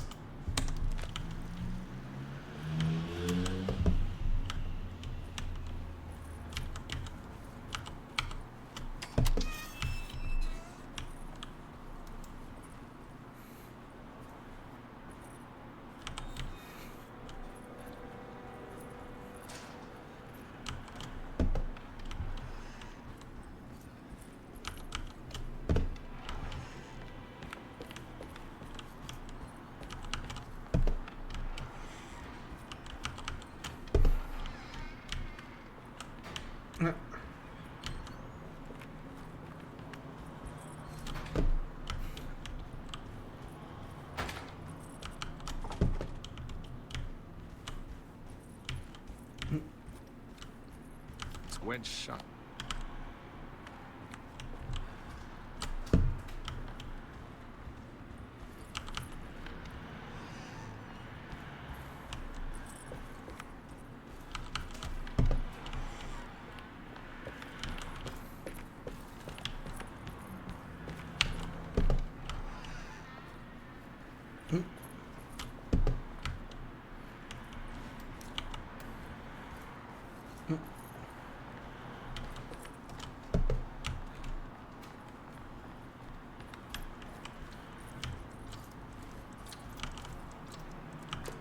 I think I've seen this somewhere.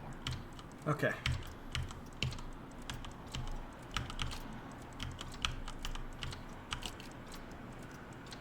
How do I rotate? Yes.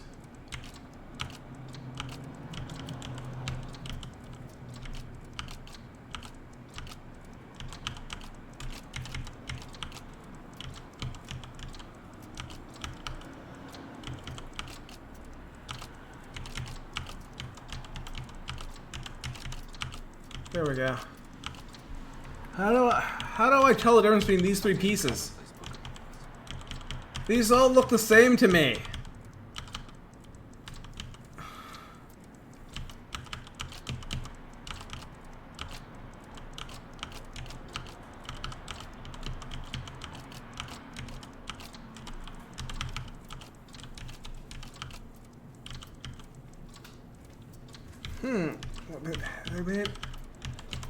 They gave me 3 pieces up.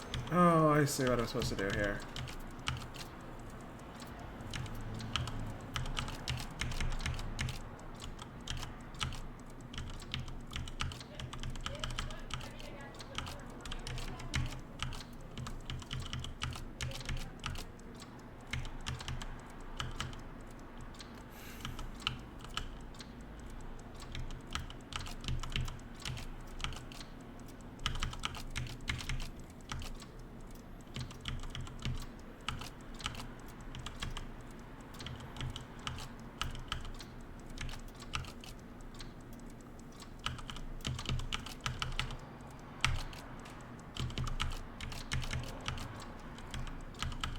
Okay, so this thing connects to some other piece somehow.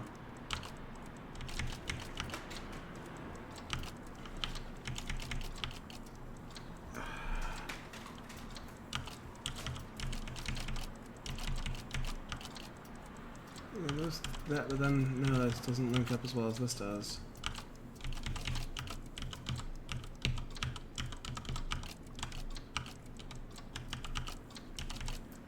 What do they want me to do?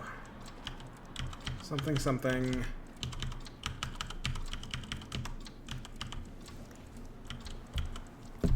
I think I've tried all these combinations here. Notes? Okay. It's a survival horror game. Check your notes here. Yeah, Resident Evil was inspired by Alone in the Dark. This is Alone in the Dark now becoming inspired by Resident Evil. Oh, fuck shit. I apologize for not having a giant 4K monitor. But...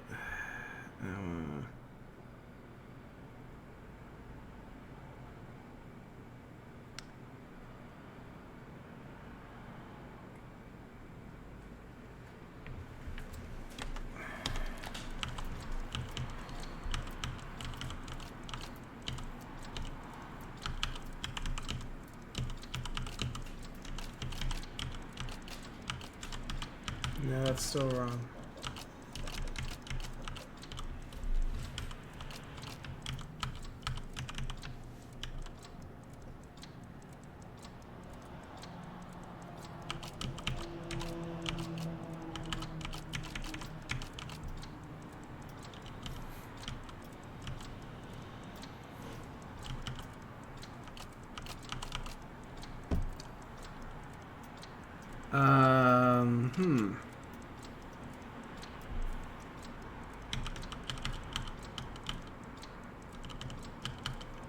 Link this up with... Okay, I'm seeing...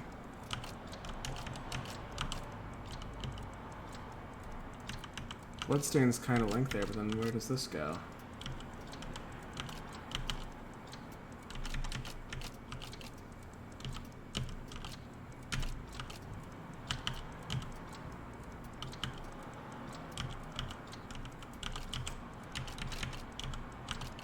Those link ups are perfect. It's so weird. And 2 of these are...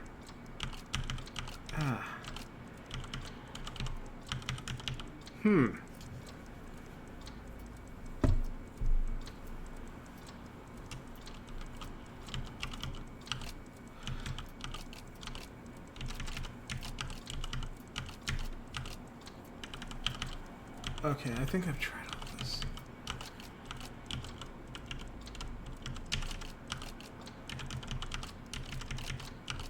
Okay, so let's try this. I think we got it here.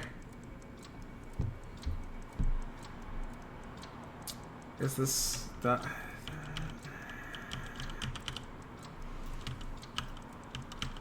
Yeah, but look, there's blood up there, but then this piece is not like up to that, and then I don't know where that piece goes.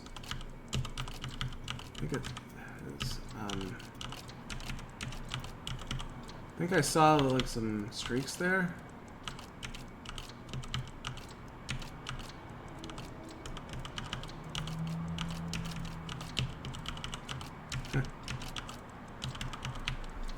Okay, now I'm still confused. Oh, DoorDash guys on my street. Yay.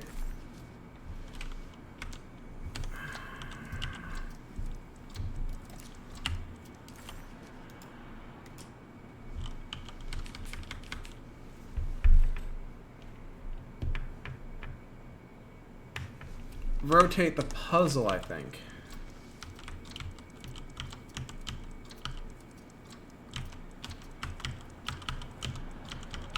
How do I rotate the whole damn thing?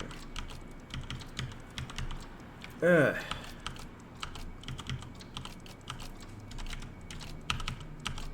Piece has to go there just because that's where they link up, but then...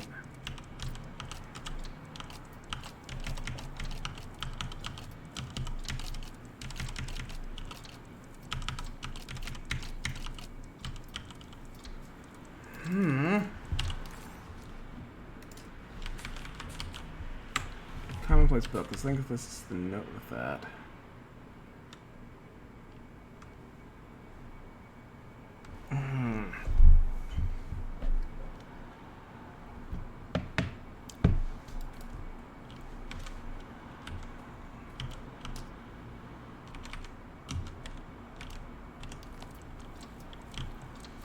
It's not showing me anything different from what I've currently got. It's just the whole thing had to be rotated. I don't know how to rotate the whole damn thing.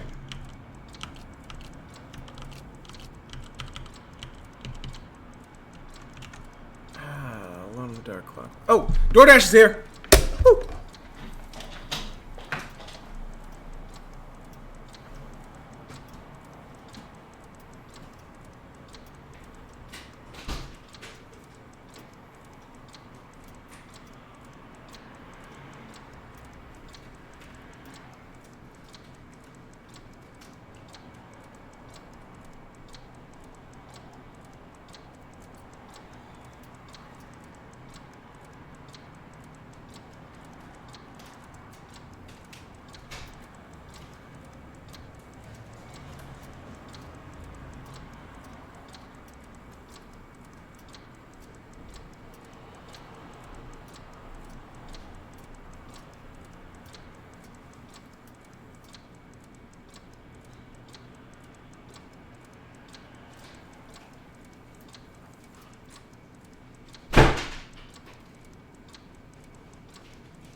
Oh yeah. Yes. This stuff's good.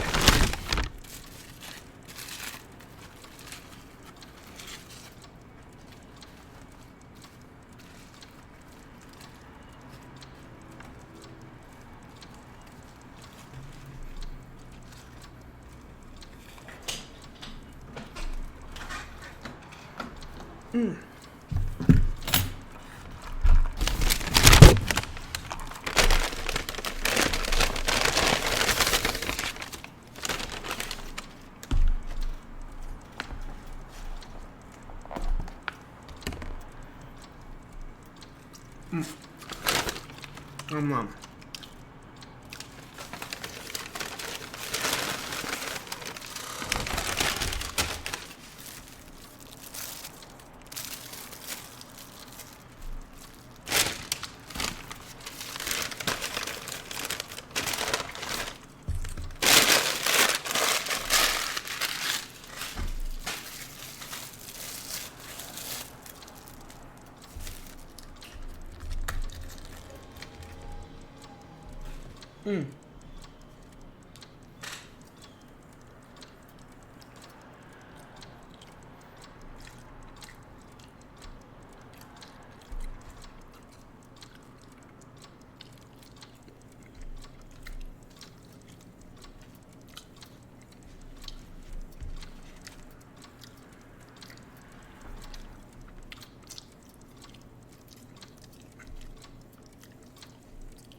stuff's good.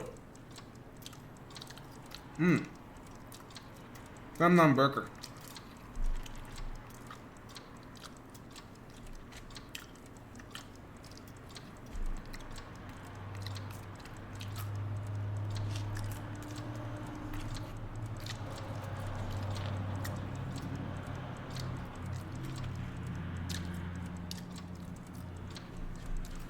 Mmm. Mmm.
Mmm.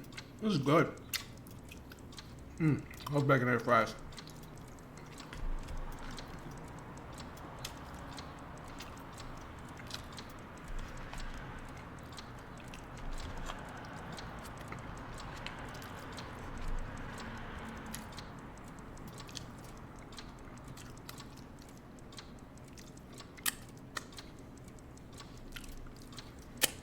That's the ghost pepper sauce. Mmm. More mild than most ghost sauces, but I like the taste, not just the spice. Nom nom. Mm.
Mm.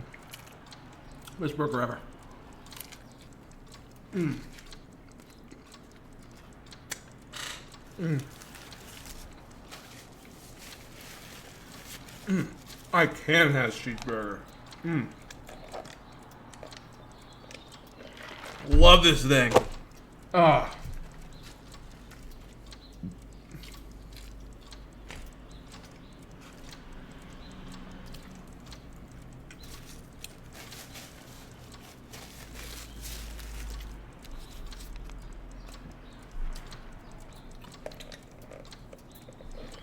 Nom nom nom. Hmm.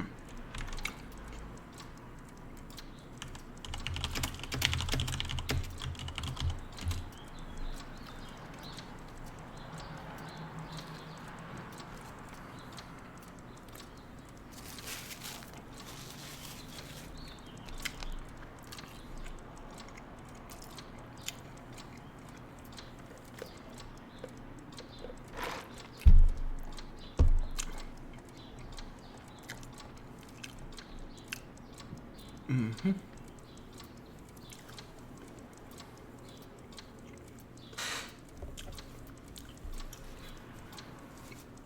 Oh, those don't... Oh, those are the only pieces which linked up. No, that's not true at all.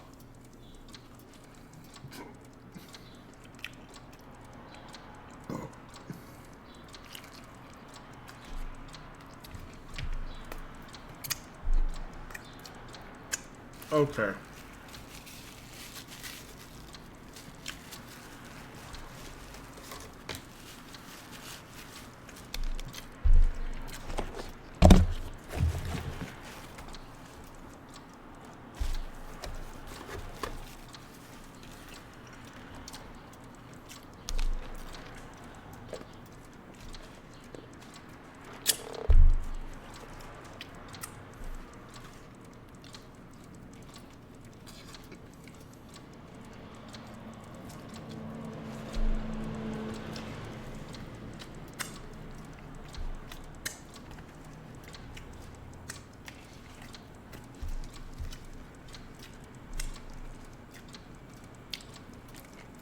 Mm.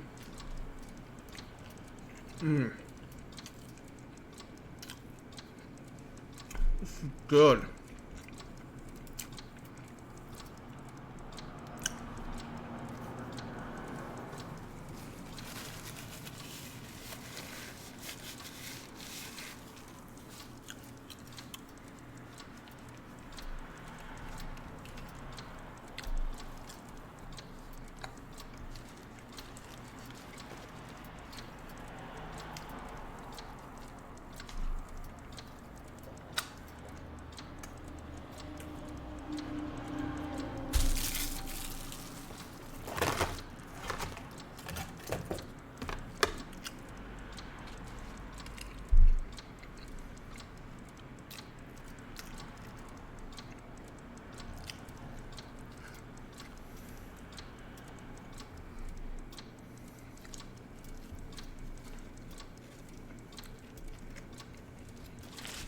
Mm.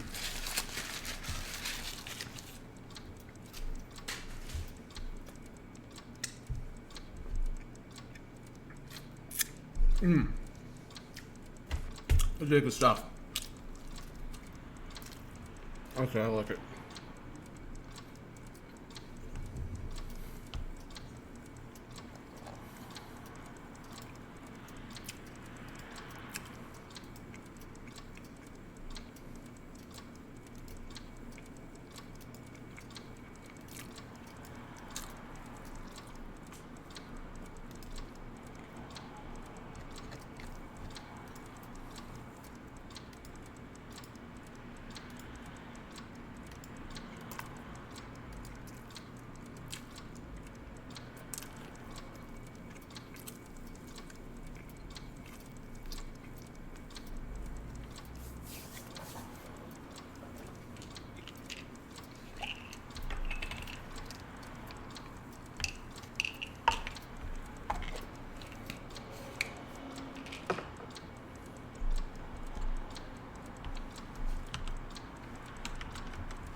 Okay, these also lined up.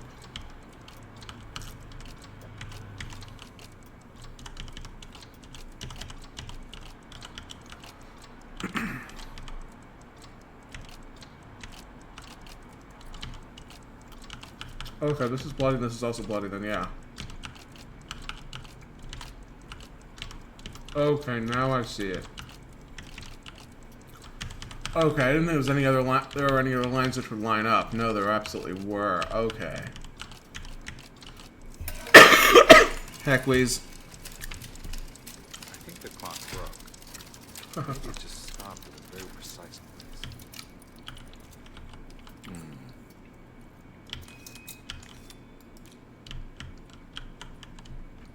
place. Haha.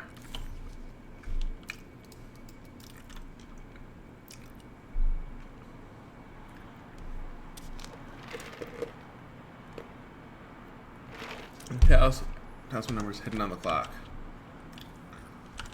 No, problem with this game is the same problem with Ion Fury. It's just bugs. It's otherwise fine.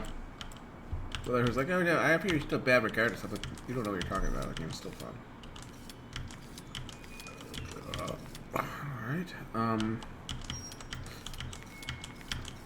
Okay.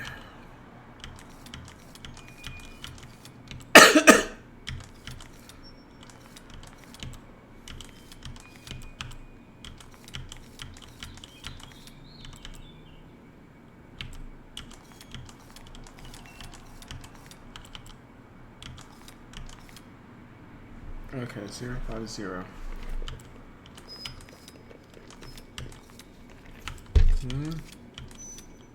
It was 249.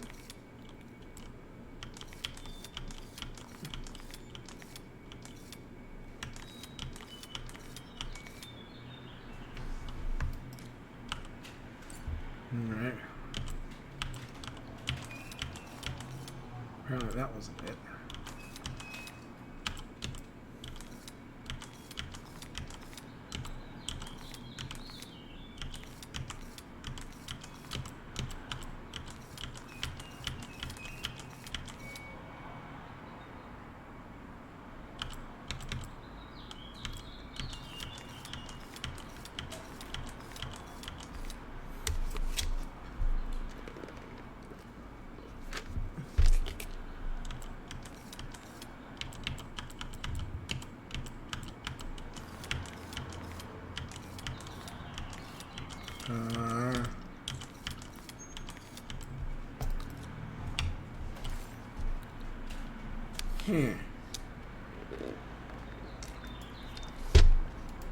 There's still stuff in Jeremy Hartlett's room.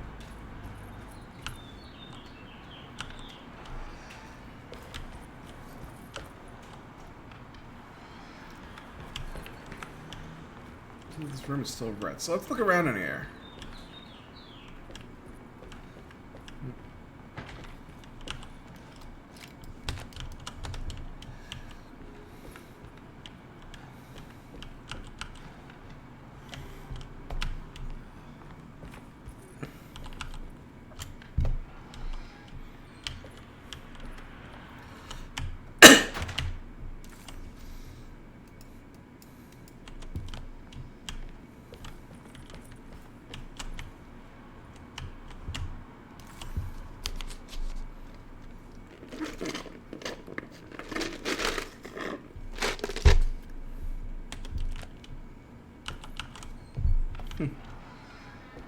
Okay, so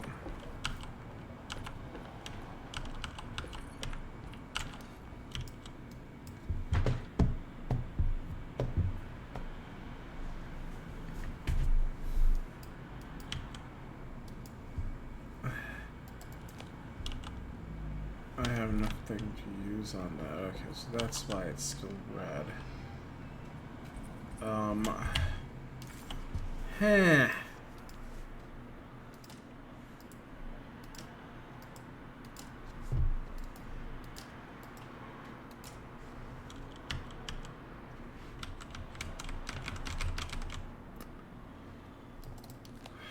One, 10, 11?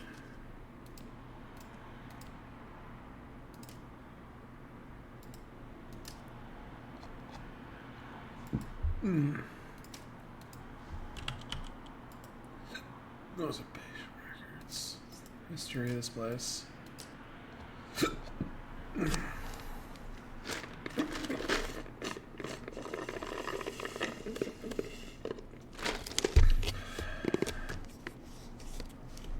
Yeah, they also mentioned Spectral Grass here. That's a character from the story Call of Cthulhu. It's again another Lovecraft character.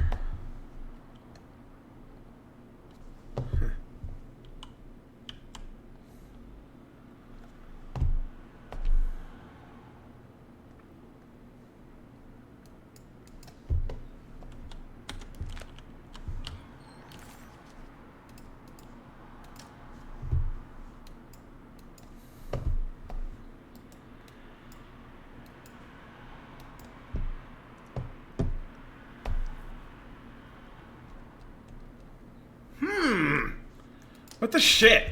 Emily's here repairing the boiler. Bob from the wine cellar. Alright.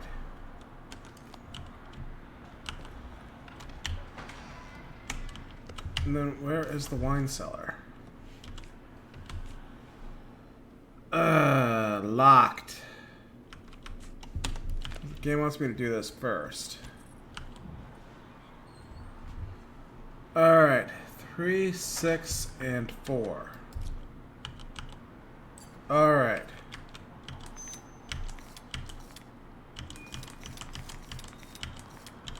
Those are the 3 numbers.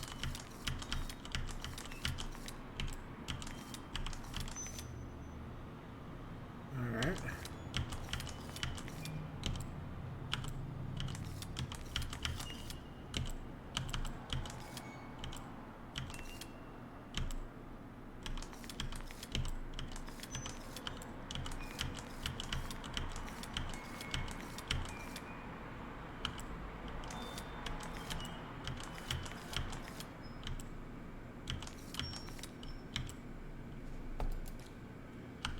Okay.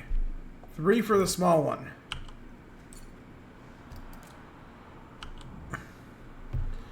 Three for the small one, 6 for the big one. Alright.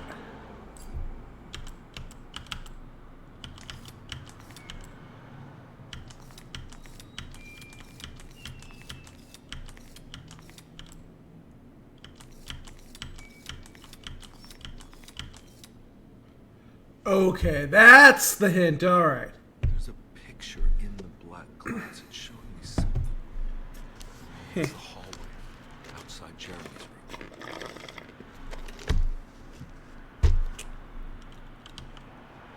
room. Something supernatural is about to happen here.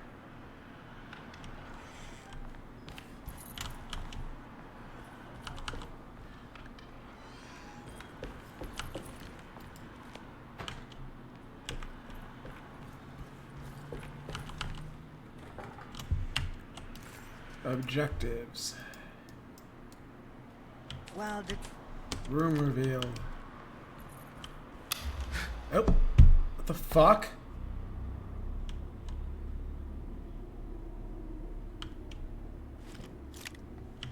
Oh.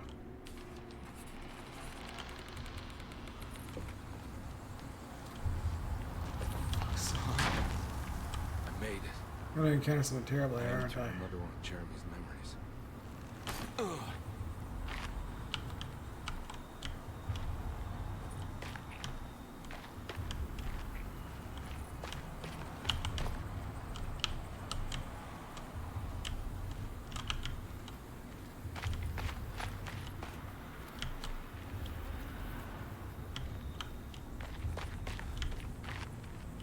Shit.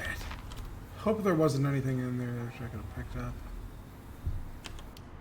Actually, there might be. There might have been.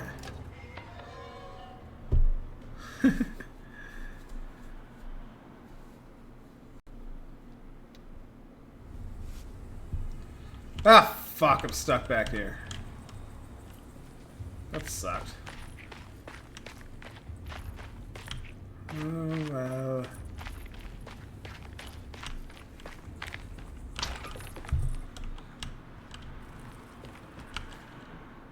May 1923. Monday.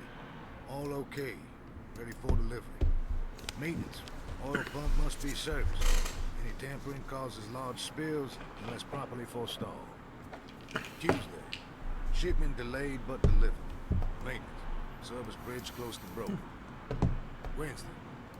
Prospectors reluctantly agreed to show the burial mound to Mr. Hopwood, painter. Read about our finds in the papers. He means to return tomorrow, try to find a way inside. Thursday. Mr. Hopwood's efforts delayed. Morgan seemed nervous about his plans. Hopwood promised not to return to the compound. Instead, he has taken up an offer by L'Officier, the riverboat captain. He means to pilot him to the site tomorrow morning. Hopefully, that's the end. Work can resume. Maintenance. Bridge from the oil tower to the bayou has collapsed. Sabotage suspected. This is the devil that guides us now.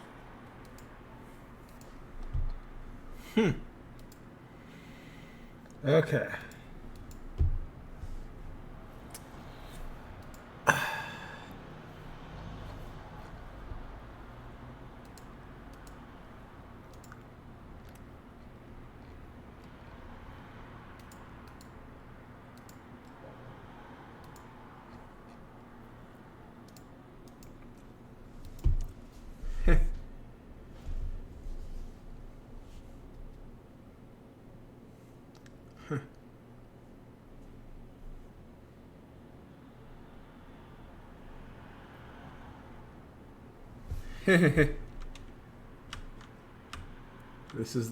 That's so weird when I say that.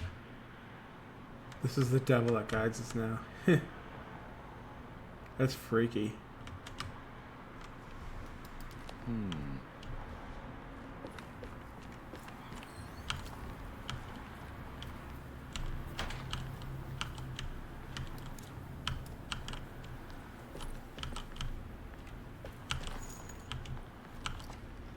Ammo.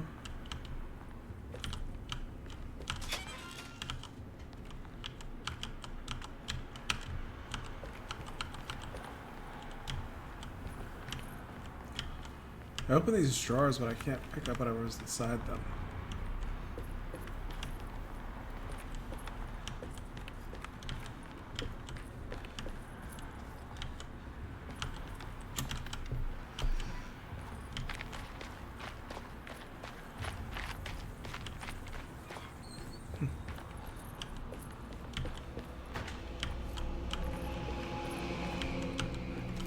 Need the key.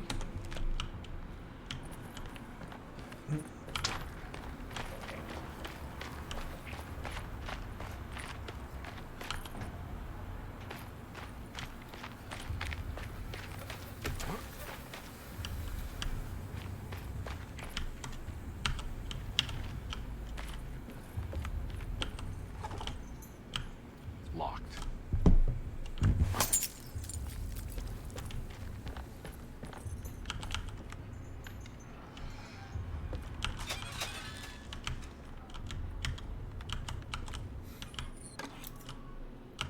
Yes. All right.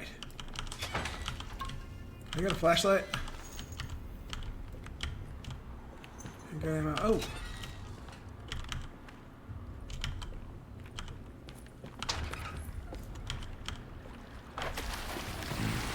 There's something missing. Uh-huh.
I have the hatchet by the pipe. I think the hatchet is a bit sturdier and a bit more powerful. Alright. Got it.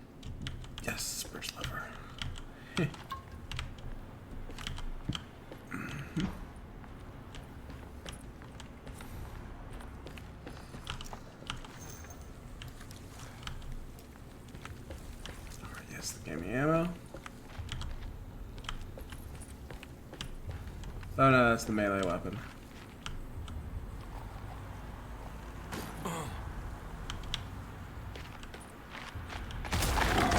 Whoa!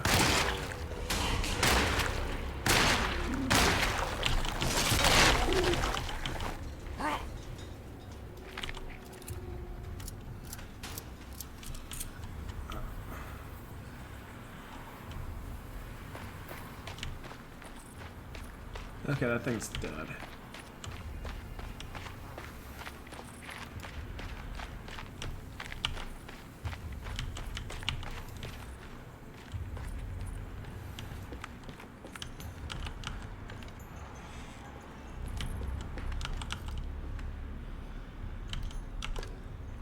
Okay. I'm just constantly checking and double checking stuff to see like if, like, hey, did I miss this collectible here? Well,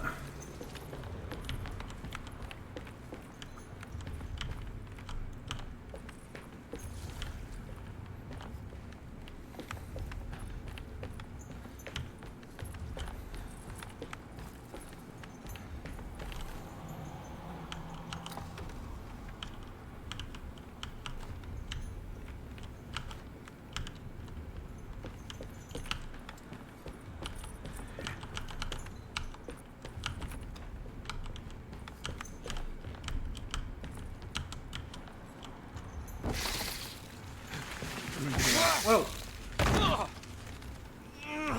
Ouchies.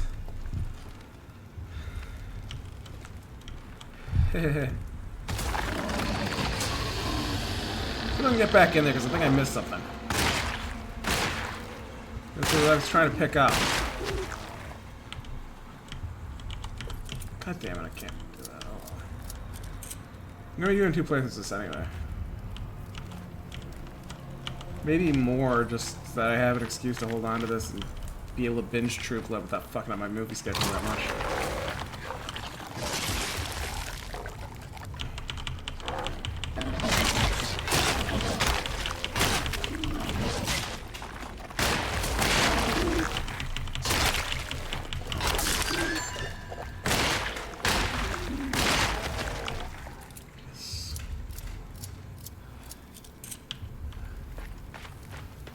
Alright, I have no melee weapon anymore.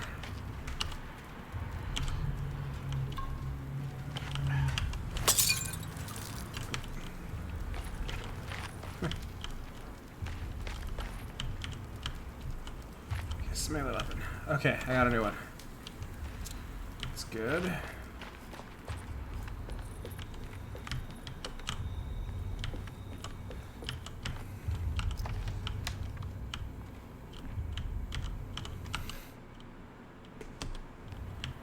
Oh yeah. A much better weapon here. Attack the barricade. Looks pretty weak. I just need something to break it.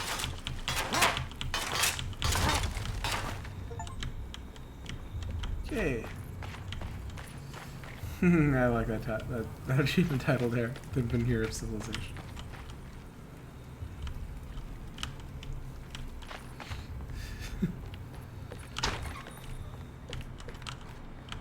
So, more stamina now.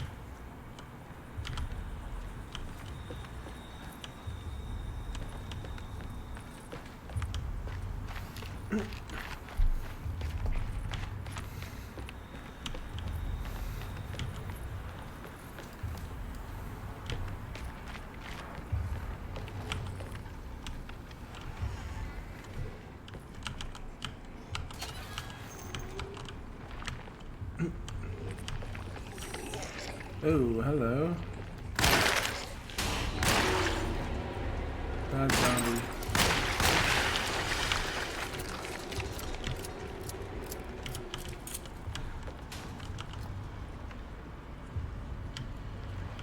Anything? No?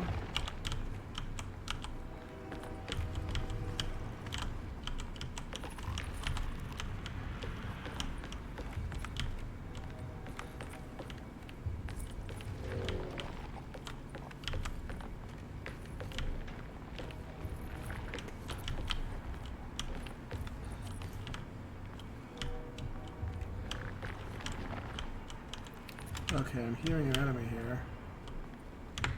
So hopefully a Molotov. Oh, fuck. Just regular battle, though. Oh well. Regular battle's not a huge issue.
Okay, good, you're gone.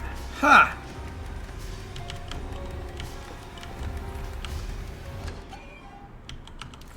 Yes.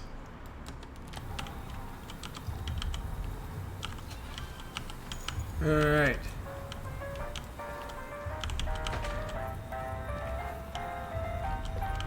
Did the thing. Cool.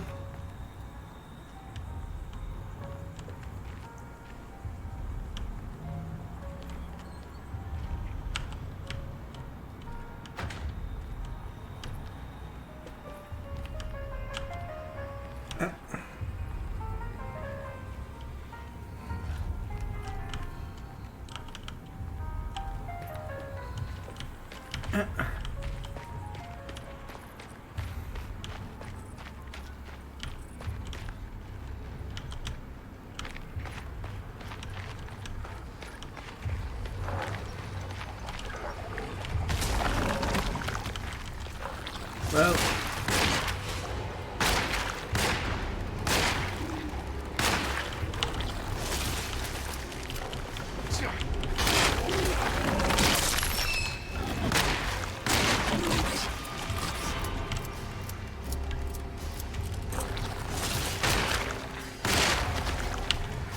Huh.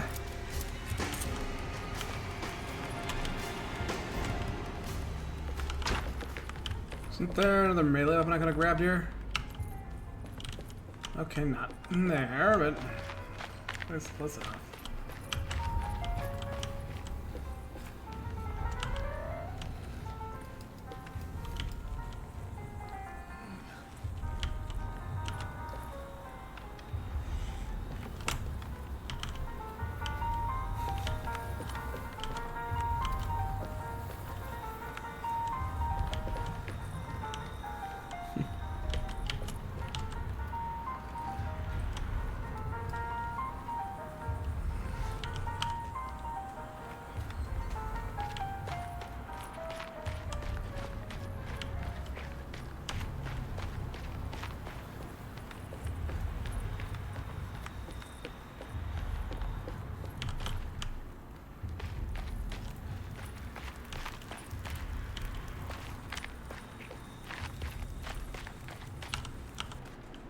Alright, I got an ore. Cool. Okay, so I have this ore here, which I can use to attack enemies with.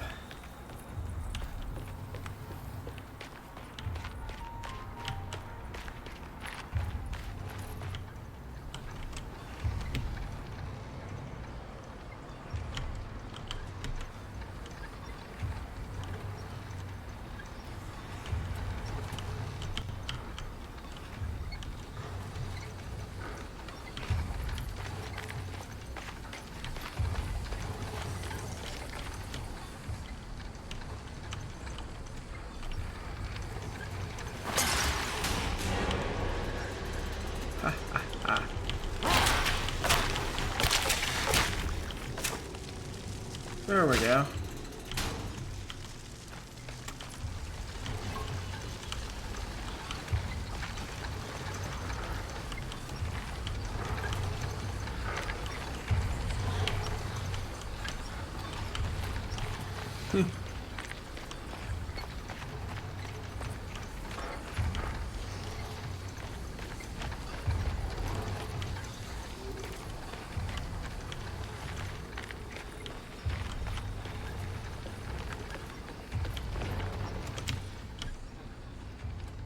Okay, so if I just...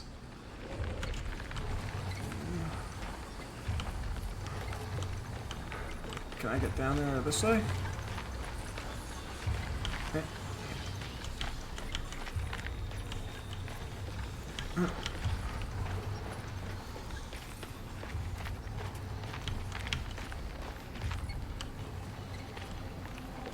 There's gotta be a way to get to the other side. Yes.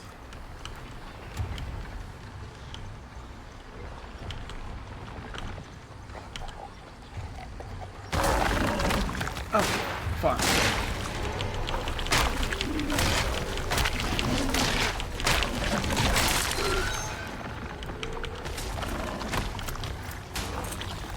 Well,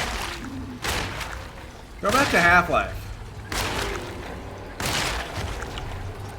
These literally look like the bullshit from the first Half-Life. I'm pretty sure that enemy's a reference to them. Reference is probably the wrong word. Homage. You know, they're an homage to them.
Oh. Alright. Now what? Tough cloth. Do I got an item description for what I can use that for? Yeah, come on, Carby. You'd rather fall to your death than go up in flames?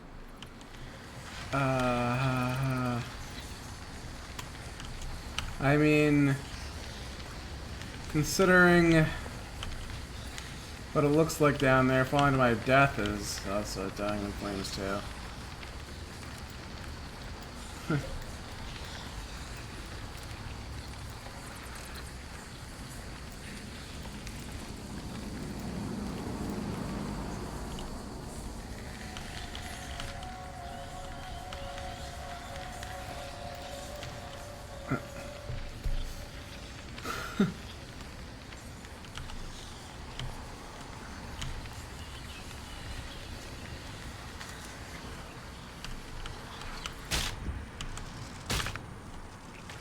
Well,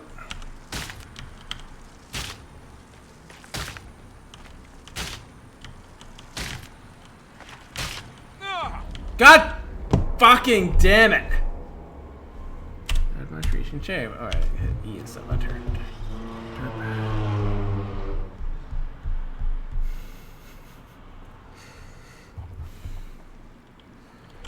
There's gotta be a way to get to the other side.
Huh, there we go.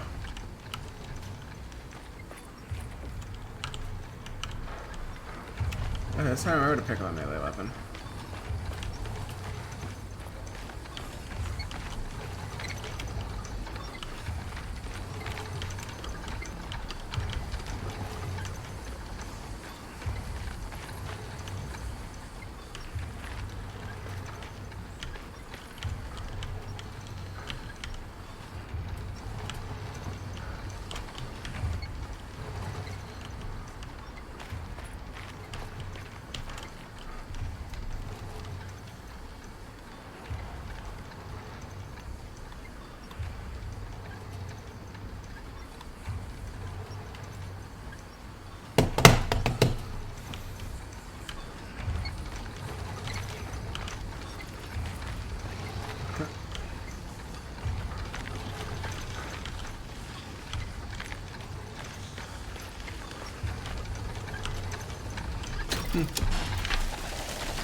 Okay. So now I get this thing, and then what do I do?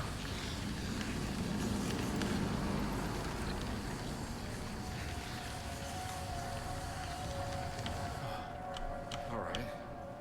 Now what?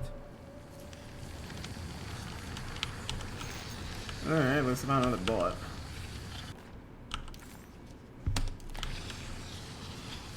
No, I use the tough cloth for something. Come on, Carby. Wouldn't you rather fall to your death than go up in flames?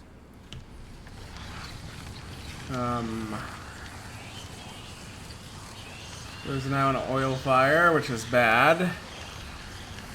These things are really hard to put out.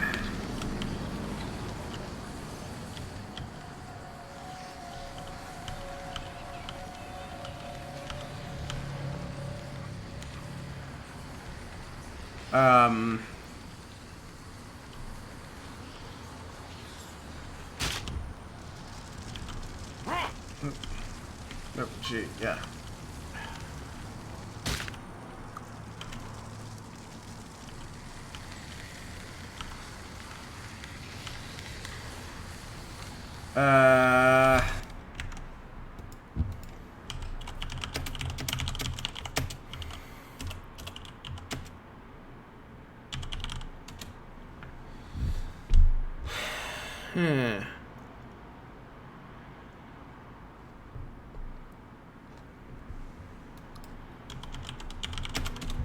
I have no idea where they want me to go. I have this cloth and I can't seem to use it anywhere.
Oh, there's a zip line above me.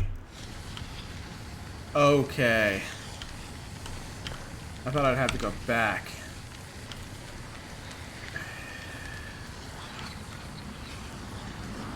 Really? Okay, that's what I did wrong. Up, up, and further up.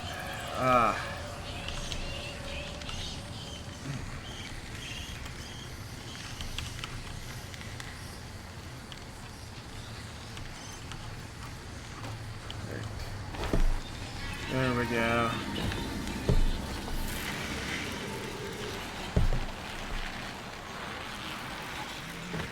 I thought I'd have to put the cloth over something that was burning and it would be like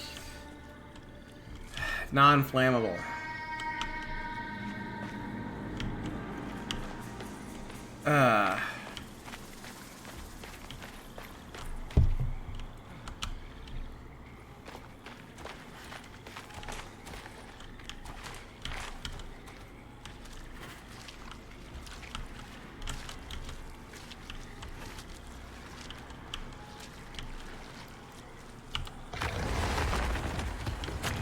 Ooh, looks like a boss. Pretty sure it's a boss.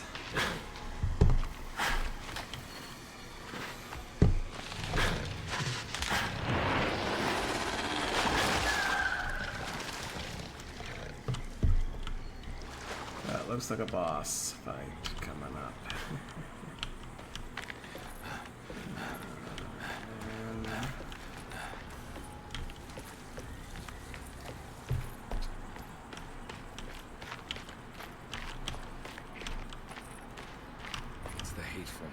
Jeremy talked about in his book. Alright. We're in the mound now. Is that gonna... Yeah, the mound with a hole. Hateful Mound. Yeah, that's a reference to a whole Lovecraft story with an underground civilization. The people out there who are human but had origins not of this earth. Don't come any closer. I'm armed. Get that thing out of my face. Who are you? What are you doing here? I'm just a detective trying to find something called Teruea. You're after Jeremy too? Why? I'm working for his niece. She wants to make sure he's alright. He might be unharmed. Okay, so she's good, right? He's a curse upon Deseto. Here we go again. What? Actually, I'll put my headset. But she's good, right? Oh, that thing is not. Save her!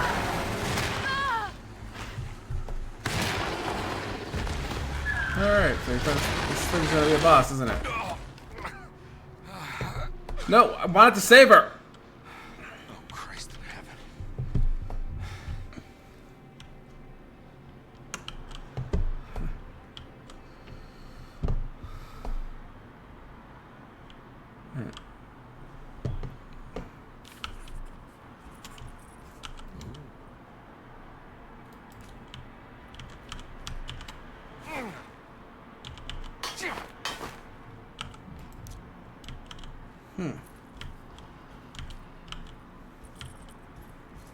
It's wedged shut.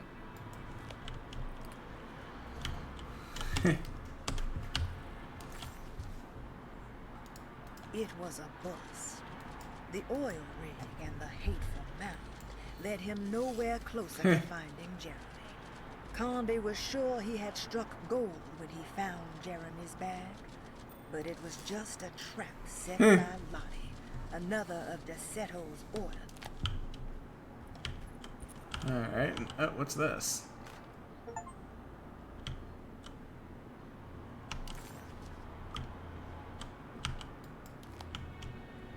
Ooh. Reflections on the Power of the Verb in Certain Texts by Juan Luis Jorge. To act is in itself divine. Even the slightest movement of our hand is evidence of our soul in motion. Yet our free will is so easily overwhelmed by the dullness of everyday life.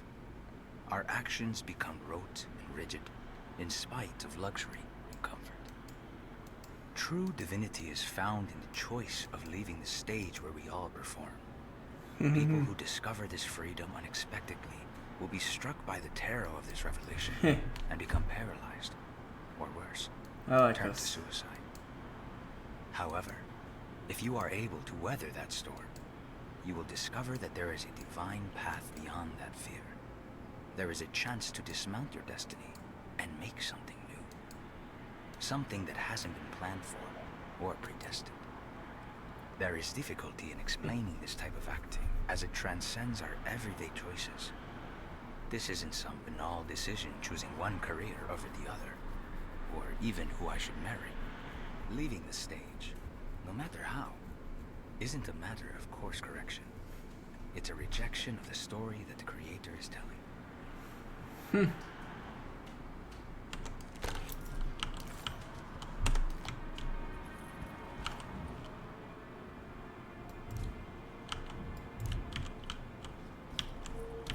Get that out of the ledge.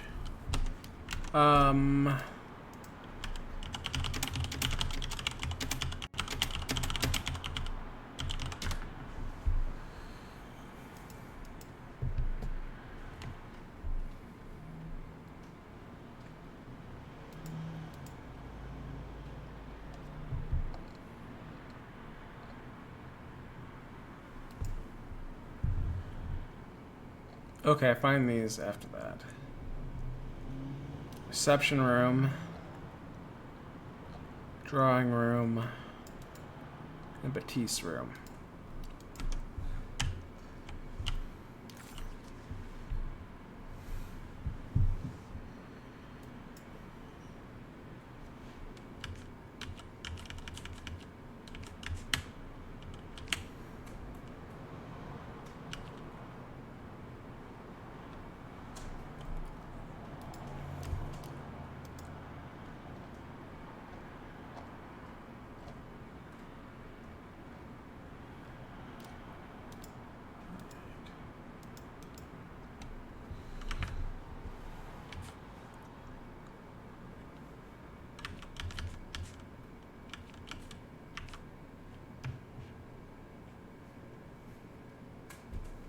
Alright.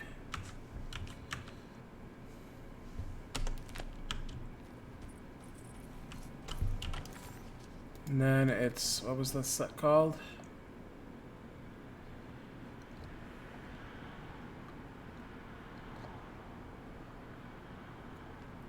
Lost Children.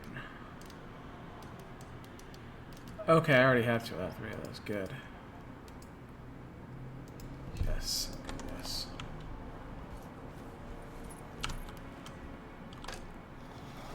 It worked. Ooh, yeah.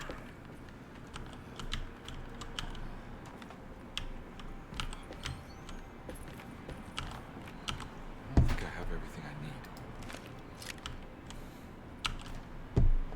The Barlow lens. Instructions. To double the magnification of your telescope, simply fit this Barlow lens to your instrument. Then operate the the Barlow lens. Didn't mean to do that. Instructions. To double the magnification of your telescope, simply fit this Barlow lens to your instrument.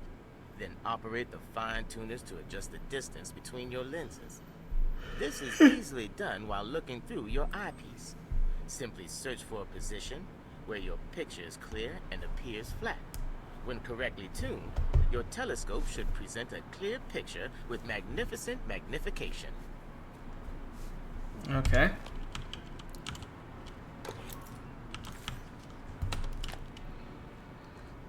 Good, I can get back in there.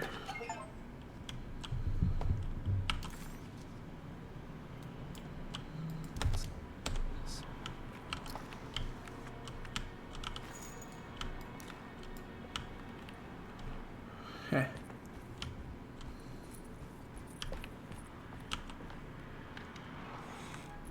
Alright, so I need to find a lens for that. Now we're talking.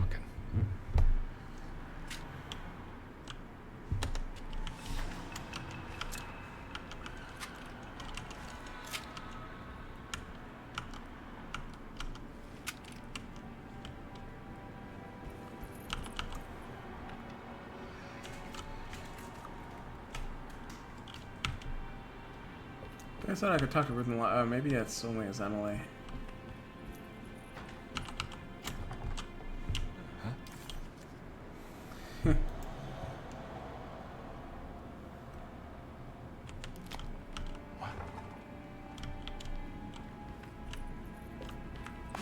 Whoa!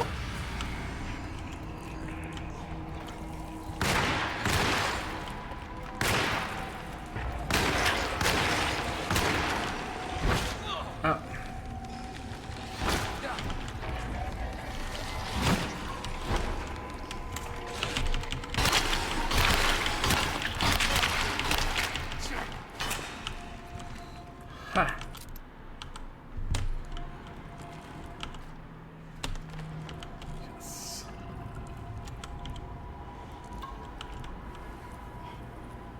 Can't go that way.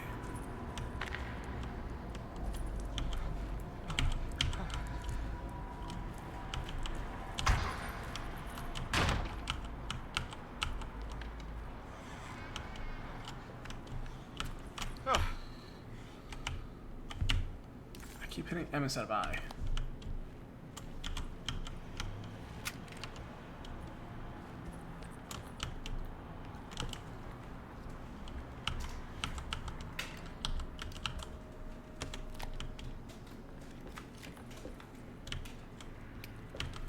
Alright, so she's part of the staff here.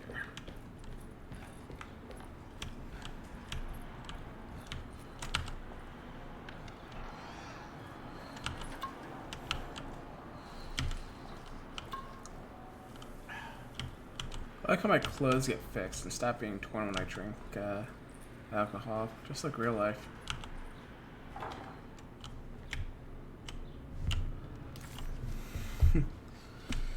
Go to the dining room.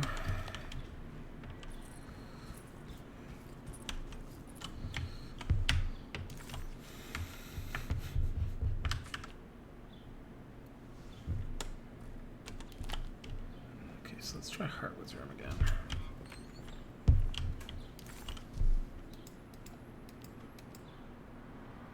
Sitting room key. That's what it's called. Alright. Okay, good. I can go up here. It's wedged shut. It worked.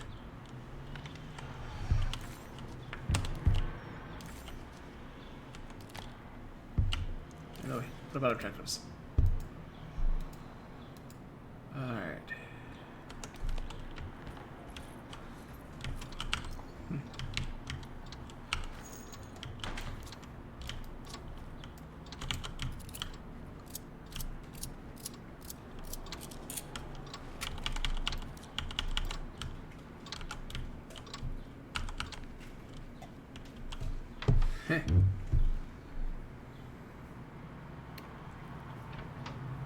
Okay.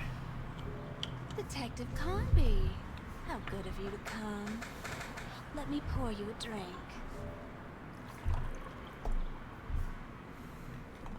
What happened here? This place looks like it was hit by a bomb. Welcome to the madhouse, Detective. Thanks. Did the ceiling just collapse? I heard it was something in the attic. Something that was supposed to happen, but didn't. How that could have such consequences is beyond me. The truth is, I don't know why the room looks like this. But I bet your friend Jeremy does.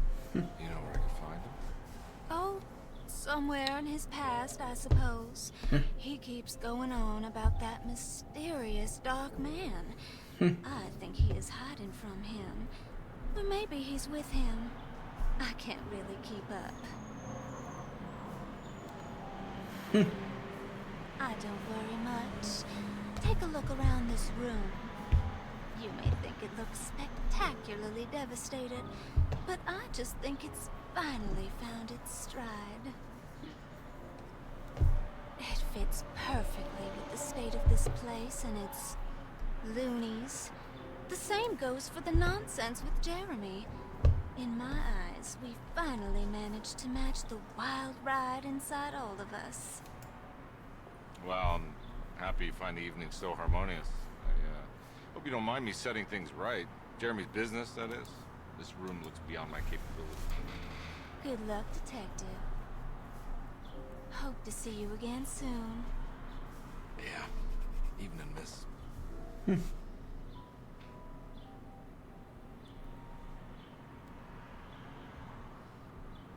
Can I get some more of that whiskey? Go ahead, Detective. Cool. I don't think I can stomach anymore anyway. I want the whiskey.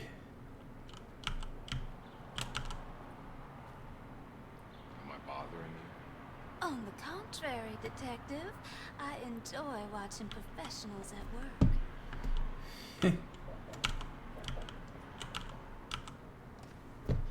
Well, I better get going.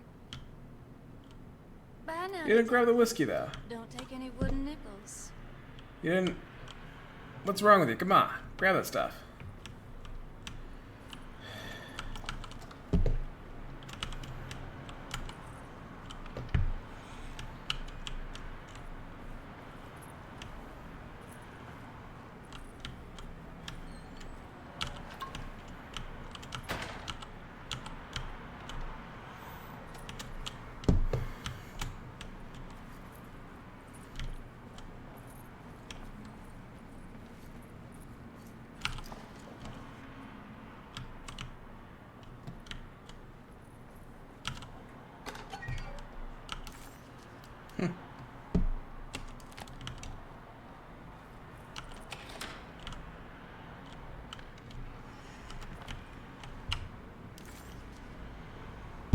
Alright, so I can go to the mezzanine. Oh, it's just more stuff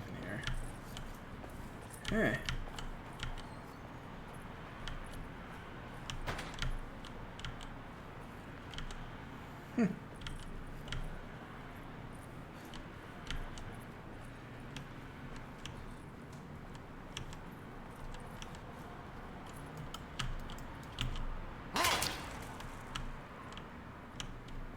I broke that and it looked expensive.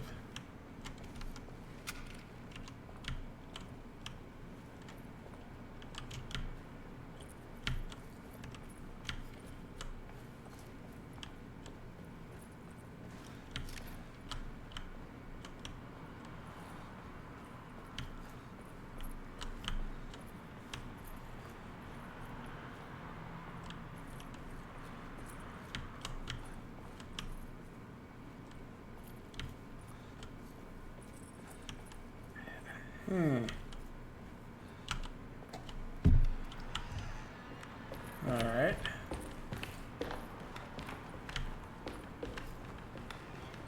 Round upstairs. Oh, what's over here? Let's take these back and then walk back forward again.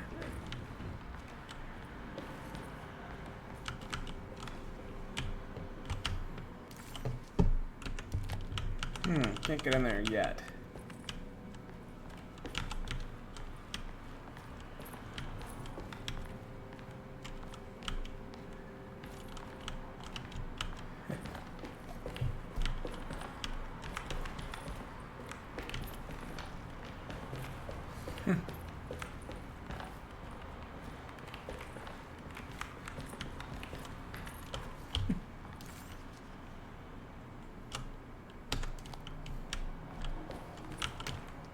Need the key.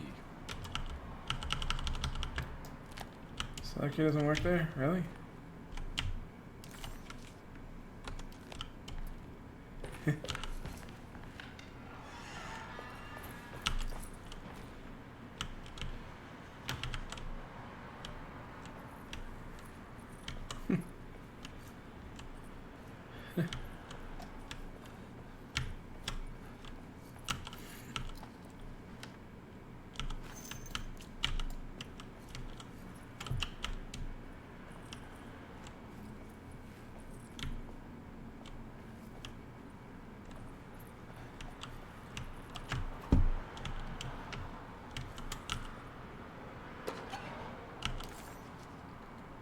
Yes, Great Depression. Cool.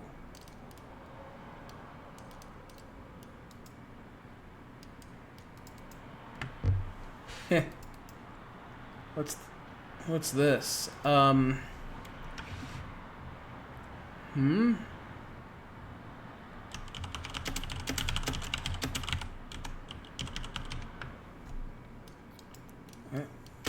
that bonus text?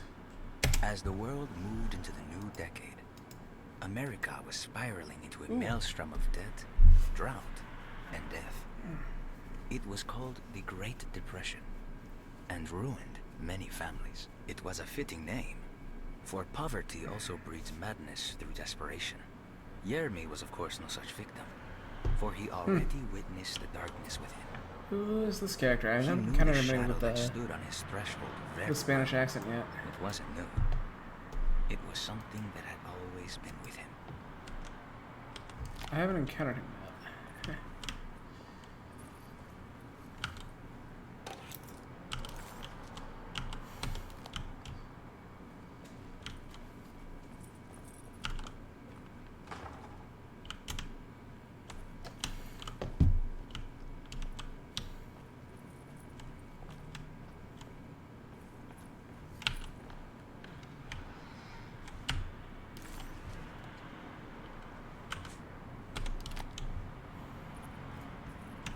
So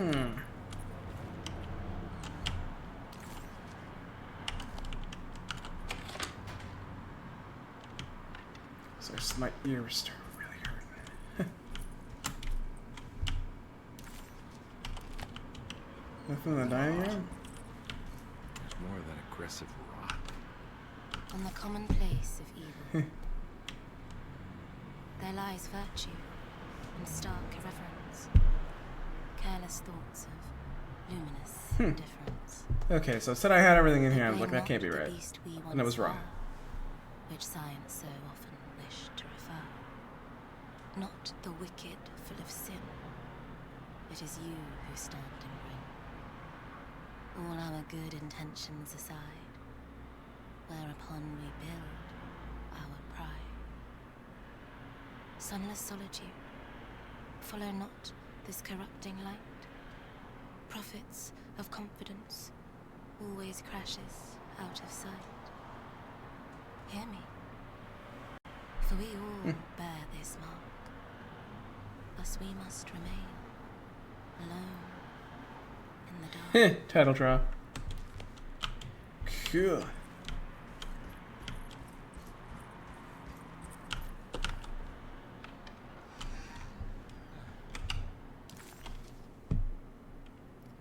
Alright.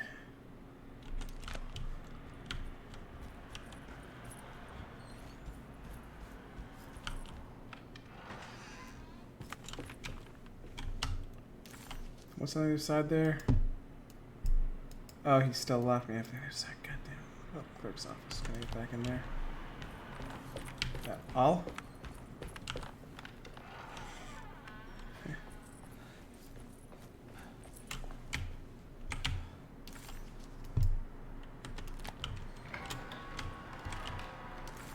Oh, that's the exit there. Okay.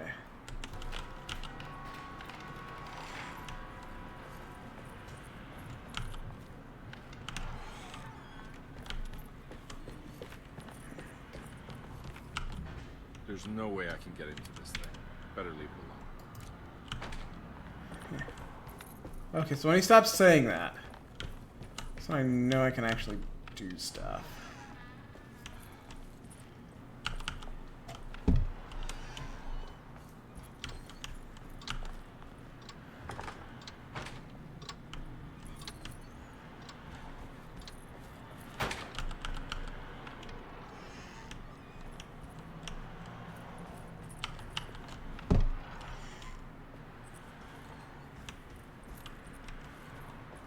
I'm not gonna walk out of this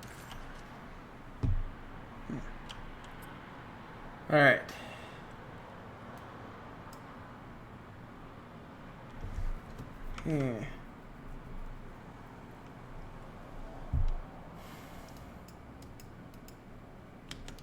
I need to help Emily save her uncle. Back in Baptiste's room? Let's try to look around there again. Just make sure that I have it. And check Jeremy's room again.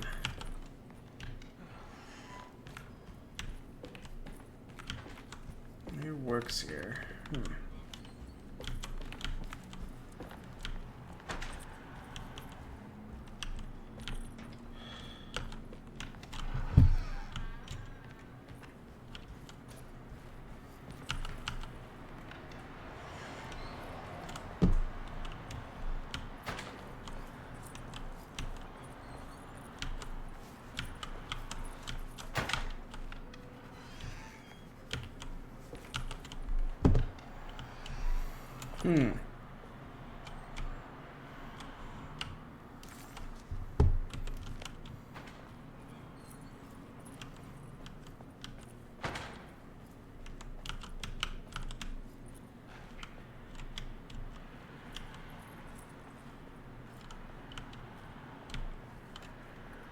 Okay.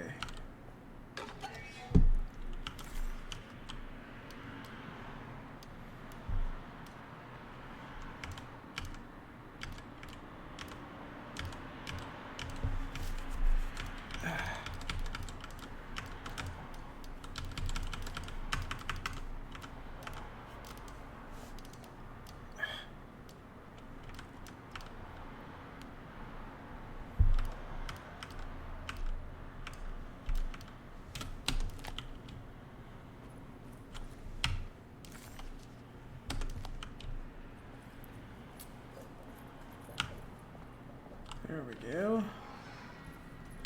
Grab that.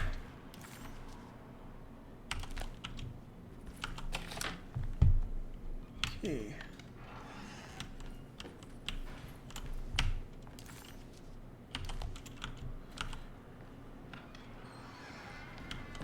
Do I have the key in here?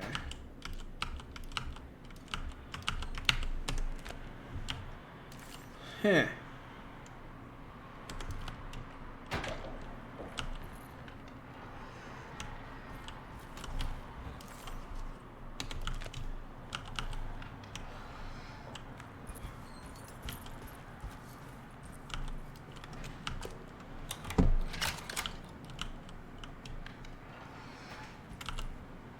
There's something missing. Lock club.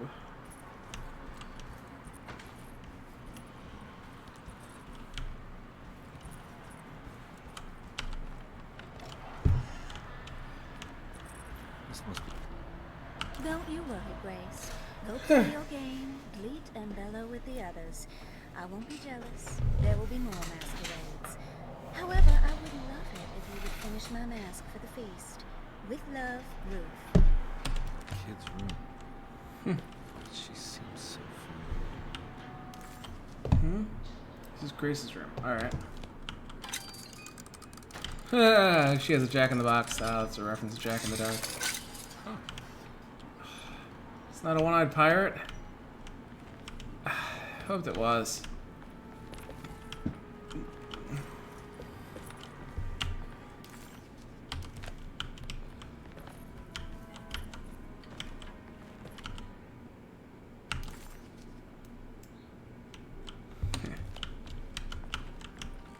Alright. Alright.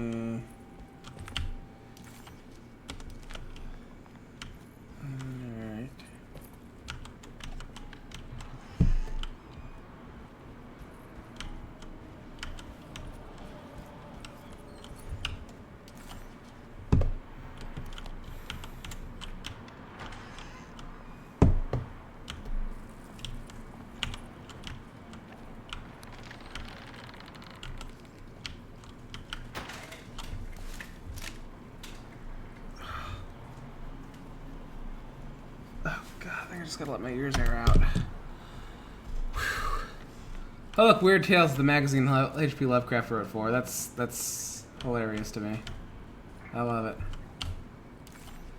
They call it WC. Nobody calls it. It's in the United States. Nobody calls it that. That's what they call it in the UK. They don't call it that in Ireland, but they don't call it that in the United States. Oh, here's Grace.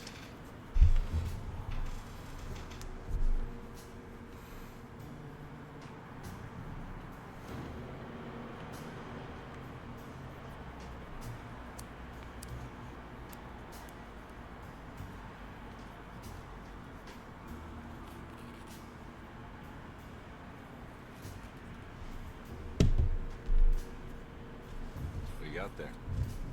You drawing something? Nothing special. I'm just bored. Do I know you from somewhere? I remember you, Mr. Conby. From where? Don't touch that. Cassandra wouldn't like it. She wouldn't like it at all. Do you know where she is? I'd rather not talk about it. It makes me upset. Besides, she'll be back after the Feast of St. John. You think? Yep. It's all on the page, Mr. Conby.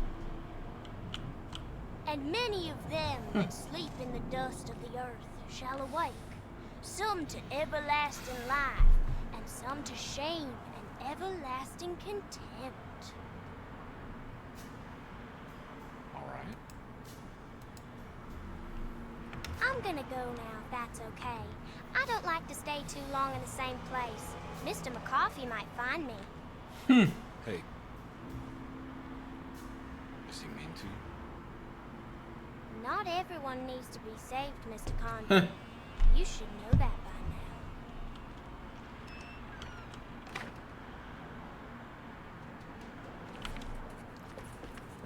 now. This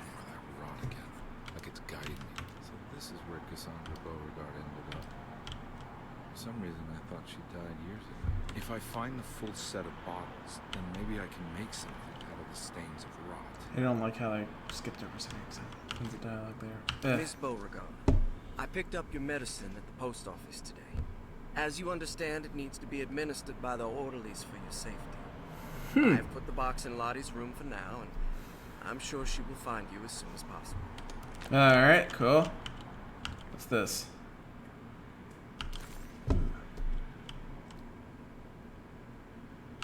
Alright, cool. What's this? It's another one of those strange padlocks.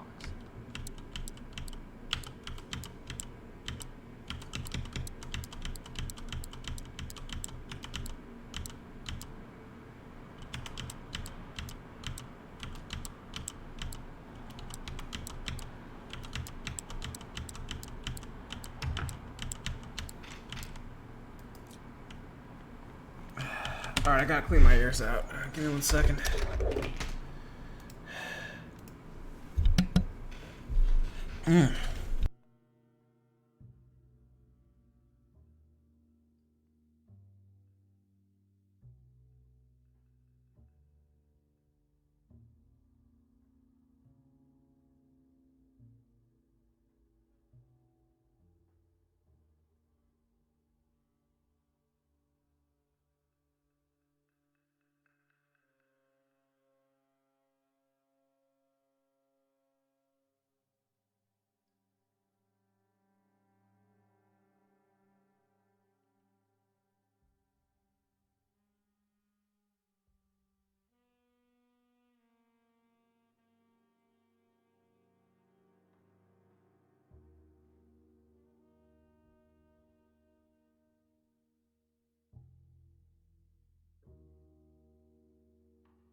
Back. Live.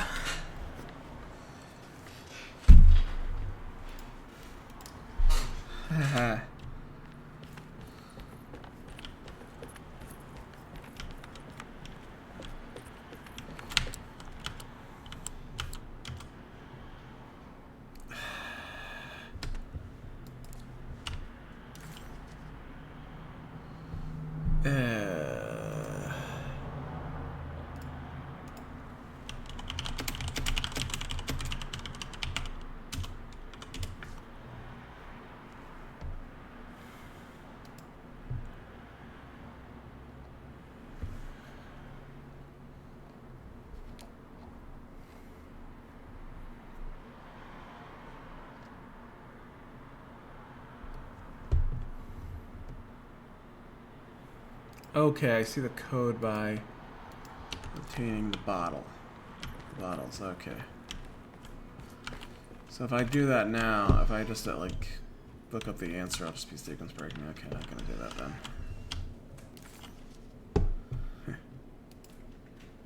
And wasn't there a thing about...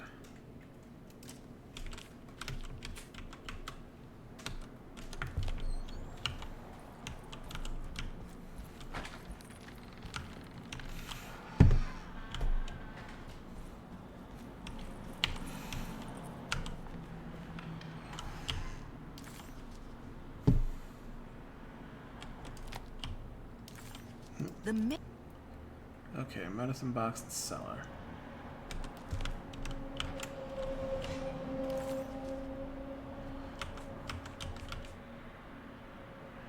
I think it's the thing in Lottie's room. That's where the medicine box is, so let's go down the floor. Check Lottie. Lottie's room, I mean. Check her room. Medicine box. Okay. I think that's what I do. Need the key.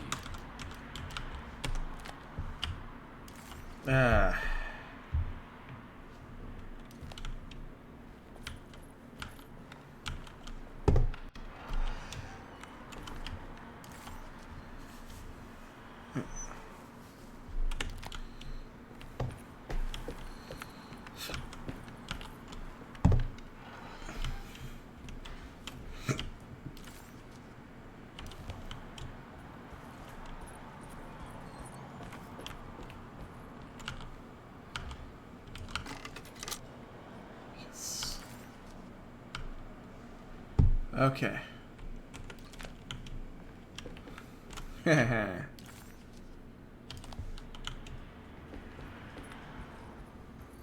Alright, I got that stuff. Okay. So then...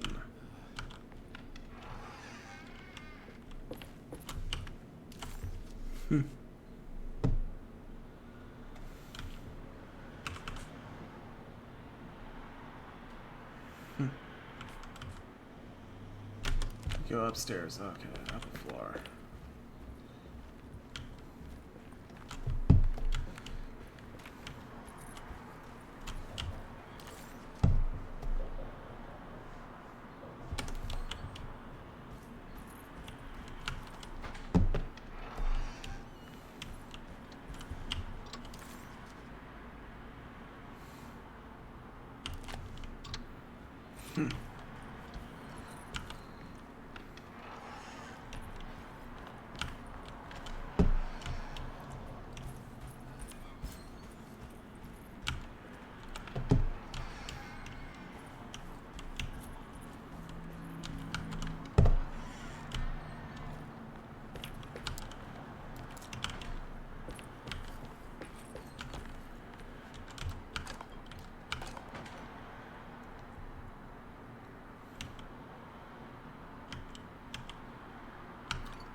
Seven, 5, 2.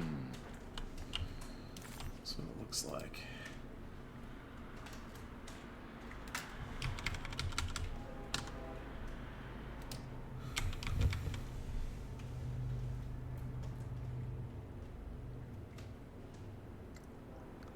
Leo, Gemini.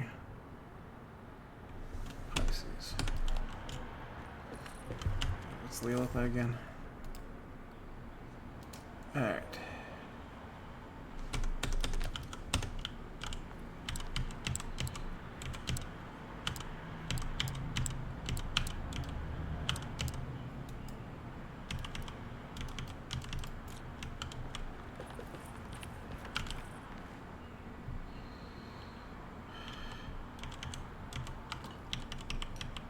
Oh shit. The rot made the shape of a snake. 257, alright. There must be something important to find here. Maybe it has something to do Huh. with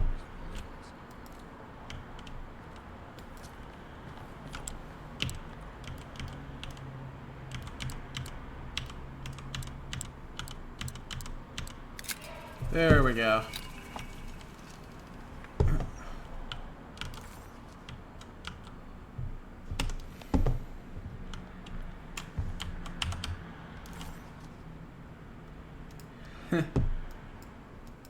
Okay.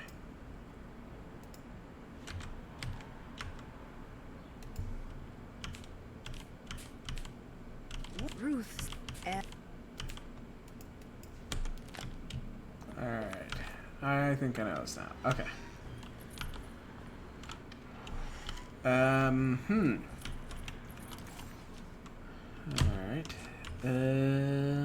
Can't go in there. Drawing room. Sure, let's see.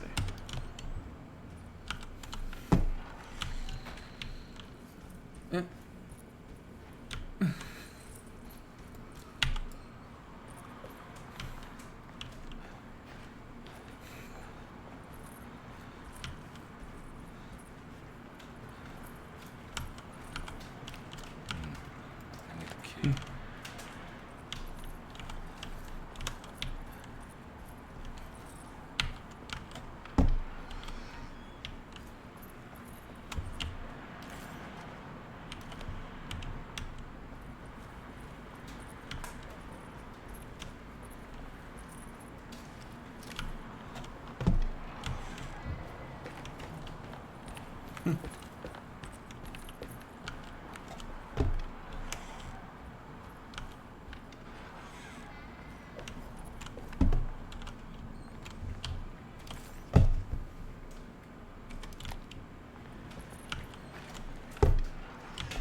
Alright, oh, that's the telescope there. Okay, so there's that room. I forgot to find the telescope. Okay.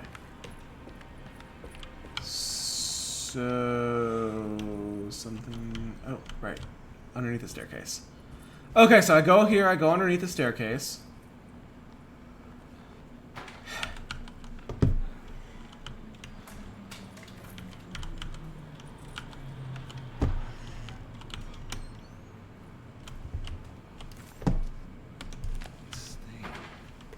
Looks like some kind of rot.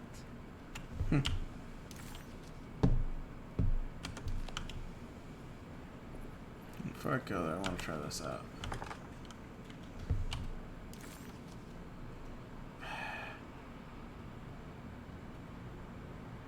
Fine, just won't go there.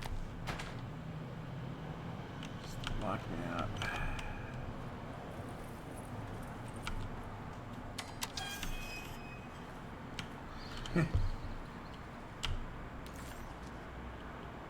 Oh, I can look around there. Alright. Oop. Okay, that's not everything.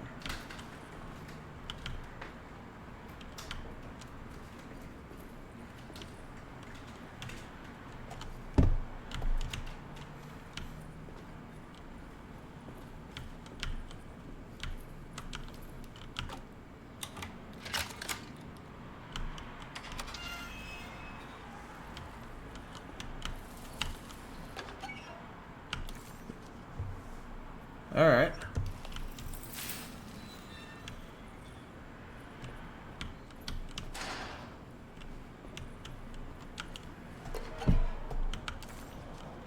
Ooh, okay, cool. Try a fuse box.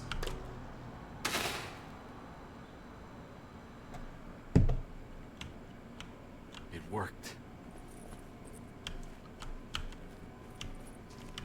Okay. Yes. All right.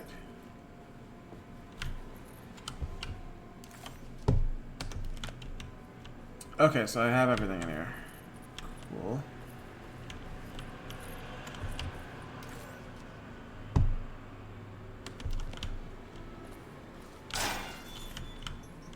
I'm gonna encounter something really, really fucked up. Yep. Ow.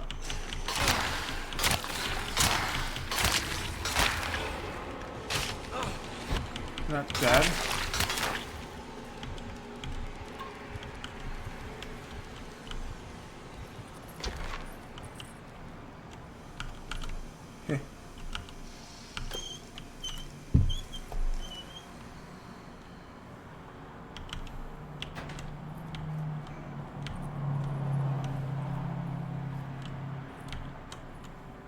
Jeremy? Ooh. We found him.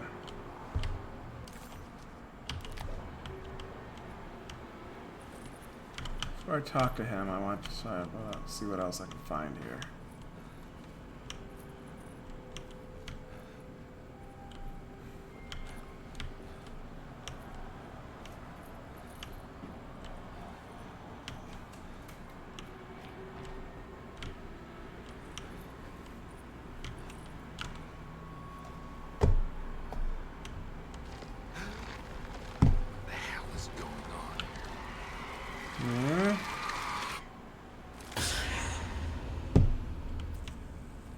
Where's the body?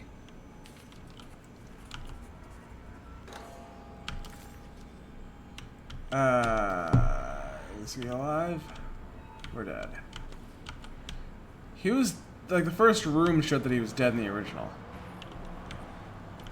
I'm not sure that's still the case here. Alright. There's other shit to pick up in here.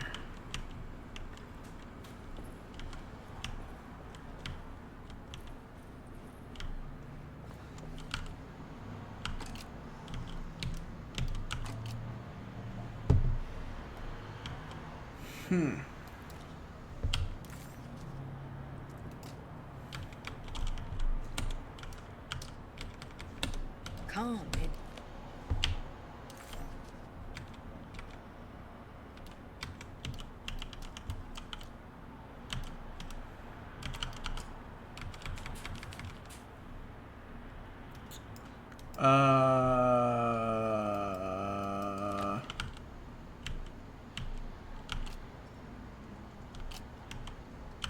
Oh crap, not one of these.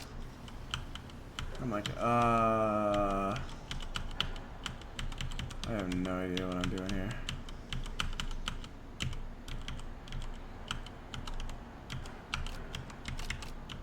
Alright, so you can't move the ones in the corner.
Okay.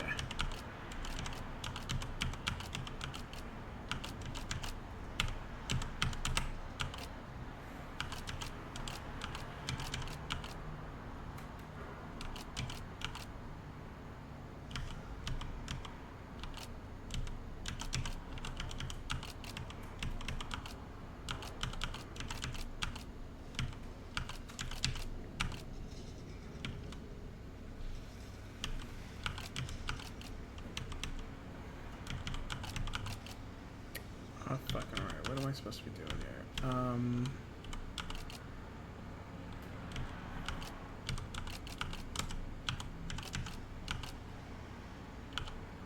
Uh-huh.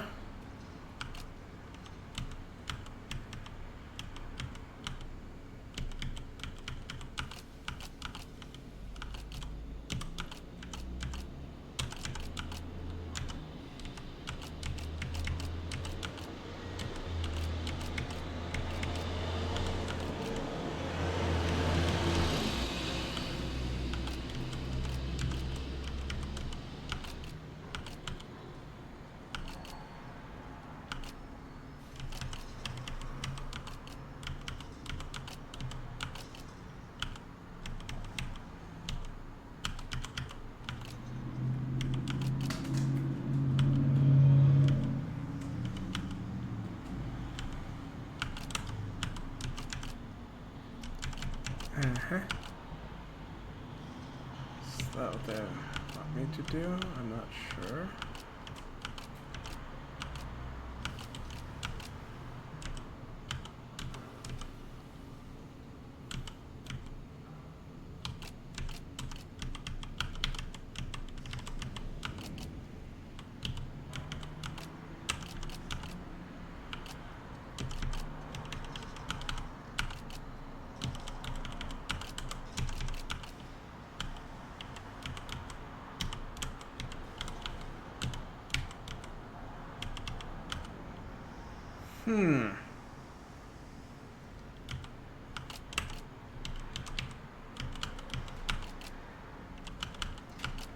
Okay.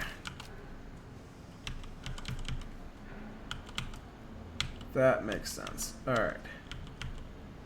So I think that...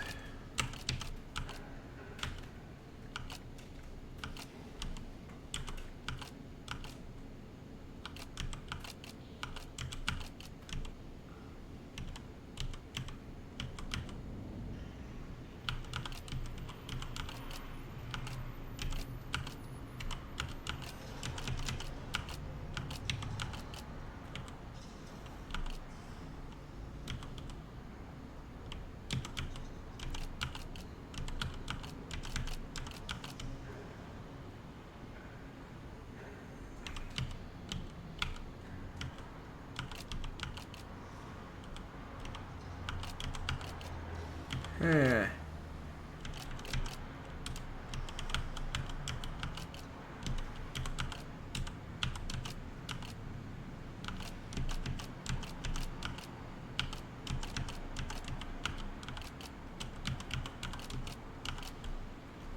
I'm not sure. I'm confused already.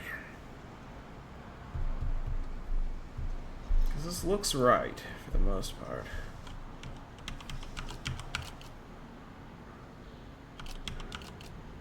And, this is... Yeah, bottom part is correct. It's gotta be.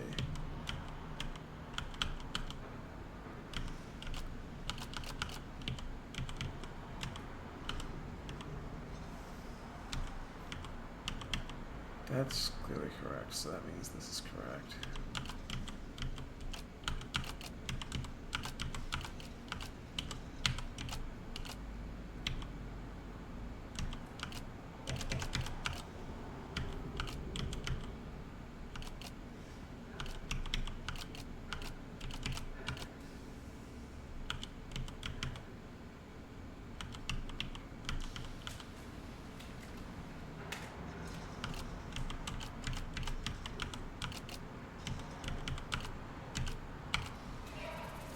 Okay, there we go.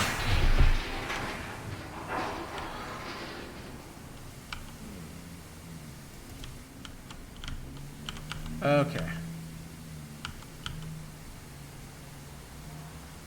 759.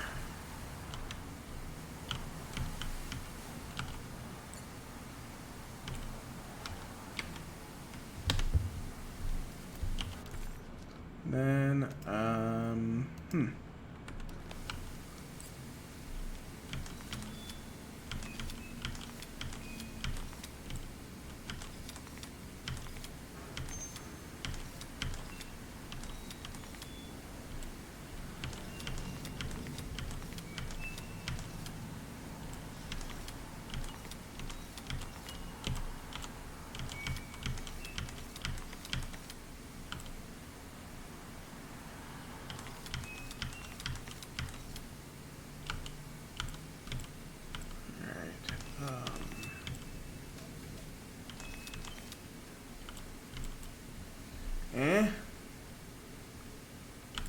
7's supposed to go there.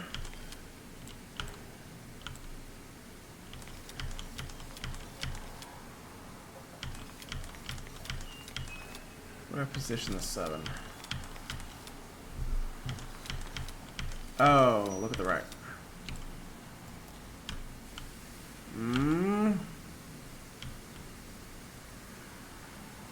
Oh, 975. All right.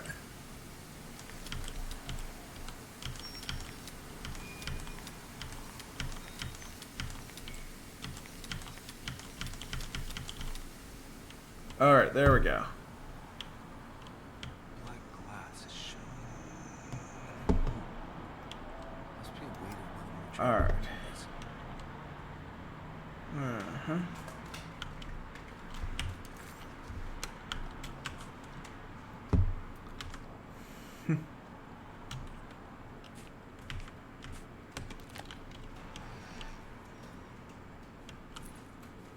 Doors open on their own.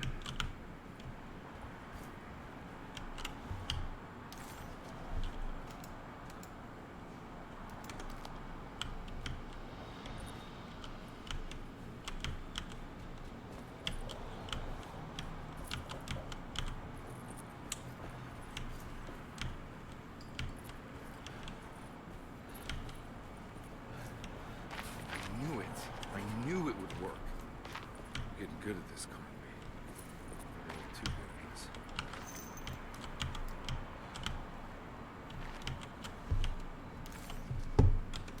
at this. Okay, so I don't go to that room first. I'm just like out and about doing my own damn thing. Cool.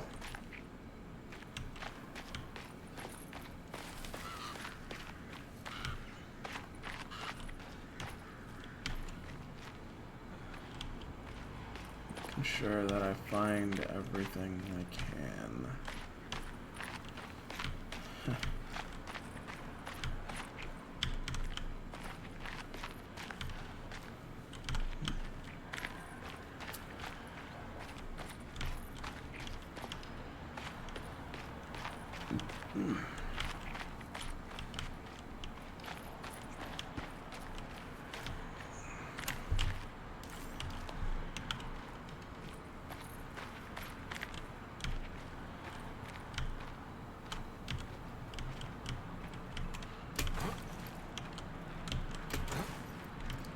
And then I got stuck in the level geometry again.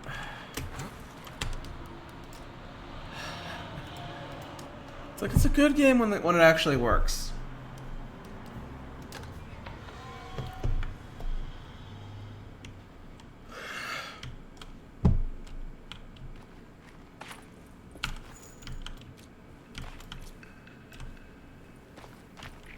Let's pick up some ammo.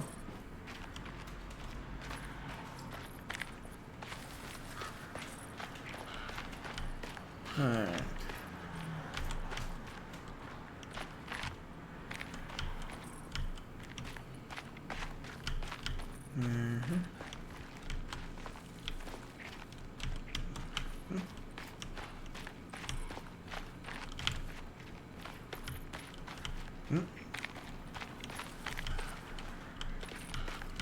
Forward or left? Which way do I go? Hartwood's family crypt.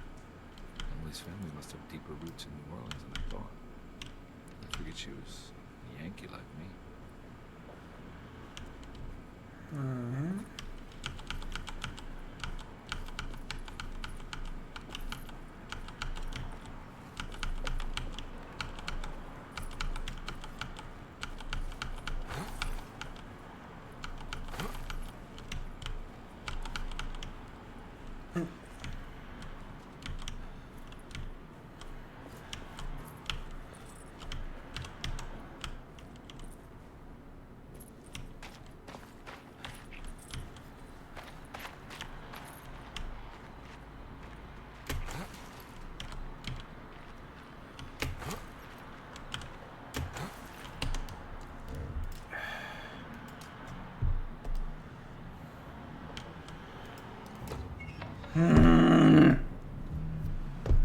This is the second time I got stuck in an environment in this level.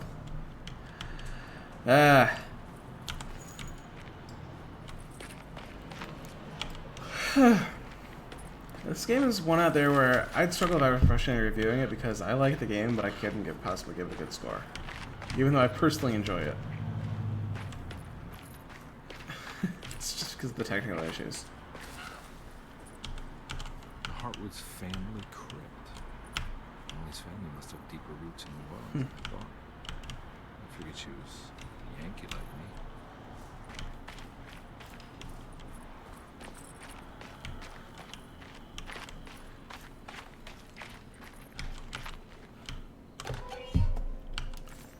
All right. What's this? No, what do we got here? That can't be right. Wait, I saw another indentation back there. On the crypt. Saw another circle there in front of this, like right down there. Nah, can't do that.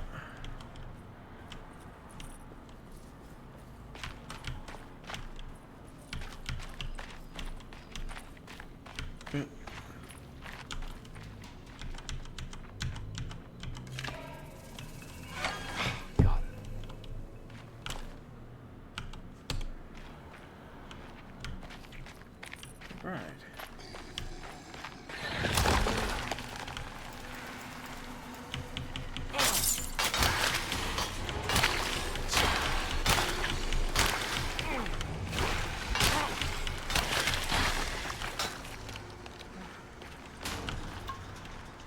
Okay.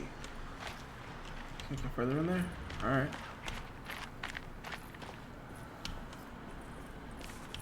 Jeremy sketched this chapel in the book, so it must be important. Looks like I'll need more medallions to help. Heh.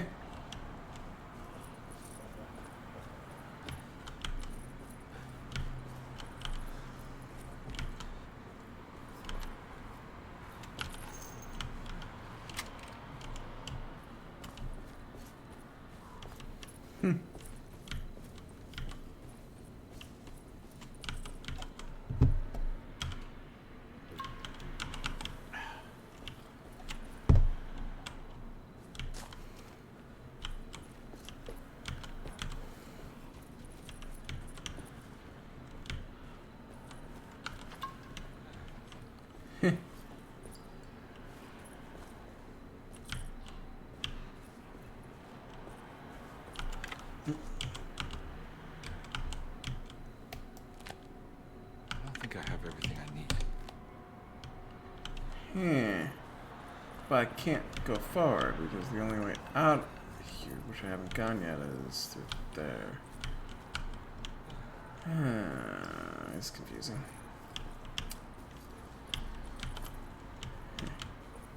Oh, there's 2 ways here. Which way do I go?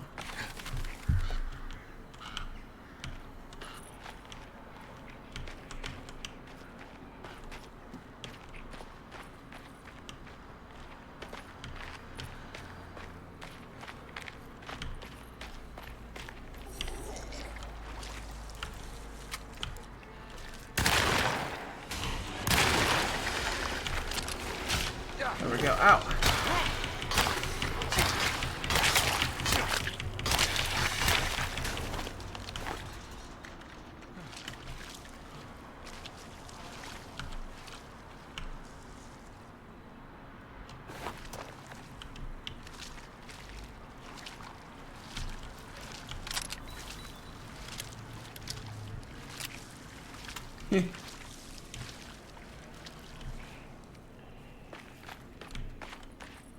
Okay, so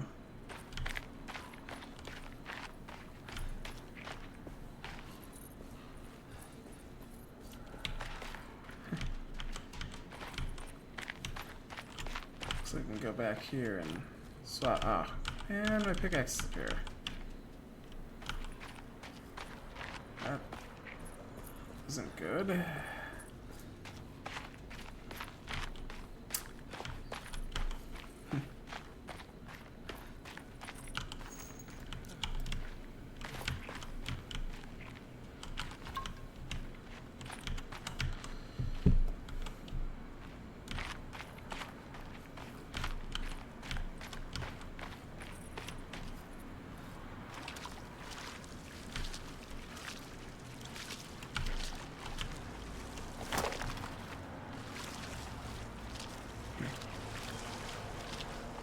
Okay, so there are more enemies there.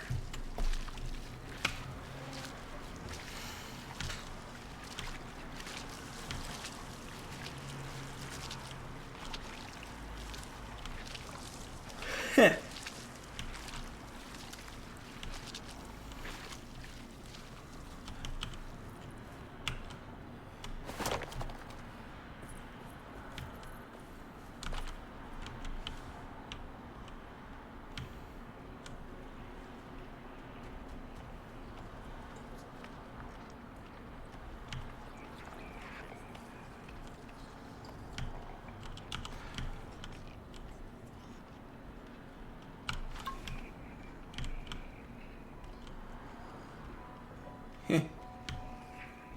Cool.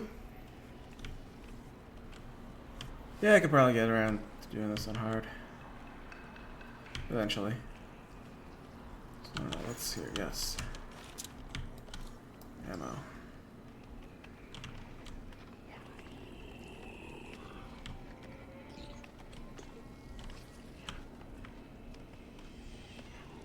Can I do a stealth kill? Is that thing in this?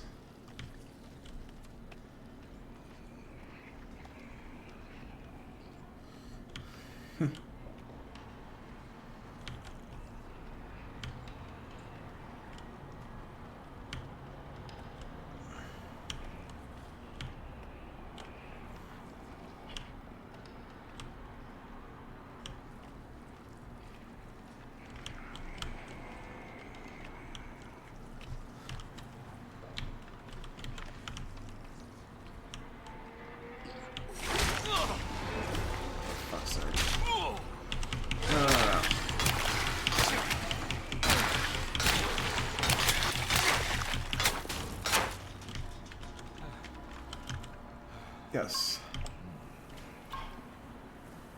Ha!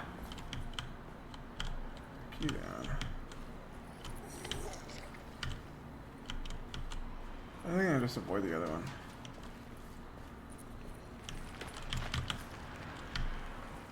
I've already searched that whole other area. Oh, found me anyway. Ow.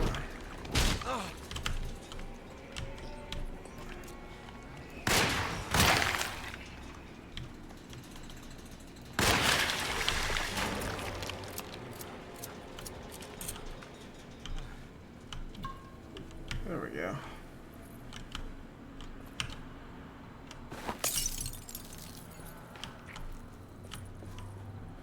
Huh.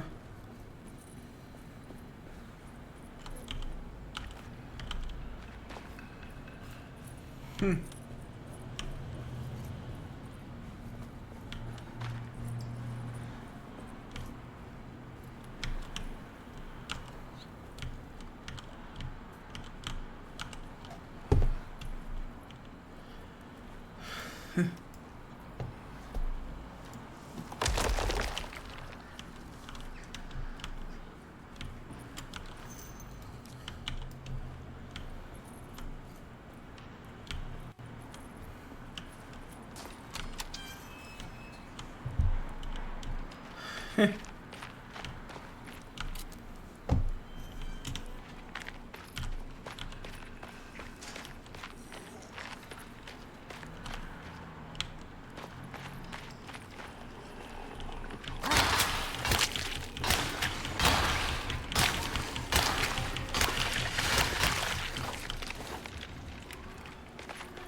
Sledgehammer still has decent durability for whatever reason.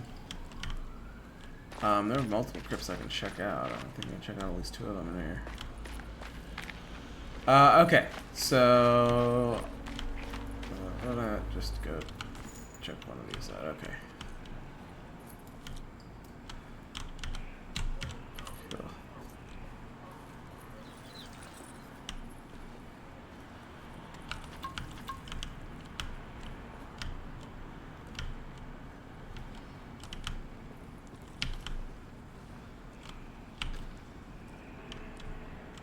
You better sledgehammer. Whoa. Ah, at least you're stuck on the door and you can't get me. Ha. Full health and I can't, the train. Can't get me more. Alright. It's at least decent.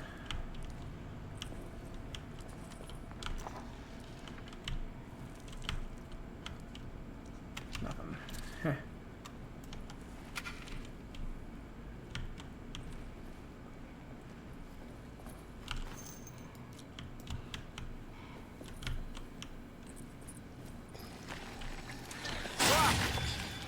Whoa.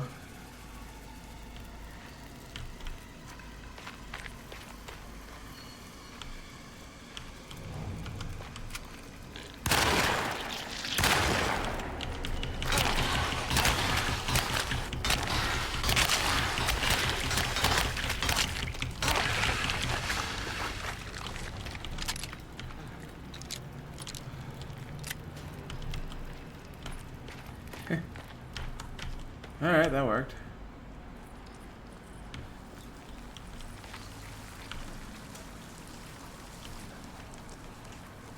Okay, so I took... yeah, the shotgun can be pretty useful in this. Since you never have ammo for it.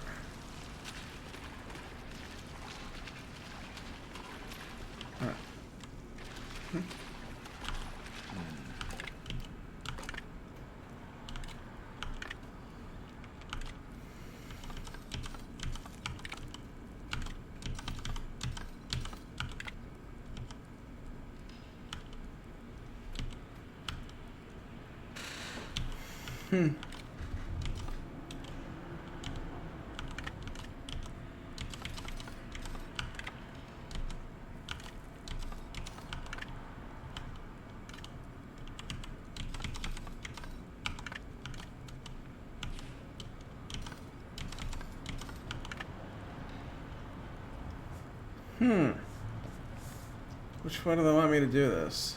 I just don't see it. That can't be right. I'm confused. I don't know how to do that.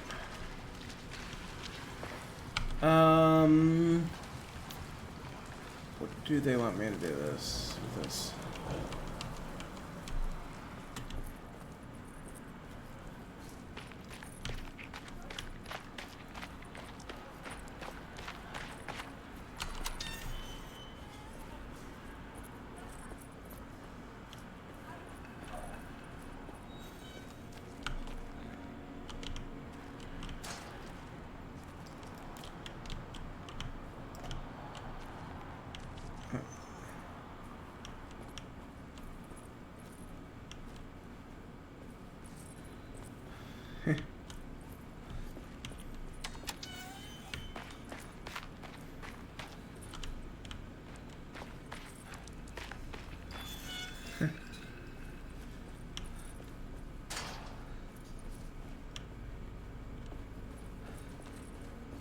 It's blocked. Then why did they let me come down here in the first place?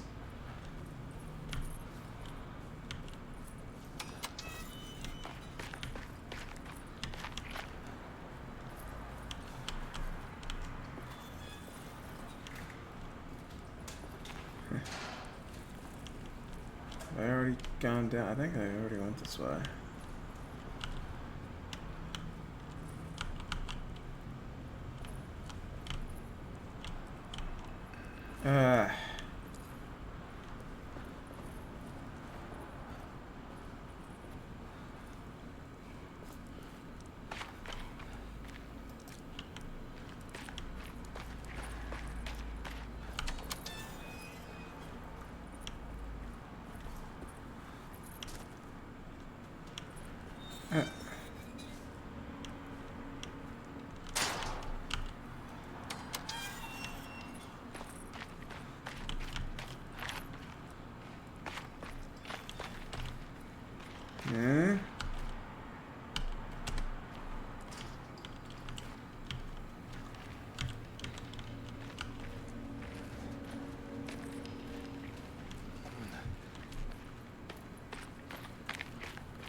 full handgun ammo.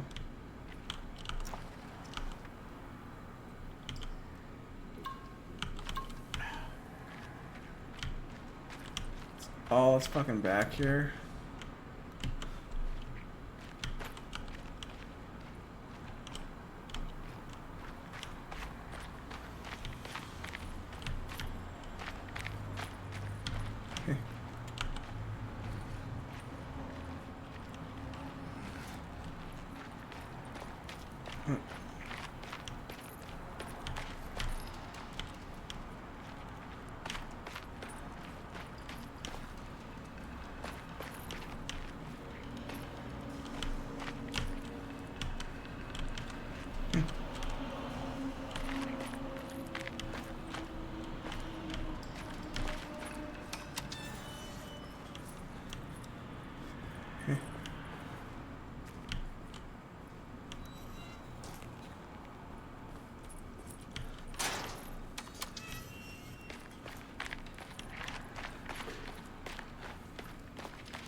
So how do I find that door? I guess that's the way I gotta go. I just can't find the door.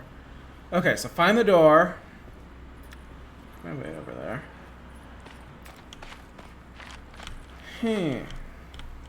Okay, where's the door? The door that goes to the place where I put the stuff.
Pretty sure it's the same way. Just went.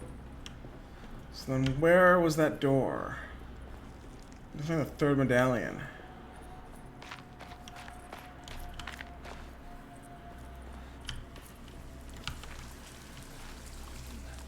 Ugh.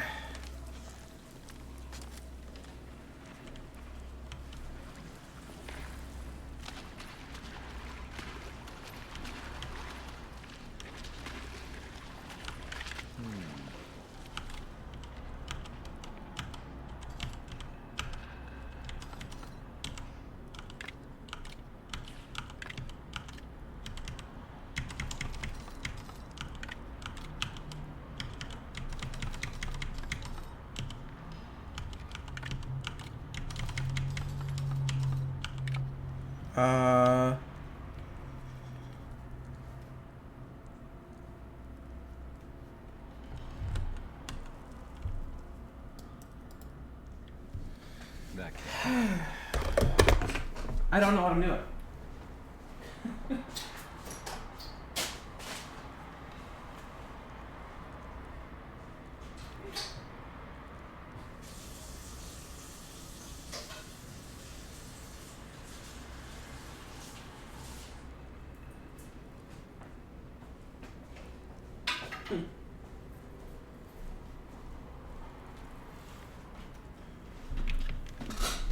I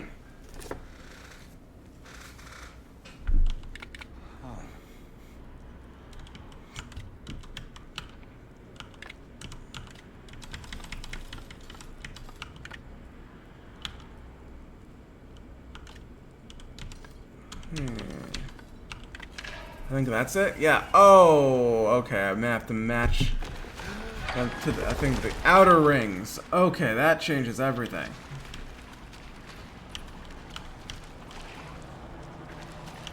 Heh.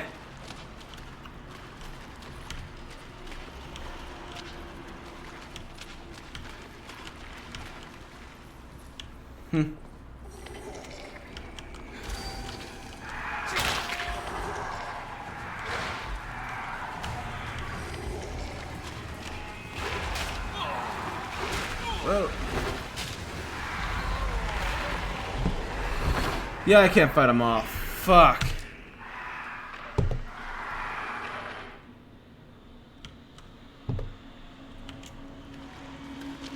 Just run. Okay, so this is me running because... Yeah.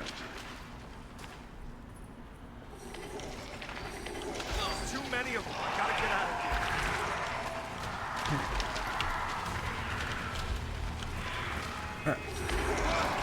Because I don't have the time to look around for stuff. It's not worth it to do that.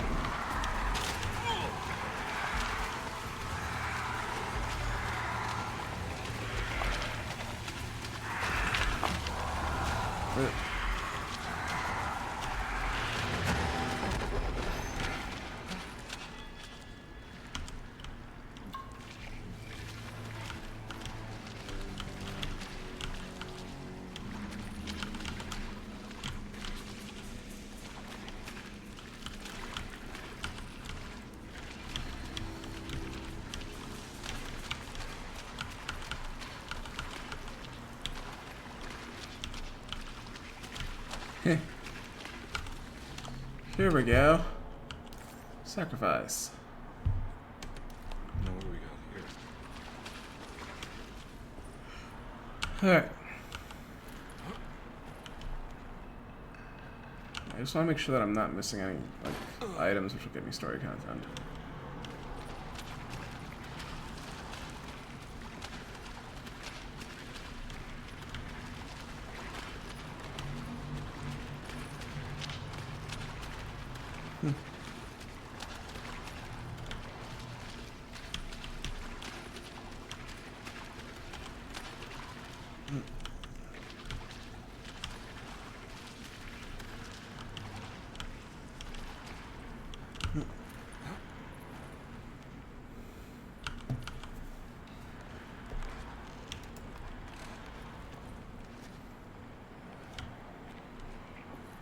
Thank God that's over.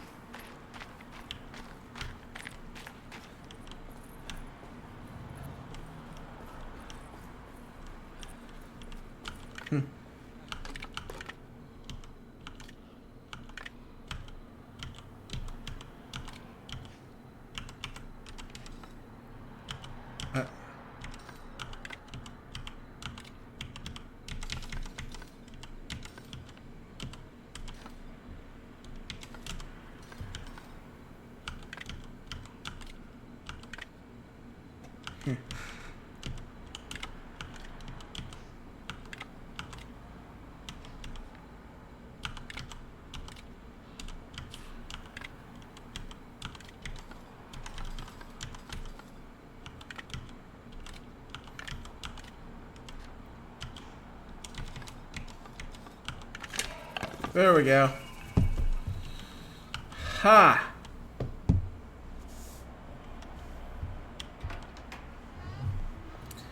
Okay, I did it.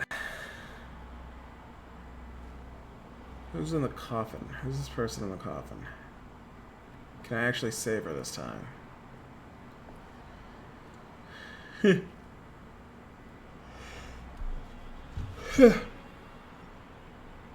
don't touch her. Jeremy. What are you doing here? Everyone's looking for you. I know, it's all a big mess. No one understands. I'm just trying to keep Eva at bay. just for a little while longer. You've got to come back with me. Your niece is waiting at Derceto. Emma? Why would you let her keep making it worse? What is going on, Jeremy? How is any of this happening? I made a terrible promise. The Dark Man. Who is he? No, don't say his name. He can hear us. He's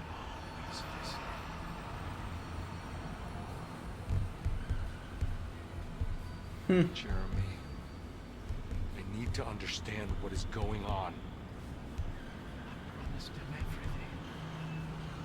everything. When the sun rises, I will be chained in his sunken desert temple for an eternity.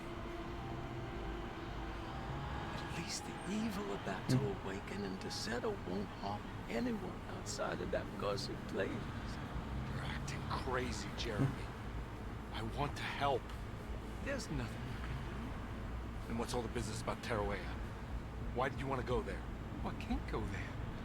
I'm not allowed. But you wanted to. Can I go? Tell me, will it help me to break your pact? Is there something there that would help? Why would you give me hope? That's so cruel. Okay. Sounds like we're onto something here. What should I... Look out! Behind you!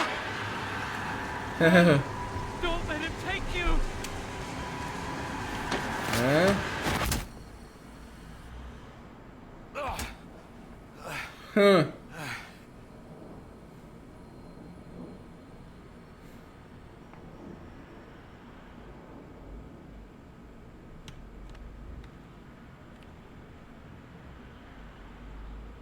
I've seen so many strange occurrences lately. Memories explode into existence and then burn out like tired glass bulb filaments. Dreamscapes crash down from the stars and sink into the sea. Doors that lead to nowhere and absolutely everywhere at once. With all this reverie, I want to think there's a chance that you found a way to remain alive in some way I cannot fathom. Just like I've learned to navigate with my talisman. Maybe you, with all your knowledge, you somehow knew a way to find me again. Perhaps in Teruea. Oh, my love. Jeremy.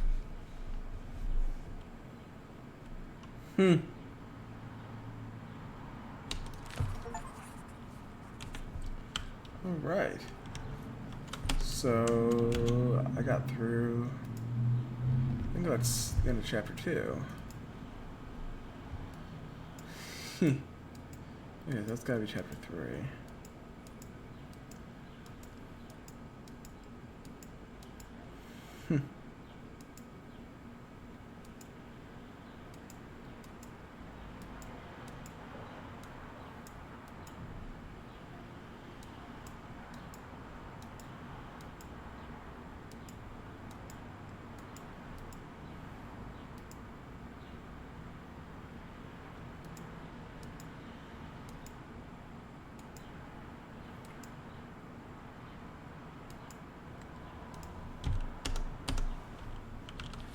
She's dead.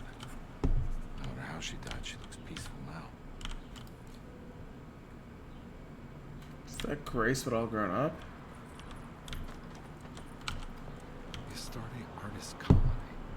I remember hearing about Who's that Elizabetta? Must have been 15 years. Is she dead now? So I might have my own theory that she's the Dark Man.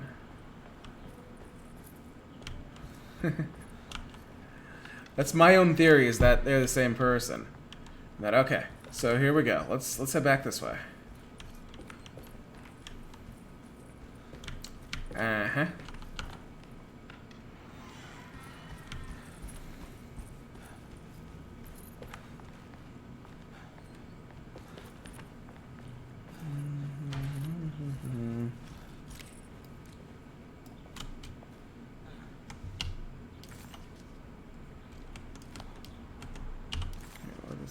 Rosie's body looked Alright, unlock. Okay, then I have the trunk key. I can head there. Sure, why not? Okay. I still go? No, it's door's still locked. Seeing if there's any, yeah, back down the boiler room. Might be new conversations unlocking.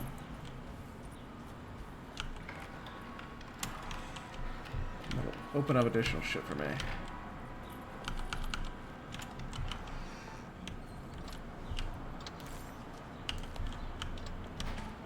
Just want to see if I can get in here. Nope. Still can't.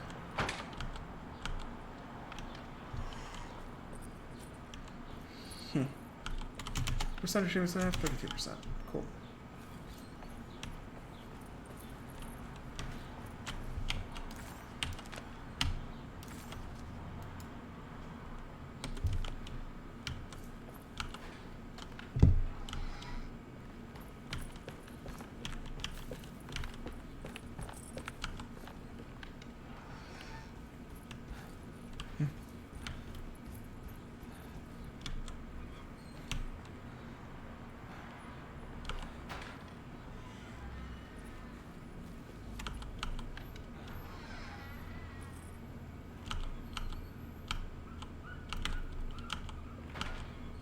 Alright. What do I mean by that?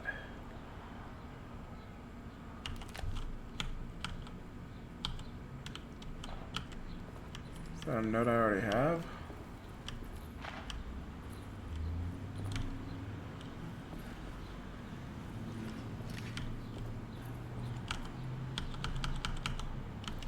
Why can't I read that note?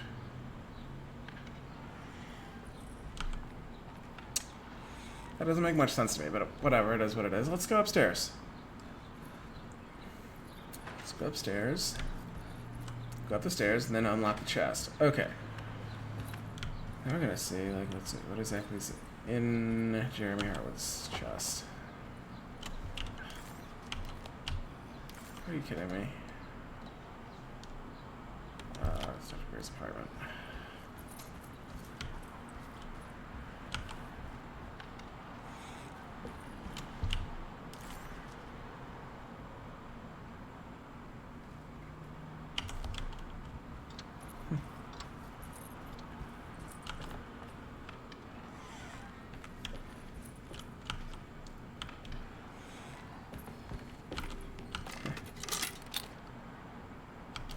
All right. Telescope. Why would he lock that up? Sure, I believe it is downstairs where he passed.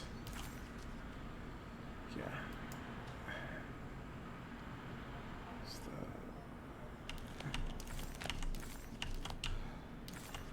Good. Back in the sitting room.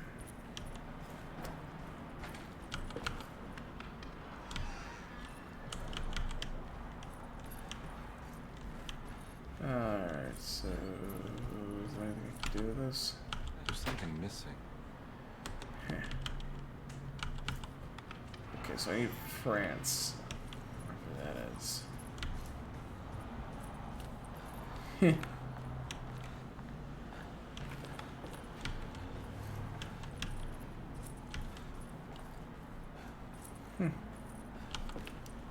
need the key.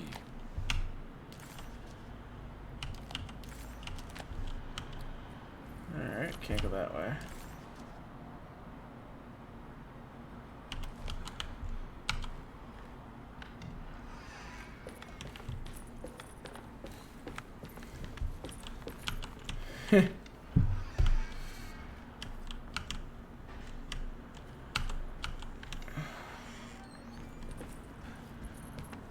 Alright.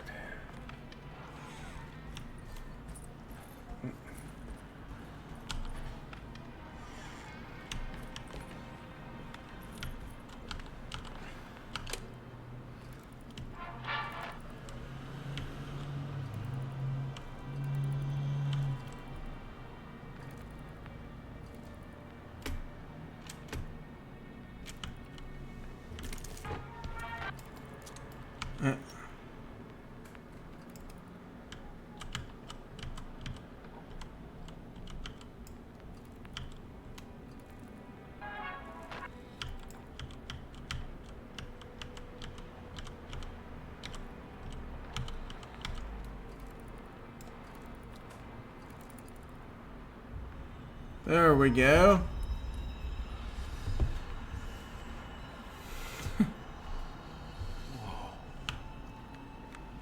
So, what exactly am I looking for here?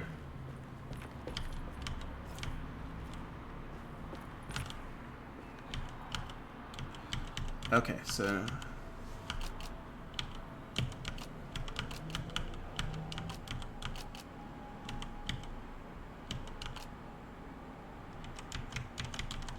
alright. At least I don't have to rotate them.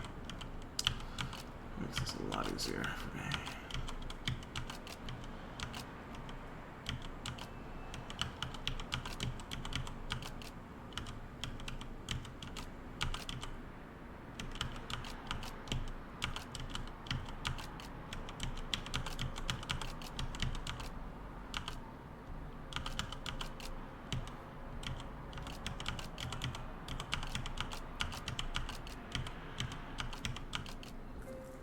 Alright. Cool, so 941.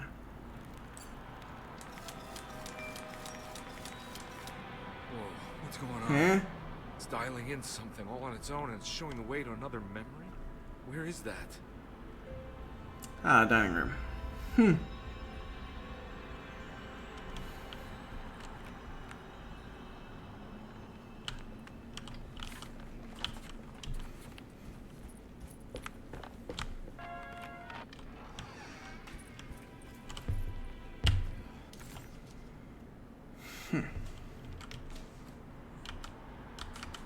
That says I can't pick that up in the boiler room for whatever reason.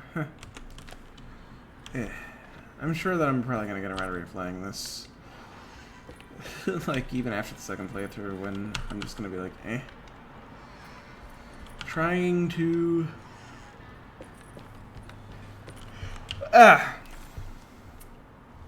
to figure this out on my... Or, trying to, play through again after some patches. After this map, like, this is me with my brain just being like, 6.5 hours of streaming.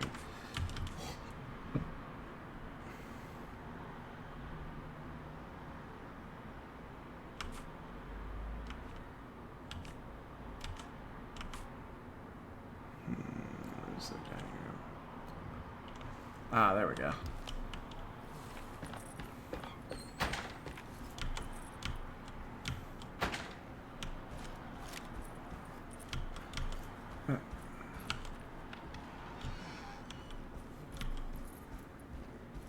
Here we go.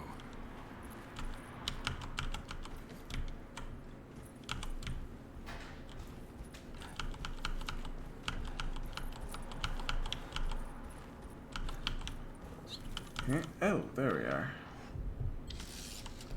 Alright. Chapter 3. This game's gonna take more than 2 days to beat. Which is cool and all.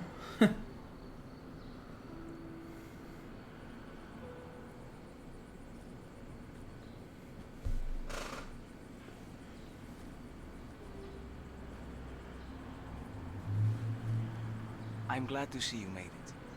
I had my doubts, but the hope you instilled has yet abandoned me. I guess this must be Tarawea. Who are you? My name is Juan Luis Jorge, and this is indeed the convent of Tarawea. You'll have to excuse me, but Yermi never got your name. The name's Edward Carnby. I'm a private investigator. You're not a patient, are you? No. I'm the author of a book that Yermi once found important. How does that work? Are you part of this memory as well? Is this even a memory? I think calling me a manifestation of Yermi's subconscious would be more correct. Oh. And so is the convent of Tarawea. So he's not a spiritual I'm a man guide, Yermi he's has never met. And we are in a not place that an he has actual never person. Okay. I was hoping So that are you here to guide me or something? he would actually have be no more purpose than you do. generally supernatural and trying to help I people see. along, but oh well. I will happily help you, of course, if I'm able. If you are already somehow part of Jeremy, why did he not come here? Isn't he sort of here already? Yermi wanted to come here because it's a representation of his mind at peace. When Dr. Gray asks him to find his focus during his sessions, this far-flung convent is what Yermi imagines. He is under the impression that if he could physically come here, he would reach a perfect equanimity. A spiritual apotheosis. You don't think it would work? Alright. Jeremy subconsciously knows it's just wishful thinking. He can't come here. Despite the pathways opened by the dark man between their settle and Jeremy's psyche. It's simply not possible. But I'm here. Indeed. It's a shame it's just another place for you, Detective. Otherwise, you could have become a Buddha. Always a bridesmaid, never a blushing bride. Am I right? Yes, I suppose so. You'll have to chase enlightenment elsewhere. So what's the next best thing? What can I do here? You should seek out the convent library and try to find the truth about Jeremy's relationship with the Dark Man. It's the sort of knowledge he represses and is unable to reflect on. Will it tell me how to break the pact? Perhaps. At least you'll have something to confront Jeremy. Wait, why can't you just tell me? I don't know such things. You'd be better off consulting the text of Dr. Freud if you want such answers. No thanks, I hate shrinks. There is another thing you should know about the library. He is here as well. The Dark Man has been working his way through the text for a long, long time. He's here? How am I supposed to get past him? Be careful, Detective. Oh, jeez, it's just perfect.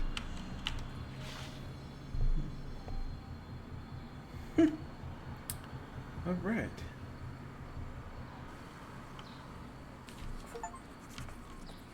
That gets me to what, 34% achievements?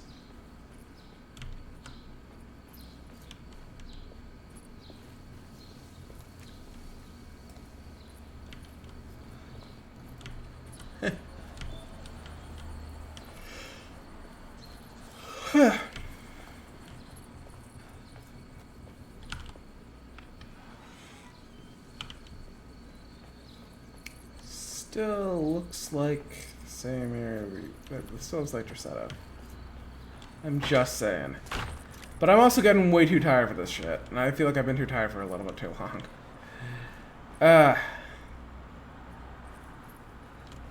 So.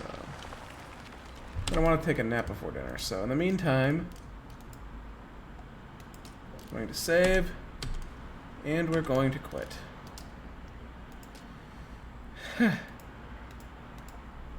Because I'm tired. And because I want to raid out. So we're going to look at who's live.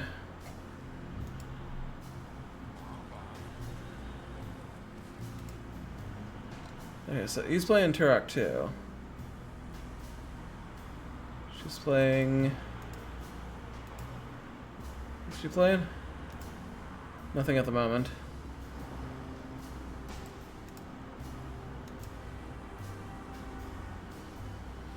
And he's playing Final Fantasy VII.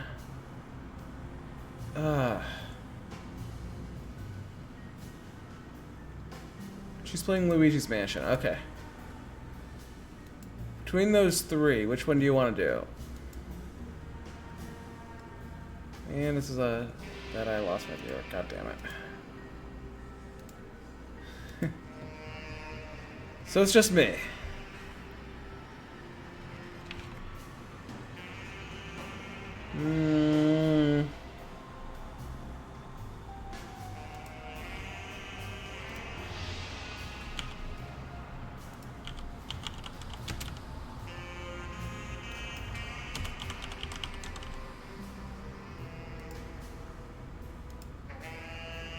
Oh no, I'm reading here. I'm slouching again. Ah! There we go.